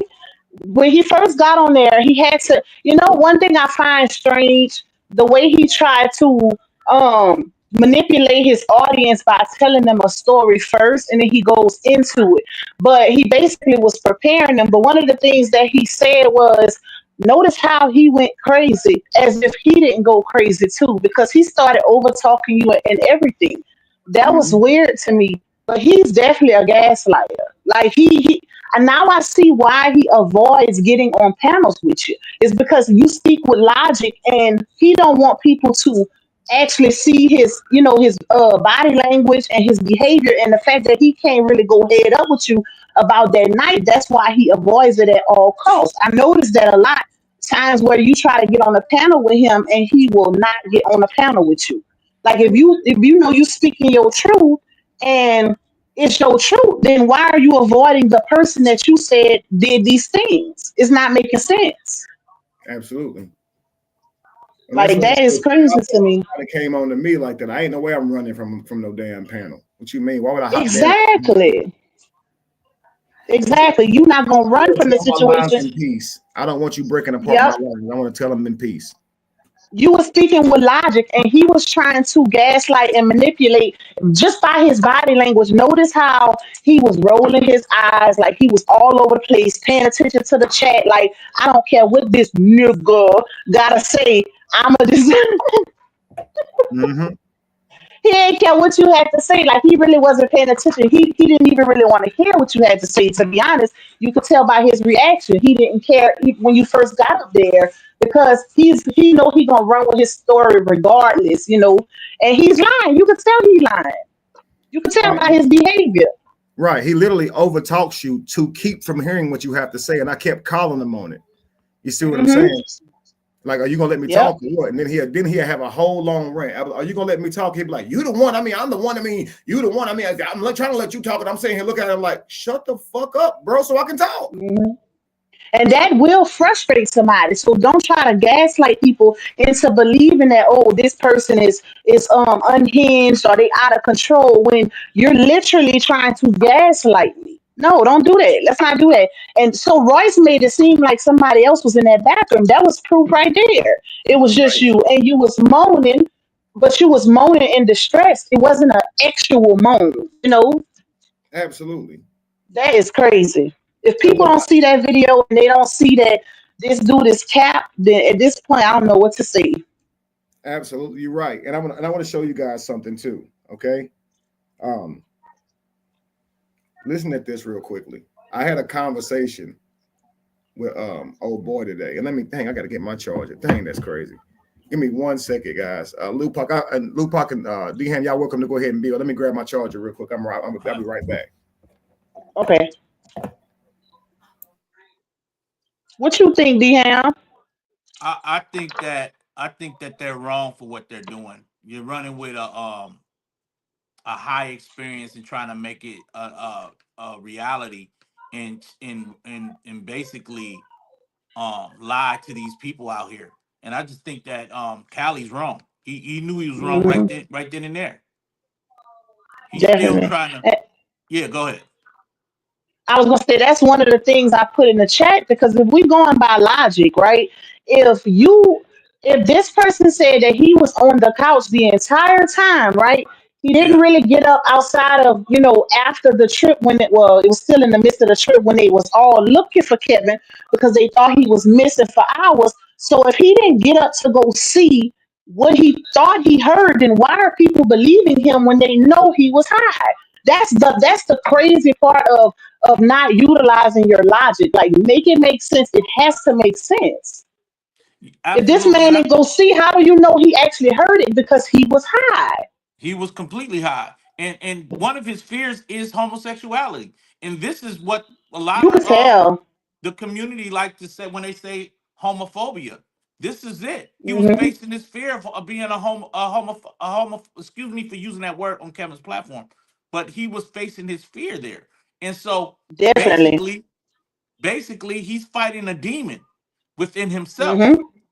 Because Yep. And he if you're don't see that. hallucinating hip shaking, and to you that's gay, and you're getting offered fruit into you that's gay, and you're hearing moaning to you that's gay, while you're in a hallucinated state of mind, and you now become paranoid that you're in a room full of gay people out of nowhere, and everybody Yep. that's in there, you now is looking at want to harm you sexually. You're having a Yep. homophobic experience. Exactly, because how it, that was his trip. That's his higher self. He was battling that homophobic spirit. Because think about it. If you saying you hearing men moaning, you say you heard a woman moaning, and you didn't get up to go see it, how you automatically assume it was some gay ish? Right, right. How do And you he's know? You know what I'm saying? If you didn't and go he visualize and actually go see it. correct, and he's still running with that narrative to this day. So Hmm. I think Kev was right to play this. I know he probably never thought he Yep. would have to, but he did the right thing, and it's good that he has it because he can all no matter how many times he go live, he got that footage that he can play on Yep. any live he's speaking on about this situation to show Hmm. people what his experience was. You know, Yep, and Royce made it 10 times worse because what people are ignoring is the fact that she literally just went live yesterday and said, "Come on, Kev, let's not do this." You know for a fact that it was a transgender that walked Callie to the bathroom and tried to grape him. I was like, what? yep, with a hat and a Why was beard. that not exactly? Why was that not mentioned on their reunion live last night? Because that's a major detail. That's one of the things that Callie included in his story multiple times was that walk to the bathroom. And he speaks on the fact that Kevin walked him to the bathroom. So the Correct. fact that Royce said that should be enough for people to call Cap just in itself. That is the defamatory, Hmm. and Yep. really, it's an assassination on someone's character. What she's trying to Hmm. allege, and that's not right. If somebody says that they're not that way, then it should be automatically understood. You don't have to keep trying to Yep. assassinate nobody with that. And because what you're doing, you should be careful of offending that community. If people don't Bingo. mind being in the closet and they come out the closet, then we gotta accept that, right?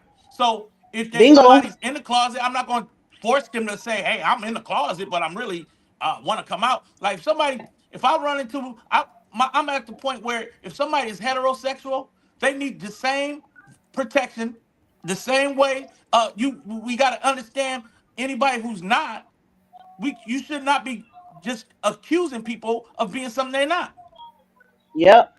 And that just shows, a lot of people don't think with logic because, and I like to, a lot of times I feel like people often project, right? So Yeah, if he's for years, he's been saying, to calling Kevin Tootie and, oh, he that pretty nigga and come out the closet, then in my opinion, that's projection because you can say, especially when a person leads with, oh, don't take offense, or I'm not saying nothing against LGBT, community. If they lead with that, 9 times out of 10, it's projection because why are you so hell bent on making this man come out of the closet as if it's a crime? What if Kevin was like that? What is it any of your business? Why are you trying to go out your way to prove that? As if it's illegal or it's a problem, because at the end of the day, this man has a family. He has 2 wives. So if they're good with him and they know he's not that way, why is it your prerogative? Why you going out your way as if you doing a service to the community, like you calling him out when you, in all actuality, you not helping the community. If anything, you're wasting your own precious time. absolutely. And again, that was him fighting his own fear of his own Yep. thoughts of being gay, and I think he's Hmm. fighting a war within himself. Yep. Yeah, this stuff I don't don't make think he no sense. realized the obsession. Like the Yeah, obsession is unreal at this point. Like you have been going out your way to try to prove something to, like, okay, let's say hypothetically speaking, Kevin was like that. What is that going to solve for you? Is that going, like he say, how can I make you sleep better at night, Kev? How can you sleep better at night? Like right. I feel like he don't care if it's true or not at this point. He's just hell bent on trying to be proven right, and it's sad. Like let it go. Absolutely, absolutely. And I think that we got. I'm glad. I know Kevin keeps himself some receipts, and that's why I never was going to sway on this. Now I Hmm. think when you talk to Cali, yeah, I let him explain. He just explained what his friendship was like with Kevin. I don't know that Hmm. friendship, so I'm gonna let you explain it, brother. Okay, cool. I can't tell you you're wrong because that's y'all experience or that was y'all friendship. But I will say this right here, what Kev did tonight, it proves that Kevin wasn't lying. Period. Hmm. Yep. And Yep. guys, and I gotta show this too, okay?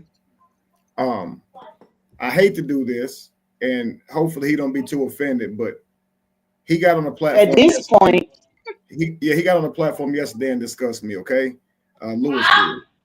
And I wish he would have called me first and not put this out there. And because so many people are asking me, what did I do to Lewis and stuff like that? I did talk to Lewis today, and I did record it. Okay, I like I said, I'm always going to clear my name. All right, so he might have recorded it too. You never know. right, so I hit play, and guys, I ain't going to leave no parts out. Okay, obviously you're going to hear some things that me and Lewis have discussed, even about the white, and it's just going to be is what it is. All right, so here you guys But go. you know what? Before you play that, Kevin, you Yeah. have. I feel like you have to play it at this point because it's your reputation on the line, and he Lewis left reason like he left a lot of gaps with those broad statements that he made by not, saying exactly what it was, leaving people to think that it could have been more, worse than what it actually was. So at this point, hey, let the chips lay where they may, baby. Okay, great. And thank you so much. And before I hit play, I got Aboriginal Power in the back. I got Jamal. Welcome in, brothers. Oh Lord, do I need to get down? Let y'all do, do y'all You guy good? thing. No, Lupac, you stay up here. You are so important. Okay. Hey, what's up, brothers? How y'all doing?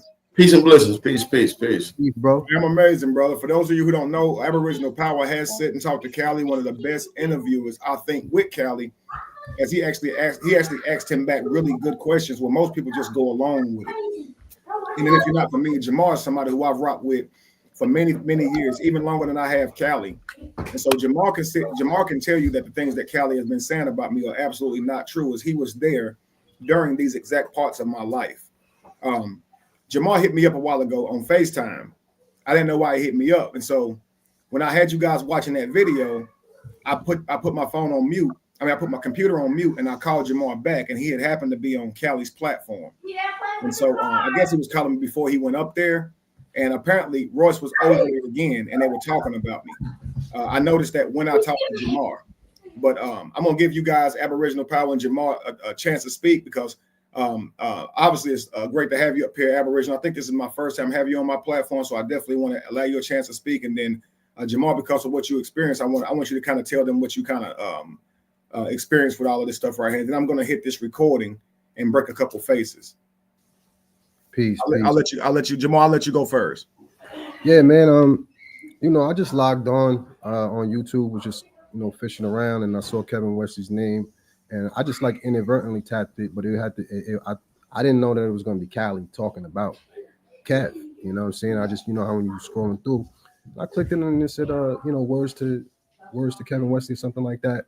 And I started listening in, and I'm hearing him telling this story, and the story sounded real familiar because when I was last on here, like consistently, it had to been like 6 years ago. Like I haven't been doing lives. I did my first live like this past year in the last like 2 days, the last 48 hours. I haven't been going live only because of the energy on YouTube and how things transpire with people just talking crazy about people. And sure enough, I come back on and they were talking crazy about Kev, and I'm just like, yo, like, a real man would just call this person up first and foremost, like before you start going crazy on here. So I start asking questions. And the more questions I ask, the more upset like Callie seemed to get, and the people on the panel as well. So I'm like, yo, what's really real? Because they was talking about like essaying and people getting violated at parties and stuff like that. And I remember the story from, vaguely back, and I'm like, are they talking about the same story? But then it was an expanded story now. Now it's like somebody got violated or something like that. So I'm like, all right, somebody got violated.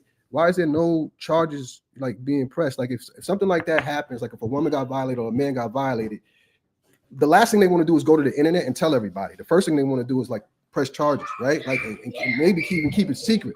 So it was just weird. When I see people talking crazy about a person, you got to be careful. Like that's slander. Like now you can go to jail for stuff like that. You can't just come on here and start saying stuff about people and not even put alleged in front of it and not have no consequences because of it. So, I was like, you know what? So I text Kevin while I was hearing them talking, right? And I'm going to show you this exact text here because they tried to make it seem like Kev sent me there.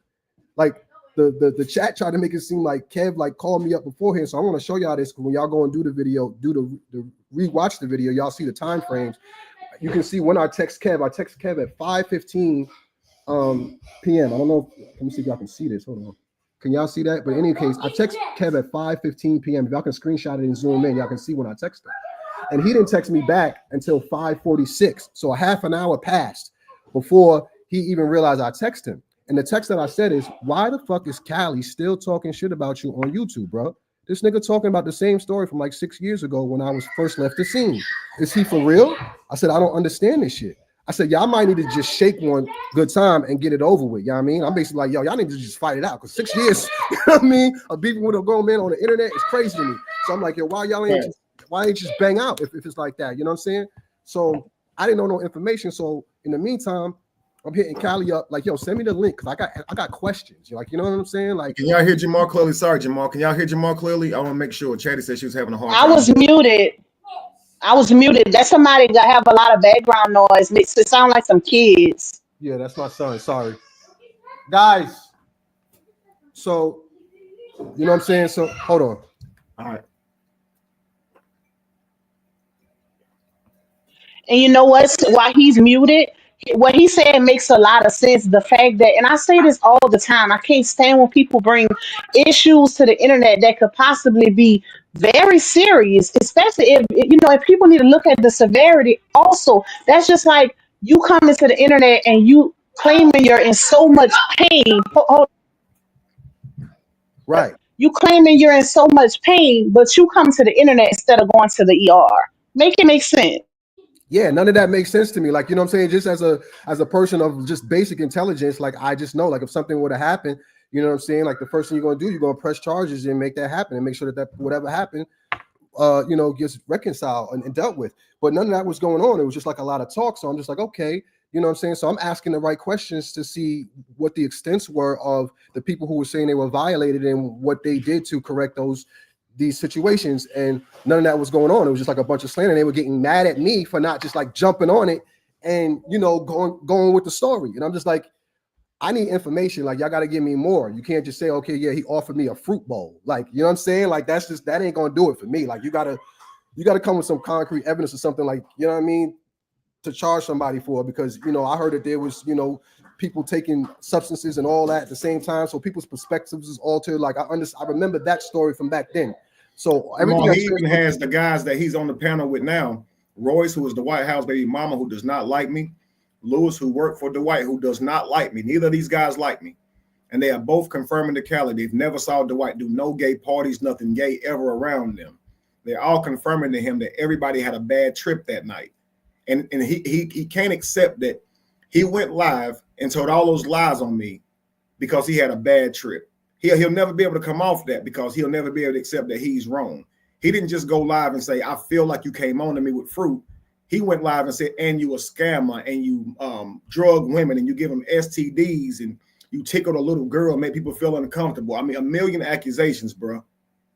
Yeah, and then they did the same thing just for me asking questions. They started going on. Like, and I remember Callie he tried it back in the day, and I pressed him on it. And that's the last time I spoke to dude, and the last time he spoke to me on some real shit. Like, I don't talk to him like that. As soon as he came on that, I pressed him on it, and he backed off. You know what I'm saying? Because I don't do the internet stuff. If it's beef, bro, I'm pulling up. Like, I'm not finna do that. I'm gonna do the man-to-man joint. And if you don't want to do that, then we're gonna have to shake. I'm gonna pull up on you. And at the end of the day, it's been working out for me because all this internet back and forth, to me, if this been going on for 6 years, I know I would have been involved in 6 years going back and forth with this man. So I'll pull right up on him like, what you want to do, bro? Because you talking hella crazy. You must want to shake. You know what I'm saying? And that's it. You know what I mean? So, and I set the premise before I even said what I said on that show. Like, before we even go crazy, just know I'm not the guy for that. I'm not the guy for that. I don't have the temperament, and I have no intentions on healing from that either. You know what I'm saying? That's my protection mechanism. Yeah, I remember that time Callie was working with me that time. And I remember calling him. I remember Callie was working with me that time, and I remember calling him saying, "Man, we used to leave, like, man, fall back off Jamal. He cool or whatever. You know, he didn't mean it like that. Like, don't bother nobody. He took something you said and went on a whole tangent with it and started making several videos one after another and bashing you because of something he didn't like that you said. Just super weird stuff. But I'm gonna take a moment here and let Aboriginal Power give some thoughts, man. Aboriginal Power actually interviewed Callie and myself. And I just want to let you go ahead and speak your thoughts, brother. Go ahead, Aboriginal. What's up? Oh man, it's always quite interesting, this whole ordeal or whatnot. Just looking at it from a non-biased lens, just looking at it. I didn't know it was still continuing, but yeah, I think it's quite crazy. But I know I came up here because you said you had a question for me. I didn't get to hear what your question was for. Goodness, what was I asking you earlier? It was damn, man. I apologize for the delay too, man. Traffic's crazy out here. One thing I was telling you was there was one part where you asked me, do I think Callie is gay? And I said, no, I don't think he's gay. Because he thinks fruit is gay. And if I offered him fruit and he turned it down, that would mean he's not gay. So I don't think he's gay. He took that and clipped it in a way where it sounds like I'm saying Callie's not gay because he didn't take the fruit. You see what I'm saying? Like, he likes to play little stunts like that.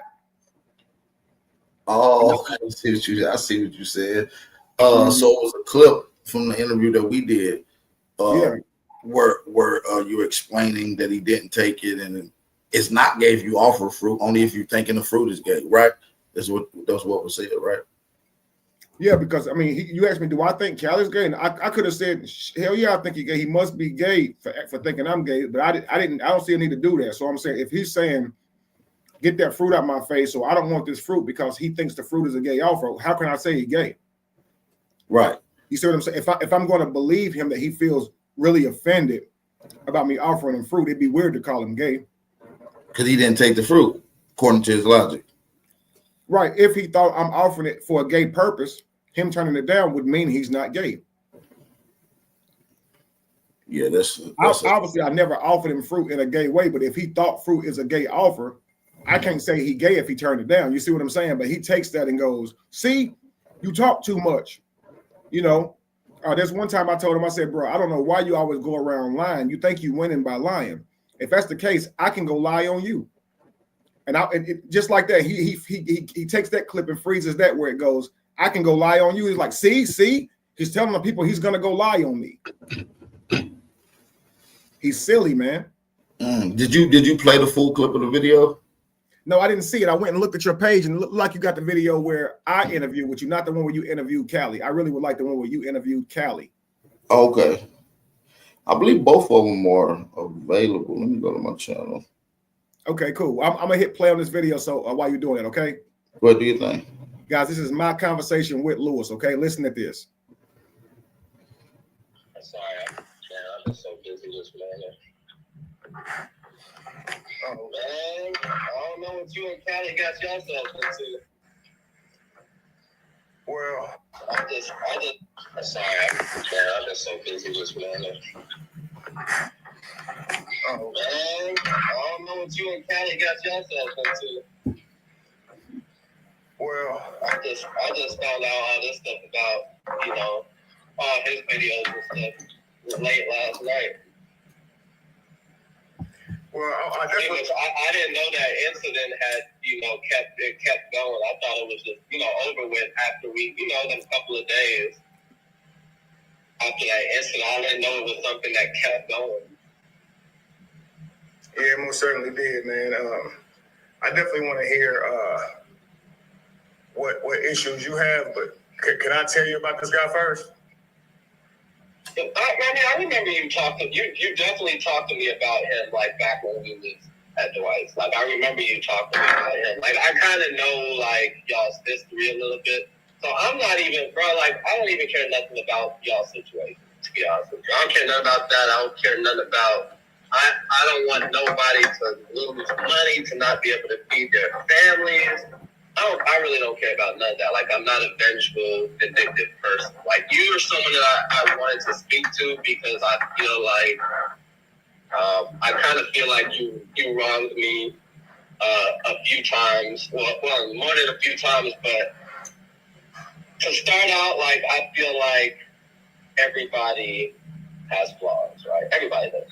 Everybody has flaws. Everybody has good in them. Everybody does bad things for whatever reason, whether it's trauma, whether it's habit, whether it's whatever. So anything I said was not to say that I think you're an evil person or a bad person. I do think that some of your behaviors when we were, you know, at that house were detrimental to me.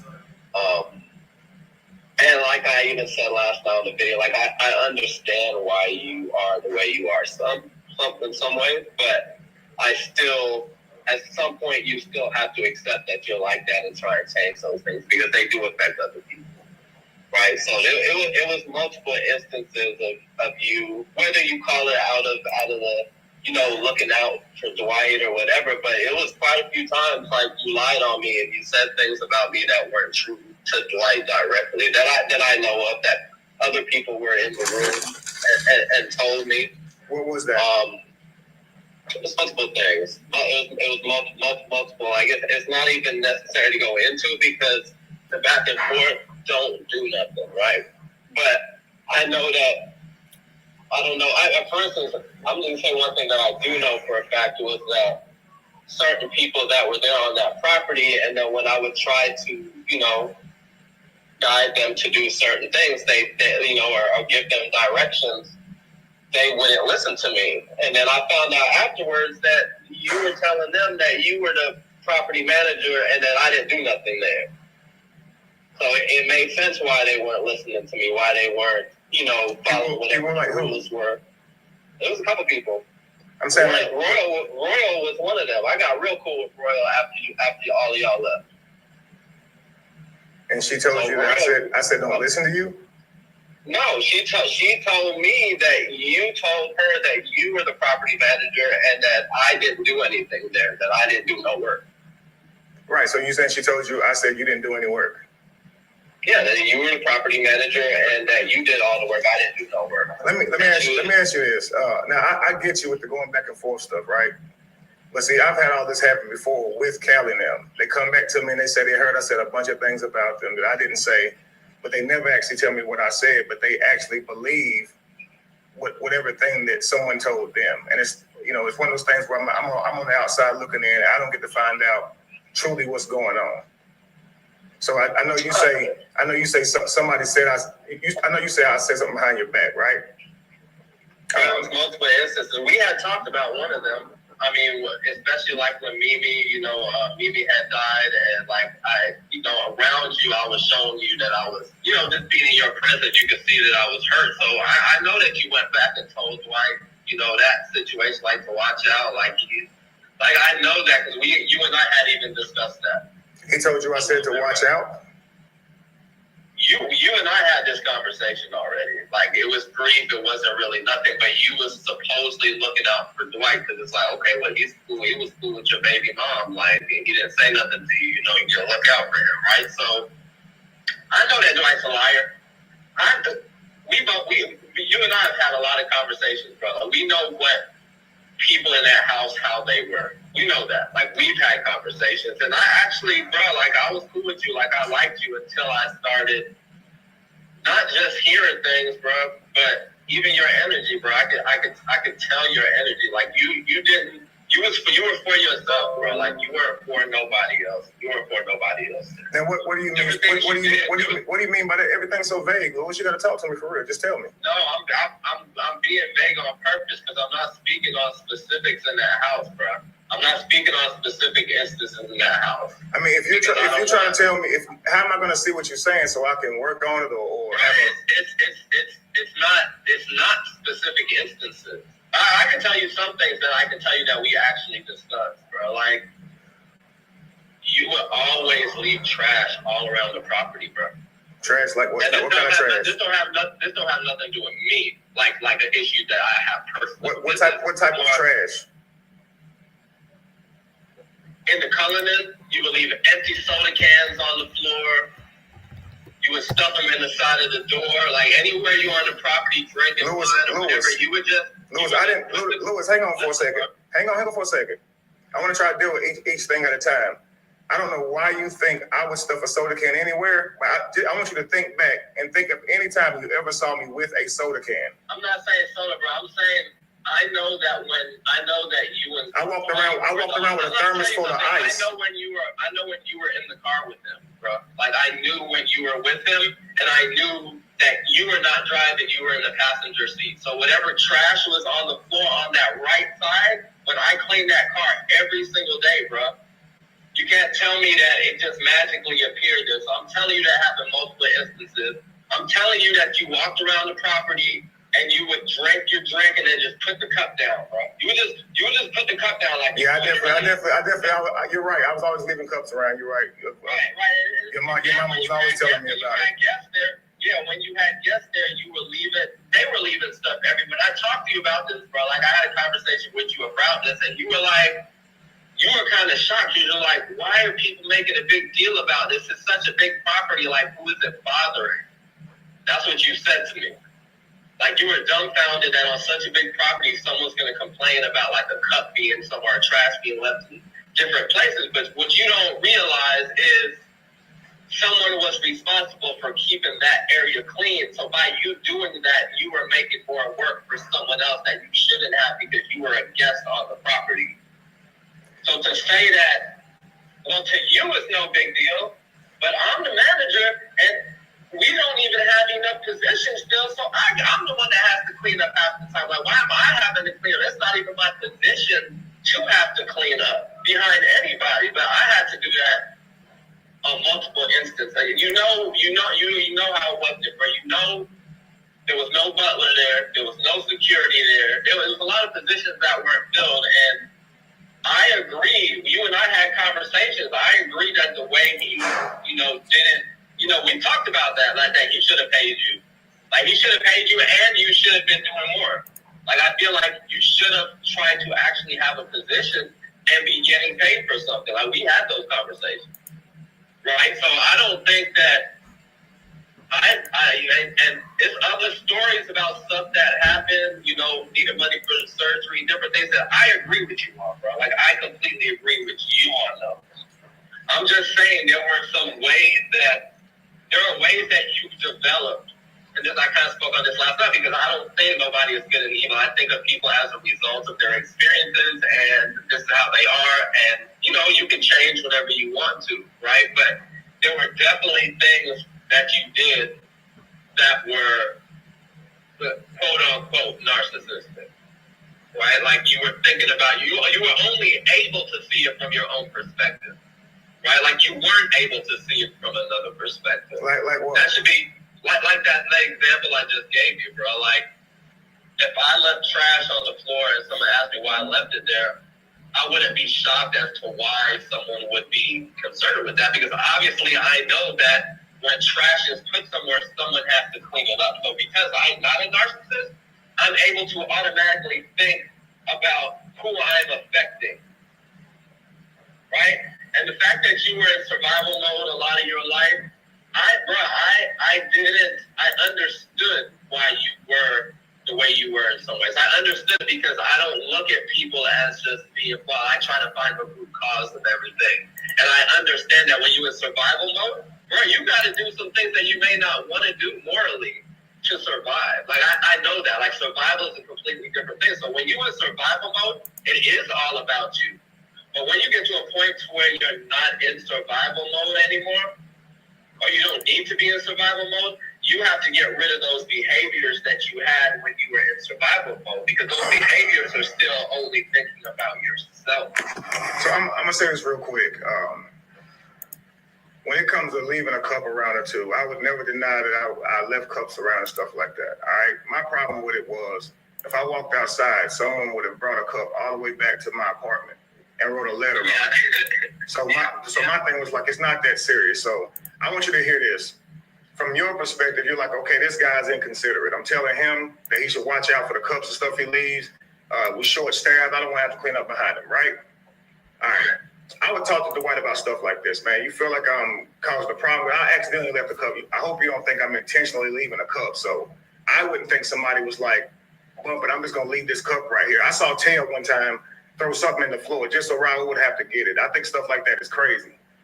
She definitely did that. So like, right. So I would never intentionally do that. So if you say I'm messy, it's not on purpose, right? So my thing was when I talked to Dwight about it, hey man, listen, if that's a problem, I apologize. I would go to apologize to him. He said, hey man, they just gonna hate on you because you're close to me. He said they work here. He said if something is messed up, they're supposed to pick it up. He said if they come to you about it, tell me about it. And so he would tell me to tell him about it when y'all come to me about it. He'd say they're not supposed to give you no hard time about that. Let's say, for instance, I would talk to him about, hey man, it seems like people not really liking me here. They seem to keep questioning why I'm here. What do you want me to tell them? And he would say, it's none of their business why you're here. I paid them to work here. It's not their business to wonder why I have friends here. My friends are my business. They're not their business. Oh, no, that's very true. That is accurate. So I'm saying like, last night when you're like, nobody liked him, nobody knew why he was there, it comes off like, you know, I'm just stating facts about what other people, how other people felt. Like, I'm not saying that you didn't have no right to be there. Here's what I'm saying to you. What I was trying to explain to you with Callie, right, is we know that there was no setup to rape him that night. We know that. We've had many shroom things where we've had shaman there. We've had some when we didn't.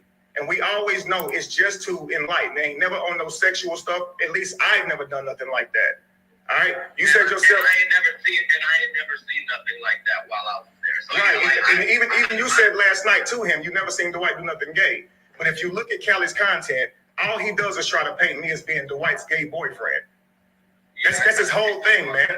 And Rush was letting him do it too. And my thing is, I explained to him before he took mushrooms that that fruit is something that you eat to come down. It helps to balance you back out. You can't drink a bottle of water or eat hard food after because it messes your stomach up. And I was hoping last night when he was saying I offered him fruit, I was hoping that you or Royce would say, Callie, listen, man, the fruit is it's for your body. It's to help you. You saw that wrong. That man was not coming on to you. Yeah, I didn't know that. I didn't know that until after that conversation when I talked to Royce. I didn't know none of this. So I didn't know nothing about shrooms and I didn't know none of that. So watch this. Look at this, Lewis. He left that day, okay, and went live. He didn't tell me there that he felt like I offered him fruit in a weird way. He left that day and went live and said it. And I'm talking about on the same live, this man said I was a scammer. He said I give women STDs and I drug other women. He had a million accusations and also a whole bunch of slurs and insults. And he was supposed to be my friend. So if you were my friend and we hang out, like you might say, it's things I didn't like about Kevin. Callie can't say that. We all good. He coming to hang out with me. How can you believe I offered you fruit in a gay way and you leave saying all those slurs and insulting me and calling Dwight my zaddy and he's a clout chaser. And I hate that he made it so far to sit right beside y'all because it gives him validation. I don't per se believe his perspective on that night. I mean, you know I'm not gay. You know I'm not gay, bro. Come on, man. I'm saying that I don't believe. I know that everybody was fucked up. I know that you told me it was one of the worst trips. I know everybody was having a bad trip. So how can you have a realistic perspective of the situation when you trip out your mind? First of all, right? So I can't speak on that night. His reality might really be his reality of that night. I can't take that away from him, but to say I believe his perspective on what y'all were trying to do, I'm not. I mean, listen, the Kevin that you know, you believe I would take fruit and shake my hips for what? I ain't never seen that. No, I'm just saying. This what I'm saying, Lewis. Lewis, this what I'm saying. You're a very intelligent man, right? This is one of the reasons I always like talking to you. It's a room full of people. You know, even if Dwight moaning, you know Dwight is kind of animated. He can get like that on shrooms. You're breaking up. Can you hear me? Can you hear me? Hello? Hello? Can you hear me? Hello? Hello? Hang on. Can you hear me? Hello? Dang. He calls me right back. Hello? Hello? Yeah, your phone was. You sound like a robot. I couldn't hear you. Oh, my bad. I was saying that I don't know if you remember, but the White and them actually did shrooms the very next day. That Cali being live didn't really bother him like that. And I still didn't do it again. I said, when I told you I wasn't doing it again, I still didn't have it. That was a horrible experience. I literally did feel like I was about to die. And then with Cali going, I remember. With Cali going live, this is how I felt, bro. I felt like we was all cool at the house. I knew you and I had our disagreements, but things kind of be like that when you first start out. But I thought, man, you got great. We was writing music together. Dwight was talking to us about helping us out with our music. I didn't know that you felt that way about me, so that was alarming. I know you messaged me a while ago and told me you wanted to talk to me, but I thought it was about something Dwight did to you. I did not know that I had done more things left, because I knew Tino had a problem with it, but I didn't know, man, you had an issue. I'm totally aloof to that. That's why I'm like, what I do. I'm gonna tell you this: when you and I first started working together, you know, I was in the house first, and Dwight had told me I would be house manager, right? And so when you came there, I'd already been there a few weeks, and I'm wondering why he hasn't paid me. And man, you kept having this conversation, right? Now, Yeah, I remember all of that. now listen. When I go back, I'm going to tell you. Here's where now I know I was wrong. Okay, I went to you asking you about money, right? And why Dwight probably hadn't paid me, because I had already sent him my W-2 stuff. I showed you in my phone that he because I think you tried to be honest with me. You was like, man, I don't think he gonna hire you. And I showed you in my phone. He's like, yep, send your W-2 information. So this is why we say Dwight can lie, right? Mm-hmm. But like, all right, so when you started there about 3 weeks later, me and you were working together. And we're probably there about a month and a half before Dwight comes home from COVID.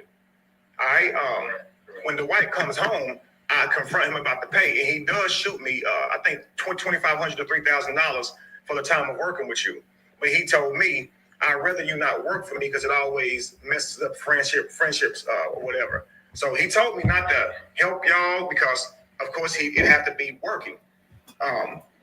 He always say stuff is our business, man. So I know a lot of y'all be like, why ain't Kevin helping and all that kind of stuff. He be like, man, you ain't got to tell them nothing. And I be wanting to explain shit and be like, listen, I'm recovering, man. I'm healing from my body. This man said, look, work out, make your videos, save your money, and that way you can get you a crib. I was doing real bad at the time. You know what I mean? So I know. I remember the whole situation, but I know that. But you hear Kelly up saying, I got a weight loss surgery. Clearly, and this is what I mean by I have no weight loss surgery. Right. I know it's not some truth in there. So when I did get on there, in the same sense that they were trying to say, well, y'all were trying to lock him on the property. Like, I cleared that up. I was like, no, you couldn't get out because you weren't driving the car out. Right, I heard that too. I appreciated that. Trying to clear up. Yeah, there's things I was trying to clear up just to, that might have been his perception. And he wouldn't let you clear a lot of things up. As soon as you were about to, he would overtalk you. Like, there's one time when you said, listen, everybody had a bad trip. Everybody. And he didn't want you to finish that. So he goes, I never met Lewis. And he just starts talking about how much he never met you. And it kind of threw you off. I even had somebody call and was like, man, I wish they let Lewis talk more, because even though he don't like you, he don't seem like the person that'll lie. And I said, I don't think he would lie. Like, I do think Royce would lie, because I heard her say I was touching myself on Dwight's bed. I think that's cold blood to play like that. But I don't think you would lie. I hung around you, and I do think you have morals. I think it sucks that you think I don't. I don't think leaving trash or whatever. No. I don't think you don't have morals. Everybody has good and evil, right? It's up to you to change your flaws, right? It's up to everyone to recognize their flaws and to change them. And that was the reason I wanted to reach out to you. If I didn't even talk about you, bro, like, I wouldn't have even wanted to reach out to you. It's because I felt a certain way that made me want to reach out, because I felt like, like, we were cool at first, like when we first got there, but then it was a lot of things that I noticed that kind of rubbed me the wrong way. Well, listen, Lewis, you got to understand this too. Let me be completely honest with you. All right. I feel like Dwight and his lies and his manipulation of all of us caused most of us to fall out, to be honest with you. If you really want to be real about it. Listen, not just Dwight, everybody. It felt like it was a version of Big Brother house where you had to watch her back constantly. and you couldn't trust your next word. It really, every time I would talk to somebody who I was really just cool with yesterday, they'd have a problem with me today. And so eventually I started putting up a wall. Because listen, as much as you heard I was talking about you, I heard you was talking about me. And they always say, don't tell him, keep it between us. And so that's what I would do. And so, but you can't help but show that. You really can't. You can't help but, because if I hear you talking about me, I'm not going to be able to see you tomorrow and act like I didn't just hear that. But I'm also going to be loyal to who I just heard, who just said this. And I'll give you an example of this, okay? When me and you were there, I told you that Dwight had not paid me. And you would told me, man, listen, I'm even struggling to get my pay. You said your mom was. And here's where I was wrong with this. I told Dwight that because I felt like that wasn't my business. And that's bad for business. Even though I felt like you was a good person, I felt like even if he struggles to pay you back or hadn't paid you back and it was negligent, you shouldn't be telling people. But I wasn't thinking about it at the time that I told you that I wasn't getting paid first. So I'm actually wrong for that, because if I open that conversation up, I can't now act like you're wrong. And I totally forgot I told you about my money first. I looked at it like you was already gossiping with somebody you just met. Like, you just met me today and you telling me this man ain't paid you. And I totally forgot I brought it to you, and you probably was just telling me that to let me know you're not on your own. You're not alone. Dwight said he's a hard worker. I don't want to let him go. And I didn't want to be disloyal as a friend and not tell him you said that. But if I had been thinking at the time, I'm the one opening that conversation up to you, I wouldn't have looked at that as you were being out of pocket or something. So I was definitely wrong for that. And I don't know if you confronted me about that, but if you did, I probably didn't see that at the time. And I guess they can come off as narcissistic because I'm like, don't see my wrong in it, because I'm just thinking, listen, man, I'm Dwight's friend. I know you thinking that I betrayed you, but you got to understand, Dwight's telling me, man, make sure you watch my back, because people always trying to steal and take from me. People always trying to play me, so keep your ear to the ground, and he's always coming to you like, what's been said, and you kind of feel obligated to tell him. And I mean, man, you're right. Meeting under those pretenses made it a very chaotic time, bro. It really did. Especially, I always say, especially after Cali did that live, because we all were kind of tore up about that. And we were watching Cali live, knowing he was crazy, thinking he would eventually calm down, but he never did. And I remember Royce and Tino, that's when we fell out, because Tino felt like I should have told him about it. But damn it, I didn't know. All he said was, I can't stand the nigga Tino. I got a problem with the nigga Tino. And I didn't think that was like nothing for me to run over to Tino's room and tell him this is going on.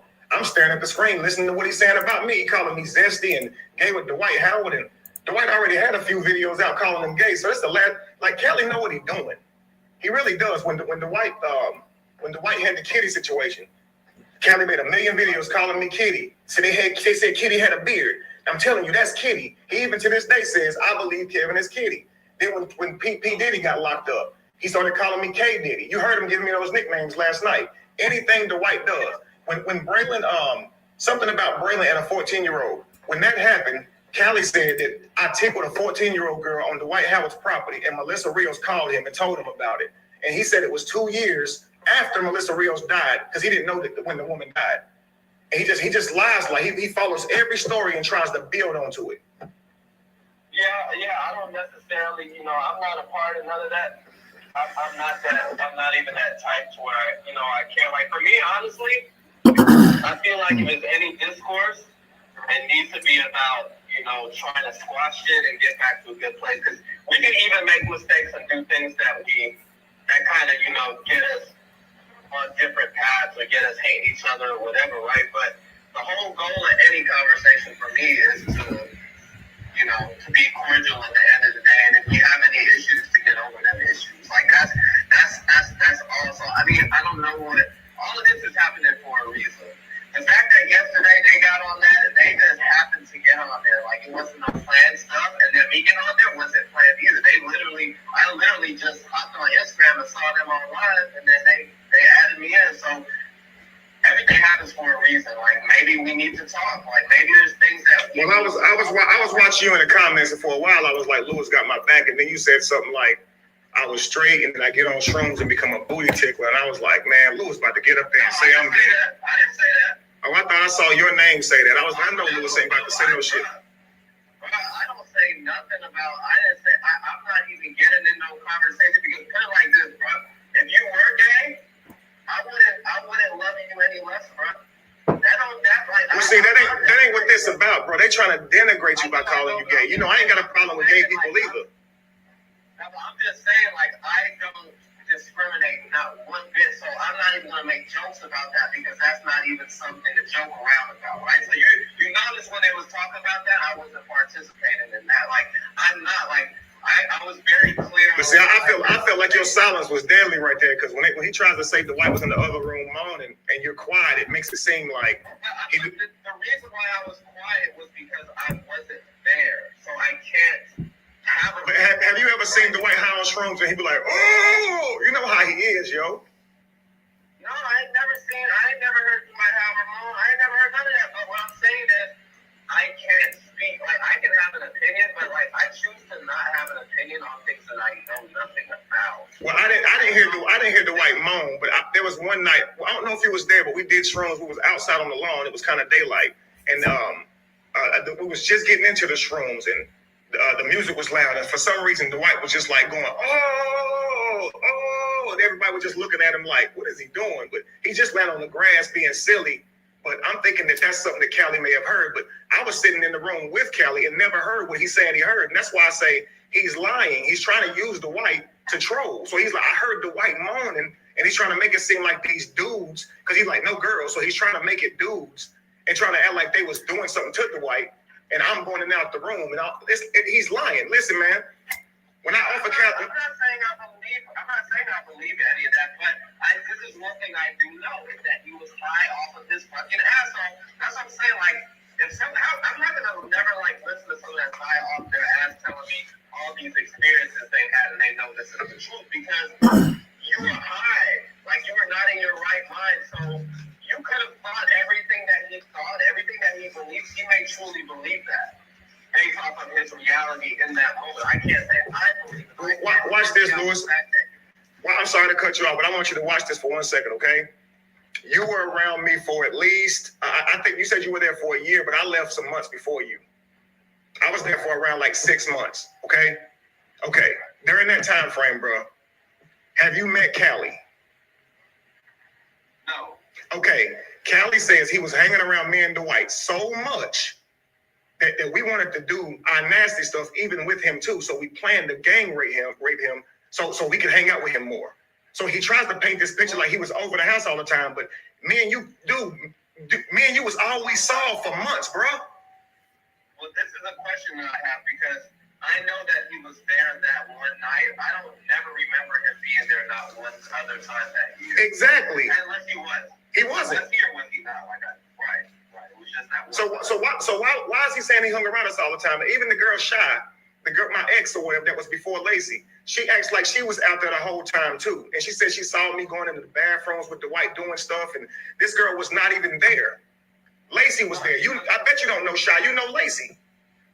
Yeah, I think Shy was there for like a small period of time, wasn't she? Yeah, before Dwight got there, before COVID. Before Dwight got there, she was there. Lacey got there. Lacey got there, I think, a week before Dwight got there. I remember when Lacey got there.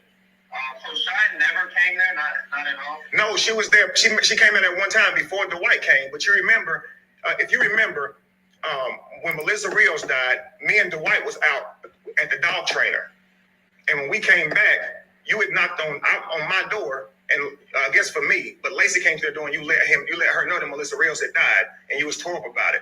So that's how I know that Lacey was there, because that's the 27th of March, and Dwight had just came home. Right. So Callie always says, "Where did this Lacey chick come from?" Is it like she's been there? You just wasn't around. He's lying. Well, yeah, I'm not saying I believe everything he's saying is the truth. I definitely don't. I know that. And also, I figure you must think I'm a womanizer because I did have a lot of women coming through there and stuff like that. But I never lied to those women that was coming. They try to say that now that I was lying to them, but them women knew I was dating other women. Yeah, I'm not speaking on like that's not my concern. Like, I don't be in people's personal stuff like that, bro. Like, if you have women there, what does that have to do with me? That don't have nothing to do with me. Right? So like, I don't care about, like, for me, I was just more speaking on my experience and what I experienced is what I know to be the truth there for me. I know that I was the property manager. I know that I managed all the workers that were on site. And so that's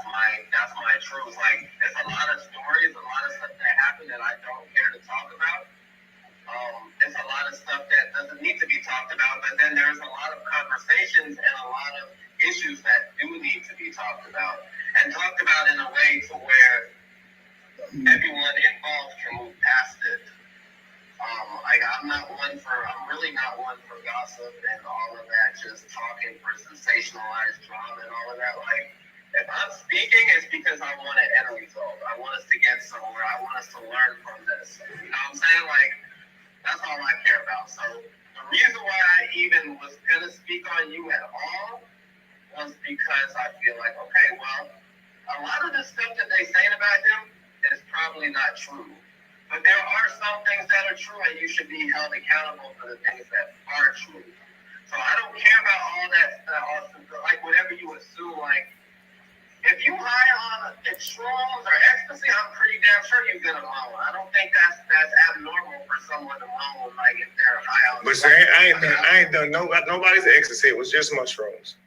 No. I'm just saying. I'm just saying, like, I'm not gonna hear someone moan and automatically assume, oh, they in there fucking. You see what I'm saying? Like, especially when you are. I want to say this. I want to say this to you real quick, Lewis. I don't have a problem with you. The person that I seen was overworked. You never got to really sit down and focus on your dream because you had to stay up with his guests all the time. 24/7. So I know that when you had an issue with him, because he didn't even hit me up a while back about it, telling me that you were even taking him to court about it, and he felt like he didn't owe you. And I told him, I said, man, this is why people be hating you, bro. Because they nice to you and they love you. You're a superstar and you're kind, but you work the hell out of them, and they go over and above for you. And I think because so many people do that for you, you just think that's how people treat you, but you be breaking these people's hearts, bro. You don't forget we have families, bro. Like, we have families. Right. We gotta take care of our families, bro. Right. I told him a part of it is people will go the extra mile just to try to get in his good graces, and that ain't his fault. But when people work for him, he need to make sure they're taken care of. I've seen people who, when I found out how much they was getting paid, I was always super shocked. So I know a lot of the work they do for him was like just glad to have an opportunity to work for him. And I don't think he really knows how to value that because he's been famous for so long. I don't think he knows he gets special treatment because he's a fish in water. That's just how I see it. But because I also see him as very innocent with a pure heart. I don't think he does this maliciously. But I also think that that a lot of what people say about him is true when it comes to feeling old, feeling used. You know what I'm saying? Yeah. I felt that way whenever I was needing him to come in with my surgery. He got me up all hours of the night. And he always wants my knowledge, and he wants me to talk to him about all these subjects, and I'm there for it, and I enjoy time with him. But I also want him to help me, and he had said he would. And I'm sitting here like, man, I could die. And my mind instantly went to, I could die. And you got millions of dollars. And I had to check myself like, you ain't depending on nobody else for this. You can't do that. That's not fair. So I just said, let me fall back. But for a while, I wouldn't talk to him on the phone or nothing because I was actually a little bitter. And I know it, and it's unfair because, you know, I never been around somebody that wealthy, but you start to feel like they don't care about you because they got so much. And I also had friends saying, imagine he got $100 million in the bank, right? Imagine you just need one life raft and he got 100 million life rafts. Kevin, he won't even throw you one. And you think that's your friend. And I would be like, but you ain't supposed to see your friends like that. You're not supposed to think just because they got something, that would make me entitled. And I was entitled because I did think, if we best friends and I'm going through this, why won't you help me? That feeling is entitled because that ain't my bread. Well, you're saying that's entitlement. I understand what you're saying, but at the same time, that doesn't show like a true friend. Because you got to think, he's bought me a car. He bought me a car, bro. He gave me a place to stay so I could stay. Ain't no car in your life. Ain't no car more important than your life. Remember, you told me. No, that's true. That's true. You told me he wanted you to take that same money that you needed for the surgery and throw it at strippers in the strip club. So, no. Yeah, I was so hurt. I'd never been to a strip club, and he took me to a strip club and put all that money in my lap to throw, and I'm thinking, I need this. So yeah, I had bitter moments with him too, but at the same time, I know he's innocent too. This dude, he's not doing that maliciously. I know he ain't like, I'm gonna take this nigga to the club and rub it in his face. And I know he's not thinking that because I know he cared about me too. He's my friend. Like you said, nobody liked him but Superman. So at some points I feel like, man, is he really my friend? But I'd have to be, because if he wanted me to go, he could kick me out, right? Well, yeah, but he was your friend. But this is the thing, bro. We both know. We done had conversations. We know he got a lot of issues based off of things that are his fault, or based off of being a celebrity, based off of stress, pressure, just based off of the cards he was dealt. He got a lot that he deals with. He has things he needs to work on, just like we all have things we need to work on, bro. And we know that you and I have had multiple conversations about that. But at some point, you have to be held accountable, and he hasn't been held accountable for any of the things. And like right there. Didn't you? I thought you sued and won. Say that again? I heard you sued and won.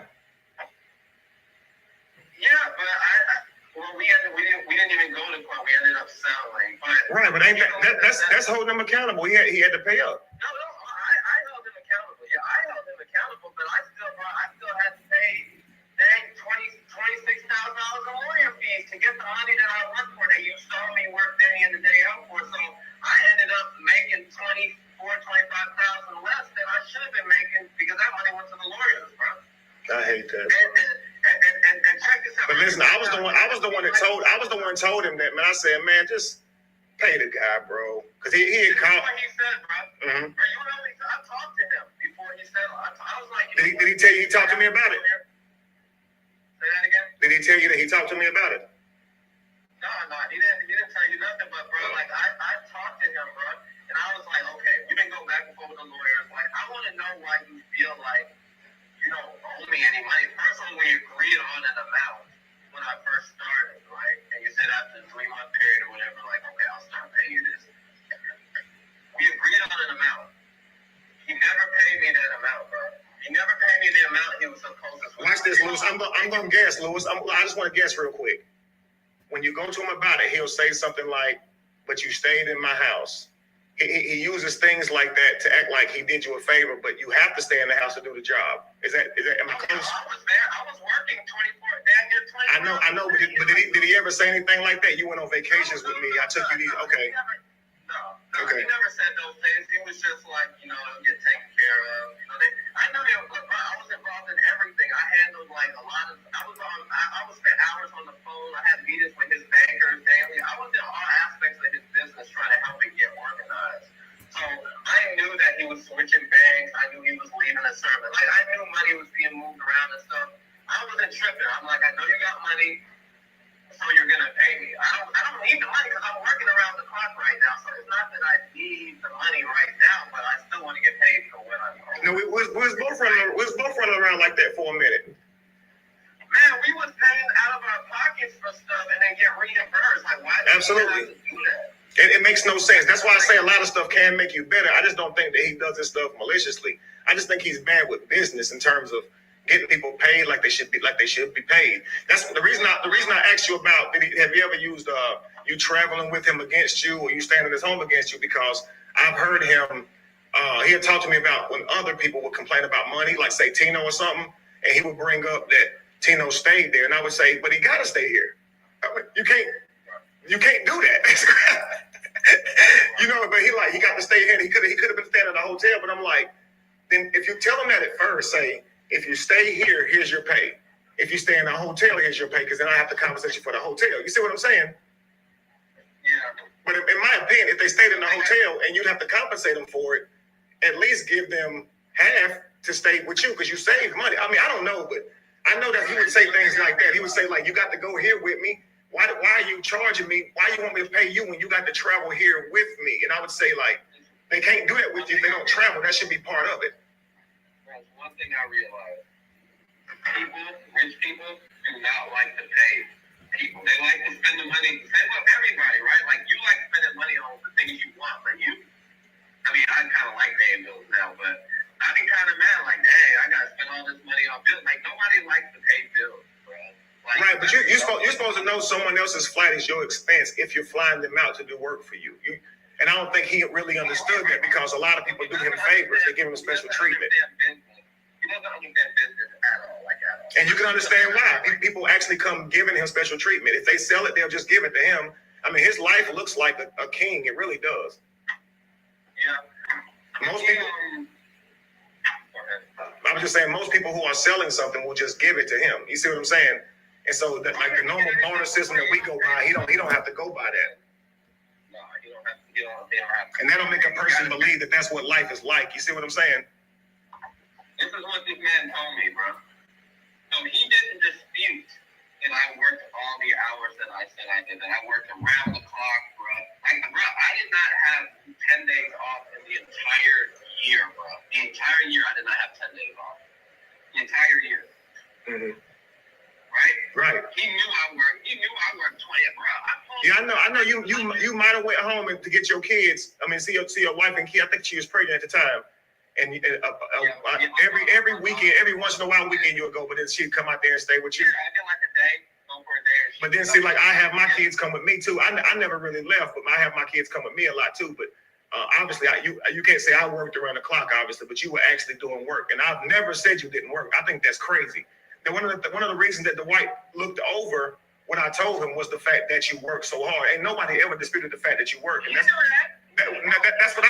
what I told him. I said, why not pay somebody who you know not just worked hard for you, but that dude loved you, bro. I said, you lose great friends because. For years, bro. Huh? You messed me up for years. But I know you actually genuinely loved him, like as a friend, you really did. Yeah. And so I know that for a fact. And so when I meet you at first, I'm always skeptical, bro, because I knew Dwight longer than you. And since I've known him, because Dwight always tells me how people do him. Now I'll tell you this. I don't know if you ever noticed this, but people will come by that Dwight has told you he really don't fuck with.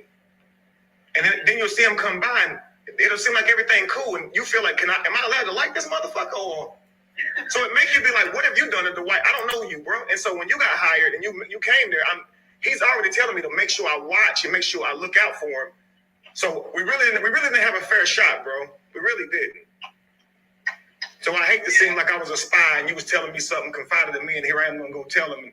That is very much talking behind your back from your perspective. But to me, I felt like I was being loyal to my friend. And I also feel like the people who was in that room who Dwight trusted to be confided in should have been loyal to that. Because I couldn't have got you fired if I'd have wanted to. I felt like being loyal to him is to tell him that. But he looked at your overall work and was like, I guess he know if he owe you money. If you was lying, I guess it'd be a problem. So when he decided to keep you, I guess, hell, this nigga do owe him money. And I guess I knew that day. But I guess when somebody come back out and tell you, Kevin and they're talking about you behind your back, I mean, how else you gonna see me? I mean, how can you like me? Because I do look like a snake. But in my mind, I look like a loyal friend. Right. Well, see, this is the thing about him, right? And this is the issue I had, and I spoke to him about this. I mean, you're my boss. These are guests in the house. I am the property manager. I'm the next person under you in this business organization on this property. I manage every worker that you have here. I have my hands in everything. If you are my boss and you feel a certain way about something, you need to talk to me about it. Why are you going to the guests and talking to guests and having guests coming back to your worker? I talked to him about this multiple times, bro. So I understand a friend is a friend, right? So why are you telling, that's for instance, like you get a job somewhere, bro, and your boss goes to the customers to talk about you instead of coming to you. And it wasn't even nothing I was even doing wrong there for you had any reason to come to me. Like you might have a difference of opinion on how I did something or whatever. But it was nothing I ever did on that property. I would say that for you. It's nothing that you can say I did to make you wonder like, is he? I mean, you saw my work ethic. You saw me doing homework with the children. You and I had conversations. You felt my energy. You knew what kind of person I was. You didn't see from me. Louis, I'm gonna tell you how much I believed in you, bro. All right, you know, me and you had got on the pattern app and we was looking at our zodiac sign, because we just really hit it off. It was like we had met somewhere before or something. You know what I mean? But the day that you came and knocked on the door about Melissa Rios, right? Lacey took this some kind of way. She felt like you should have knew I was gone. She felt like that was kind of like a way for you. You was trying to hit on her or something, right? And I told her, I know you're not like that because I know you. I mean, I just don't see you doing something like that or whatever. I just don't see you doing that. But anyway, I didn't invalidate her feelings. I just said, I know him, yo. But when something is true for a woman, they kind of look for evidence of it everywhere. So if you were if you were egging me, if you ain't really speaking to me much because you heard I'm talking about you or whatever, you never held it against Lacey. So she would notice that if you didn't speak to me, you still speak to her. If I wasn't around, you'd always speak to her. And to her, that's like a red flag. You see what I'm saying? But when the Melissa stuff happened, that was before I felt any certain way about you. No. I get that. I'm saying she told me that she felt some kind of way, and I told her then. I promise you that ain't true. I know Lewis. I'm telling you. I saw you was broken down over Melissa Rios. So I'm like, ain't no way he would hear Melissa Rios died and then walked over to flirt with you. This nigga was toe up about Melissa Rios. He was really truly her friend.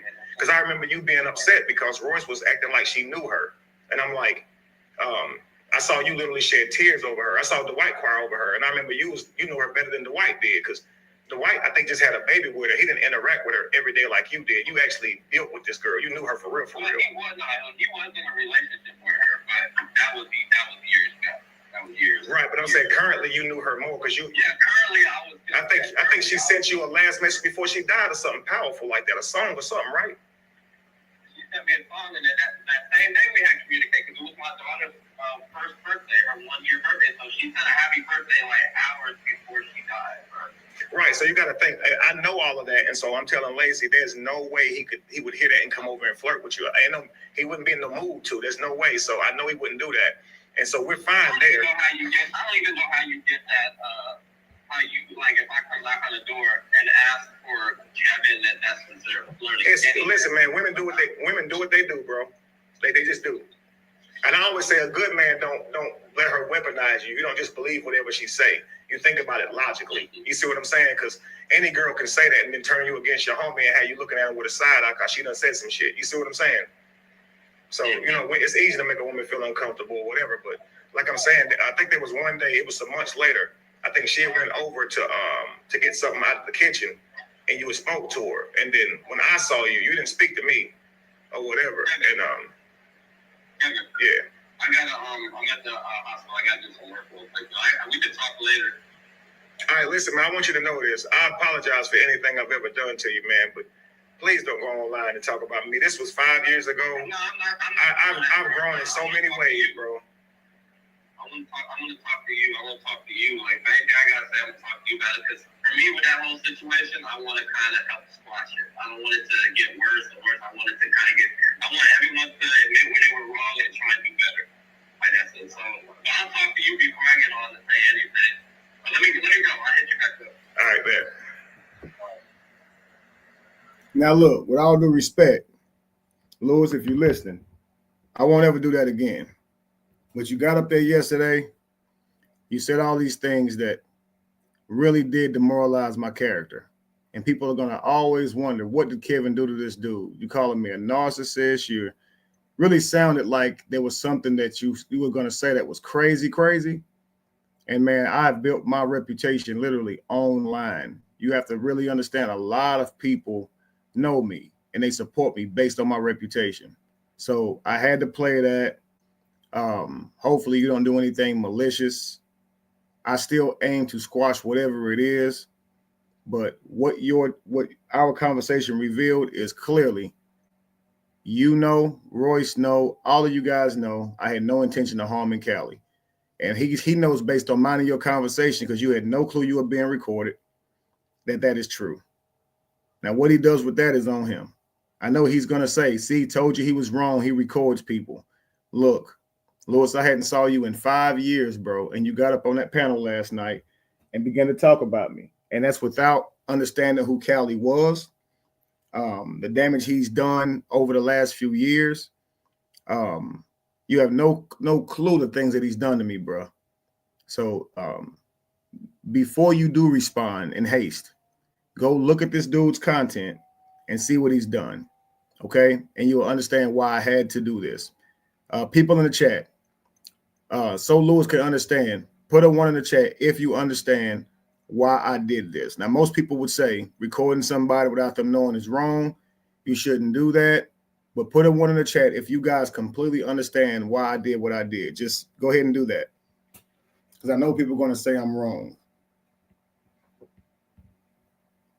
Now, listen, guys, Josh recorded me and still admitted he stole from me. Josh recorded me and still admitted that no money was donated. and then made a video and called me a scammer. Lewis, I hope you see all of these ones. I never meant to embarrass you. I apologize in advance. But again, yesterday was foul. I don't think you thought about my reputation or nothing when you got up there and did that. It was cold-blooded.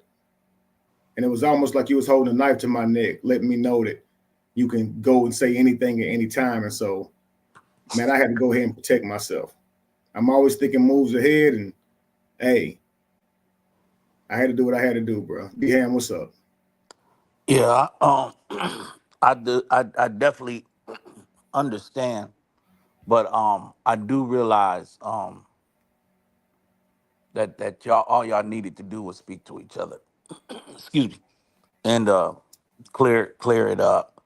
And the social media is so vicious, where people will run with anything, a lie or assumptions and all kind of things. So basically, without me knowing that y'all had this conversation, we was literally breaking down Royce's live, and he was on the panel. Excuse me. He was on the panel, and literally I critiqued everything I saw. Little do I know that he pretty much wasn't trying to be tied into this. You know, he's but he did not exonerate or clear up, which I was also saying. I said, why won't he just say, hey, I've seen this before. I've seen fruit at these parties before. And I literally said that in my critique. What, you're on the panel with a guy that's going bananas about his trip. Why not just tell him?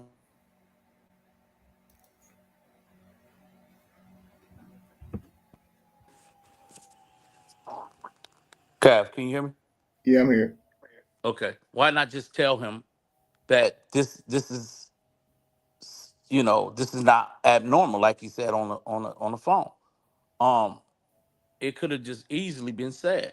So I don't know what the intentions were, you know, to not discredit Callie or Royce, but there was clearly evidence that the rumor was to just be what it needed to be, a open blanket statement and rumors that can damage someone's reputation, their character, in their livelihood. So I just think that, yeah, I do understand you had to protect yourself. I just wish that this is not all happening. And basically, what the young man said, Lewis, is that this was 5-6 years ago. Why is Callie still doing this? You understand? So for him to even join the panel, understanding that this is already ludicrous for a man that won't let his trip be his trip, and trying to blame everybody in that he somewhat hallucinated about, and the things that he hallucinated about, it's beyond me. And for Royce to get up there and try to pull people that she knows that was on that property to help corroborate her story, she's playing a dangerous game. Because like I said earlier, everybody involved will have to come out and testify about that day. And their account is going to be different from other people's account. You cannot just start this up because you're mad at your baby daddy for getting engaged and you're not the woman he engaged. This is terrible, terrible behavior. That's all I got to say. You're absolutely right, bro. It makes you wonder, like, all these people, especially somebody of Royce, she's supposed to have something going on, but she acts just like these other ones, man, who don't have anything going on. It's unreal. She was sitting here, terrible. she was going at Dwight, and now she's totally distracted and making an admission to join up with Callie. Somebody whose reputation has already destroyed due to his own lies. Like, I don't know. All she's gonna do is hurt her own reputation. I guess she feel like she hurting me. Every time she go live, she just give me more ammunition, really. So, hey man, ain't nothing you about to do gonna hurt me. Y'all just heard Lewis. If it was something I did, it would have been said. Don't try to come up with nothing now. And guys, Right. if I was guilty of something, I wouldn't put them on the phone and record them talking so freely. You got to know, I ain't did shit, right? Otherwise, I wouldn't be so willing to go at it with these guys. I would hide and tuck my tail and not say nothing if I was actually guilty of something. So what people think is the actual opposite. They think someone who is who's being truthful would run and hide and not say nothing. That's actually how liars act. Liars run when caught. Liars run when getting Yeah. exposed. Yeah. It's definitely that's what I was saying earlier, Kev, that basically none of them are suggesting that you did any harm or anything illegal to them. But there's a narrative that they're an agenda that they're trying to push. So basically, they don't care how defamatory it is. They don't care how much it's hurting your family and your ability to just go on with your life from 5 years ago. They don't care. This woman, Royce, is going back 15, 20 years of trauma of being a baby. She even said, well, it was before. Actually, it was beyond 18 years because I was pregnant prior to getting pregnant. And well, I wasn't pregnant before I got pregnant and I was dealing with this man. Well, at what point are you going to move on? Y'all, so you got her holding on to 17, 18 years of trauma, and you got Callie holding on to 6 years of it. This is horrible. This is horrible. Yeah, these people got something wrong with them, bro. They truly do. And then will try to act like I'm the one that's doing something to them. They are all join up together and act like I'm doing something to them. Well, she's making a point to help Callie's story and trying. I don't know what holes needed to be filled, because she flat out cannot corroborate something that doesn't line up perfectly. So you can try to put your size 6 in a size 2, but that doesn't, you know what I'm saying? It ain't gonna work. And so she's spoken out of her mouth several times her account for those days. So you can't say it one way on Vlad and then forget what you said on Vlad and go live and starts talking all over again about the same situation. And now you're giving a different account. And then you forget what you said then and try to clean it up again. And now you're saying something totally different that you seen a trans woman. Now it's like you keep adding stuff that was never there. Mm-hmm. And it's what makes it so telltale is Callie don't go, no, Royce, you got that wrong. Kevin walked me to the bathroom. That was never the thing. Correct. He said she's opened his eyes for things he didn't know. It's like, okay, dude, y'all, we can honestly see that y'all don't want to correct each other's story, and y'all haven't, in some kind of way, y'all just talked about the situation, but y'all never got y'all. It's almost like if you have siblings and something happens in the house and everybody got to get ready to tell the mama what happened, and y'all didn't really figure out a way to to get your story together, or if you got pulled over by the cops and you got multiple people in the car and everybody got a different story. Once they separate you, everybody's saying something different. That's what it's starting to seem like. Her and Callie, they've talked, but they haven't gotten on the same page and same sheet of music. Absolutely. And they've said enough that it's different already that they should just shut up. It's just embarrassing themselves. Absolutely. So Kev, I would just rest easy. I think you've pretty much, man. If people going to listen to this live, they got all day to really, really hear this thing through. I think you've done a hell of a job today, man. So you need me any other time, I'm with you. Listen, Deham, they've taken years and dug into my life to find me guilty of something, right? Mm-hmm. If I was guilty, they would have found it by now. Oh They yeah. keep trying If to anything, find. we're finding stuff that Callie should be answering for right now. That, how you getting shot by your baby mama's son, because he thinking you, or he's been told that you messed with his little sister. So this is the real stuff that you can't run from. This is stuff you need to be you got that situation. You got the fact that you went and punched your son in the chest for not playing with the video game or something. I remember something like that. Like you beat your other baby mama to the pope. Like, dude, stop what you're doing. It just don't make sense. It's a fact. Yeah, these people crazy, bro. I keep watching them spin out, and to me, a bit of it's funny because it's like just waiting and seeing what their next move is gonna be, and it'd be even more ridiculous than their last move. I would have thought that she would have left it alone last night after showing her she was blatantly wrong about who walked into the bathroom and what was said outside and all that stuff like that. And she did a live with the guy, in which where they totally revealed it. They didn't know each other. They'd never been around each other. You see what I'm saying? And you could see Callie, the way he asked about Royce and the message that Vanessa got, that he really wasn't sure it even came from Royce, but he seemed so sure all these years he's been using that text message to try and defame me. But when he asked Royce about it, you could tell he was kind of reluctant to ask. And it just ironically, they actually did get that from her. But I was sitting on the edge of my seat at first to see if she actually admitted to it. So just keep in mind, guys, if Royce acts like I'm bothering her, just make sure that, you know, this lady actually, hang on one second.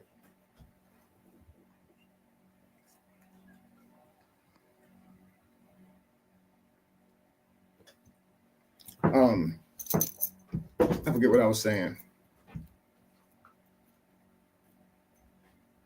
Goodness gracious, I forgot what I was saying, guys. D-Ham, you remember what I was saying, bro?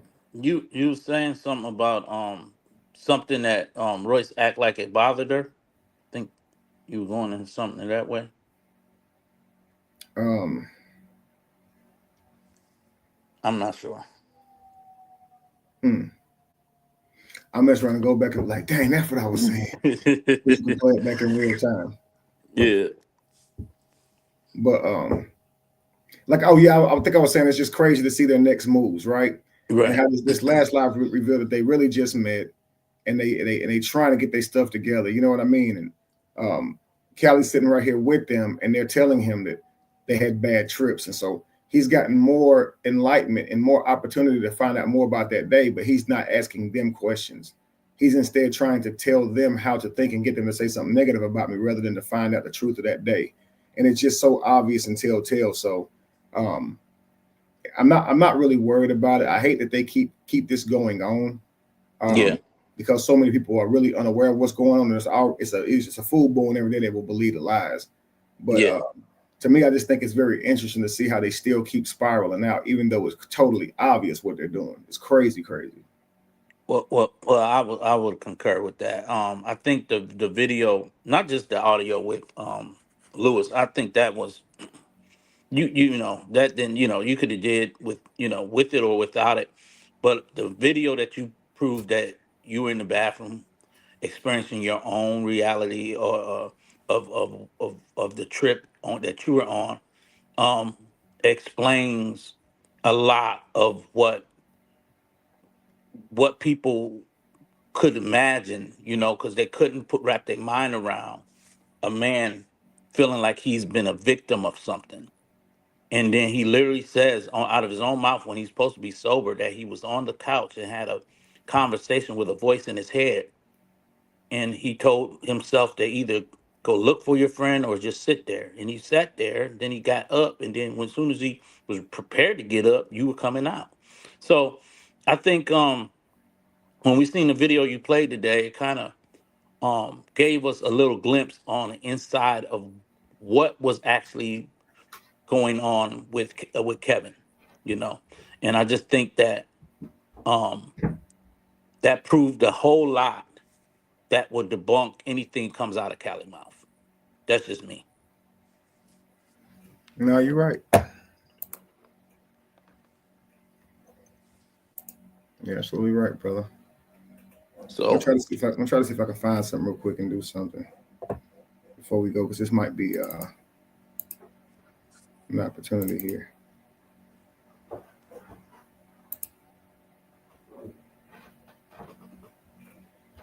One second.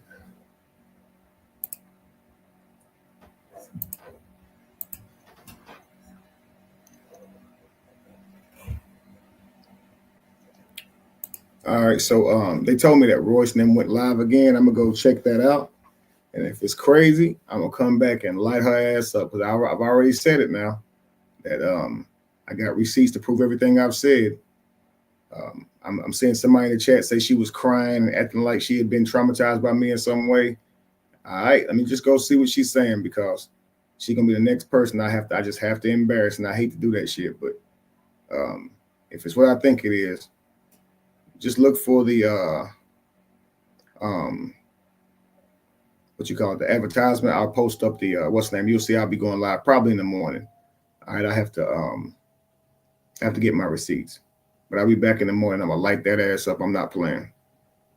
All right, so just thank y'all for coming out, family. I'm gonna go ahead and see what she's talking about, and we're gonna get to it. Thank you, D-Ham.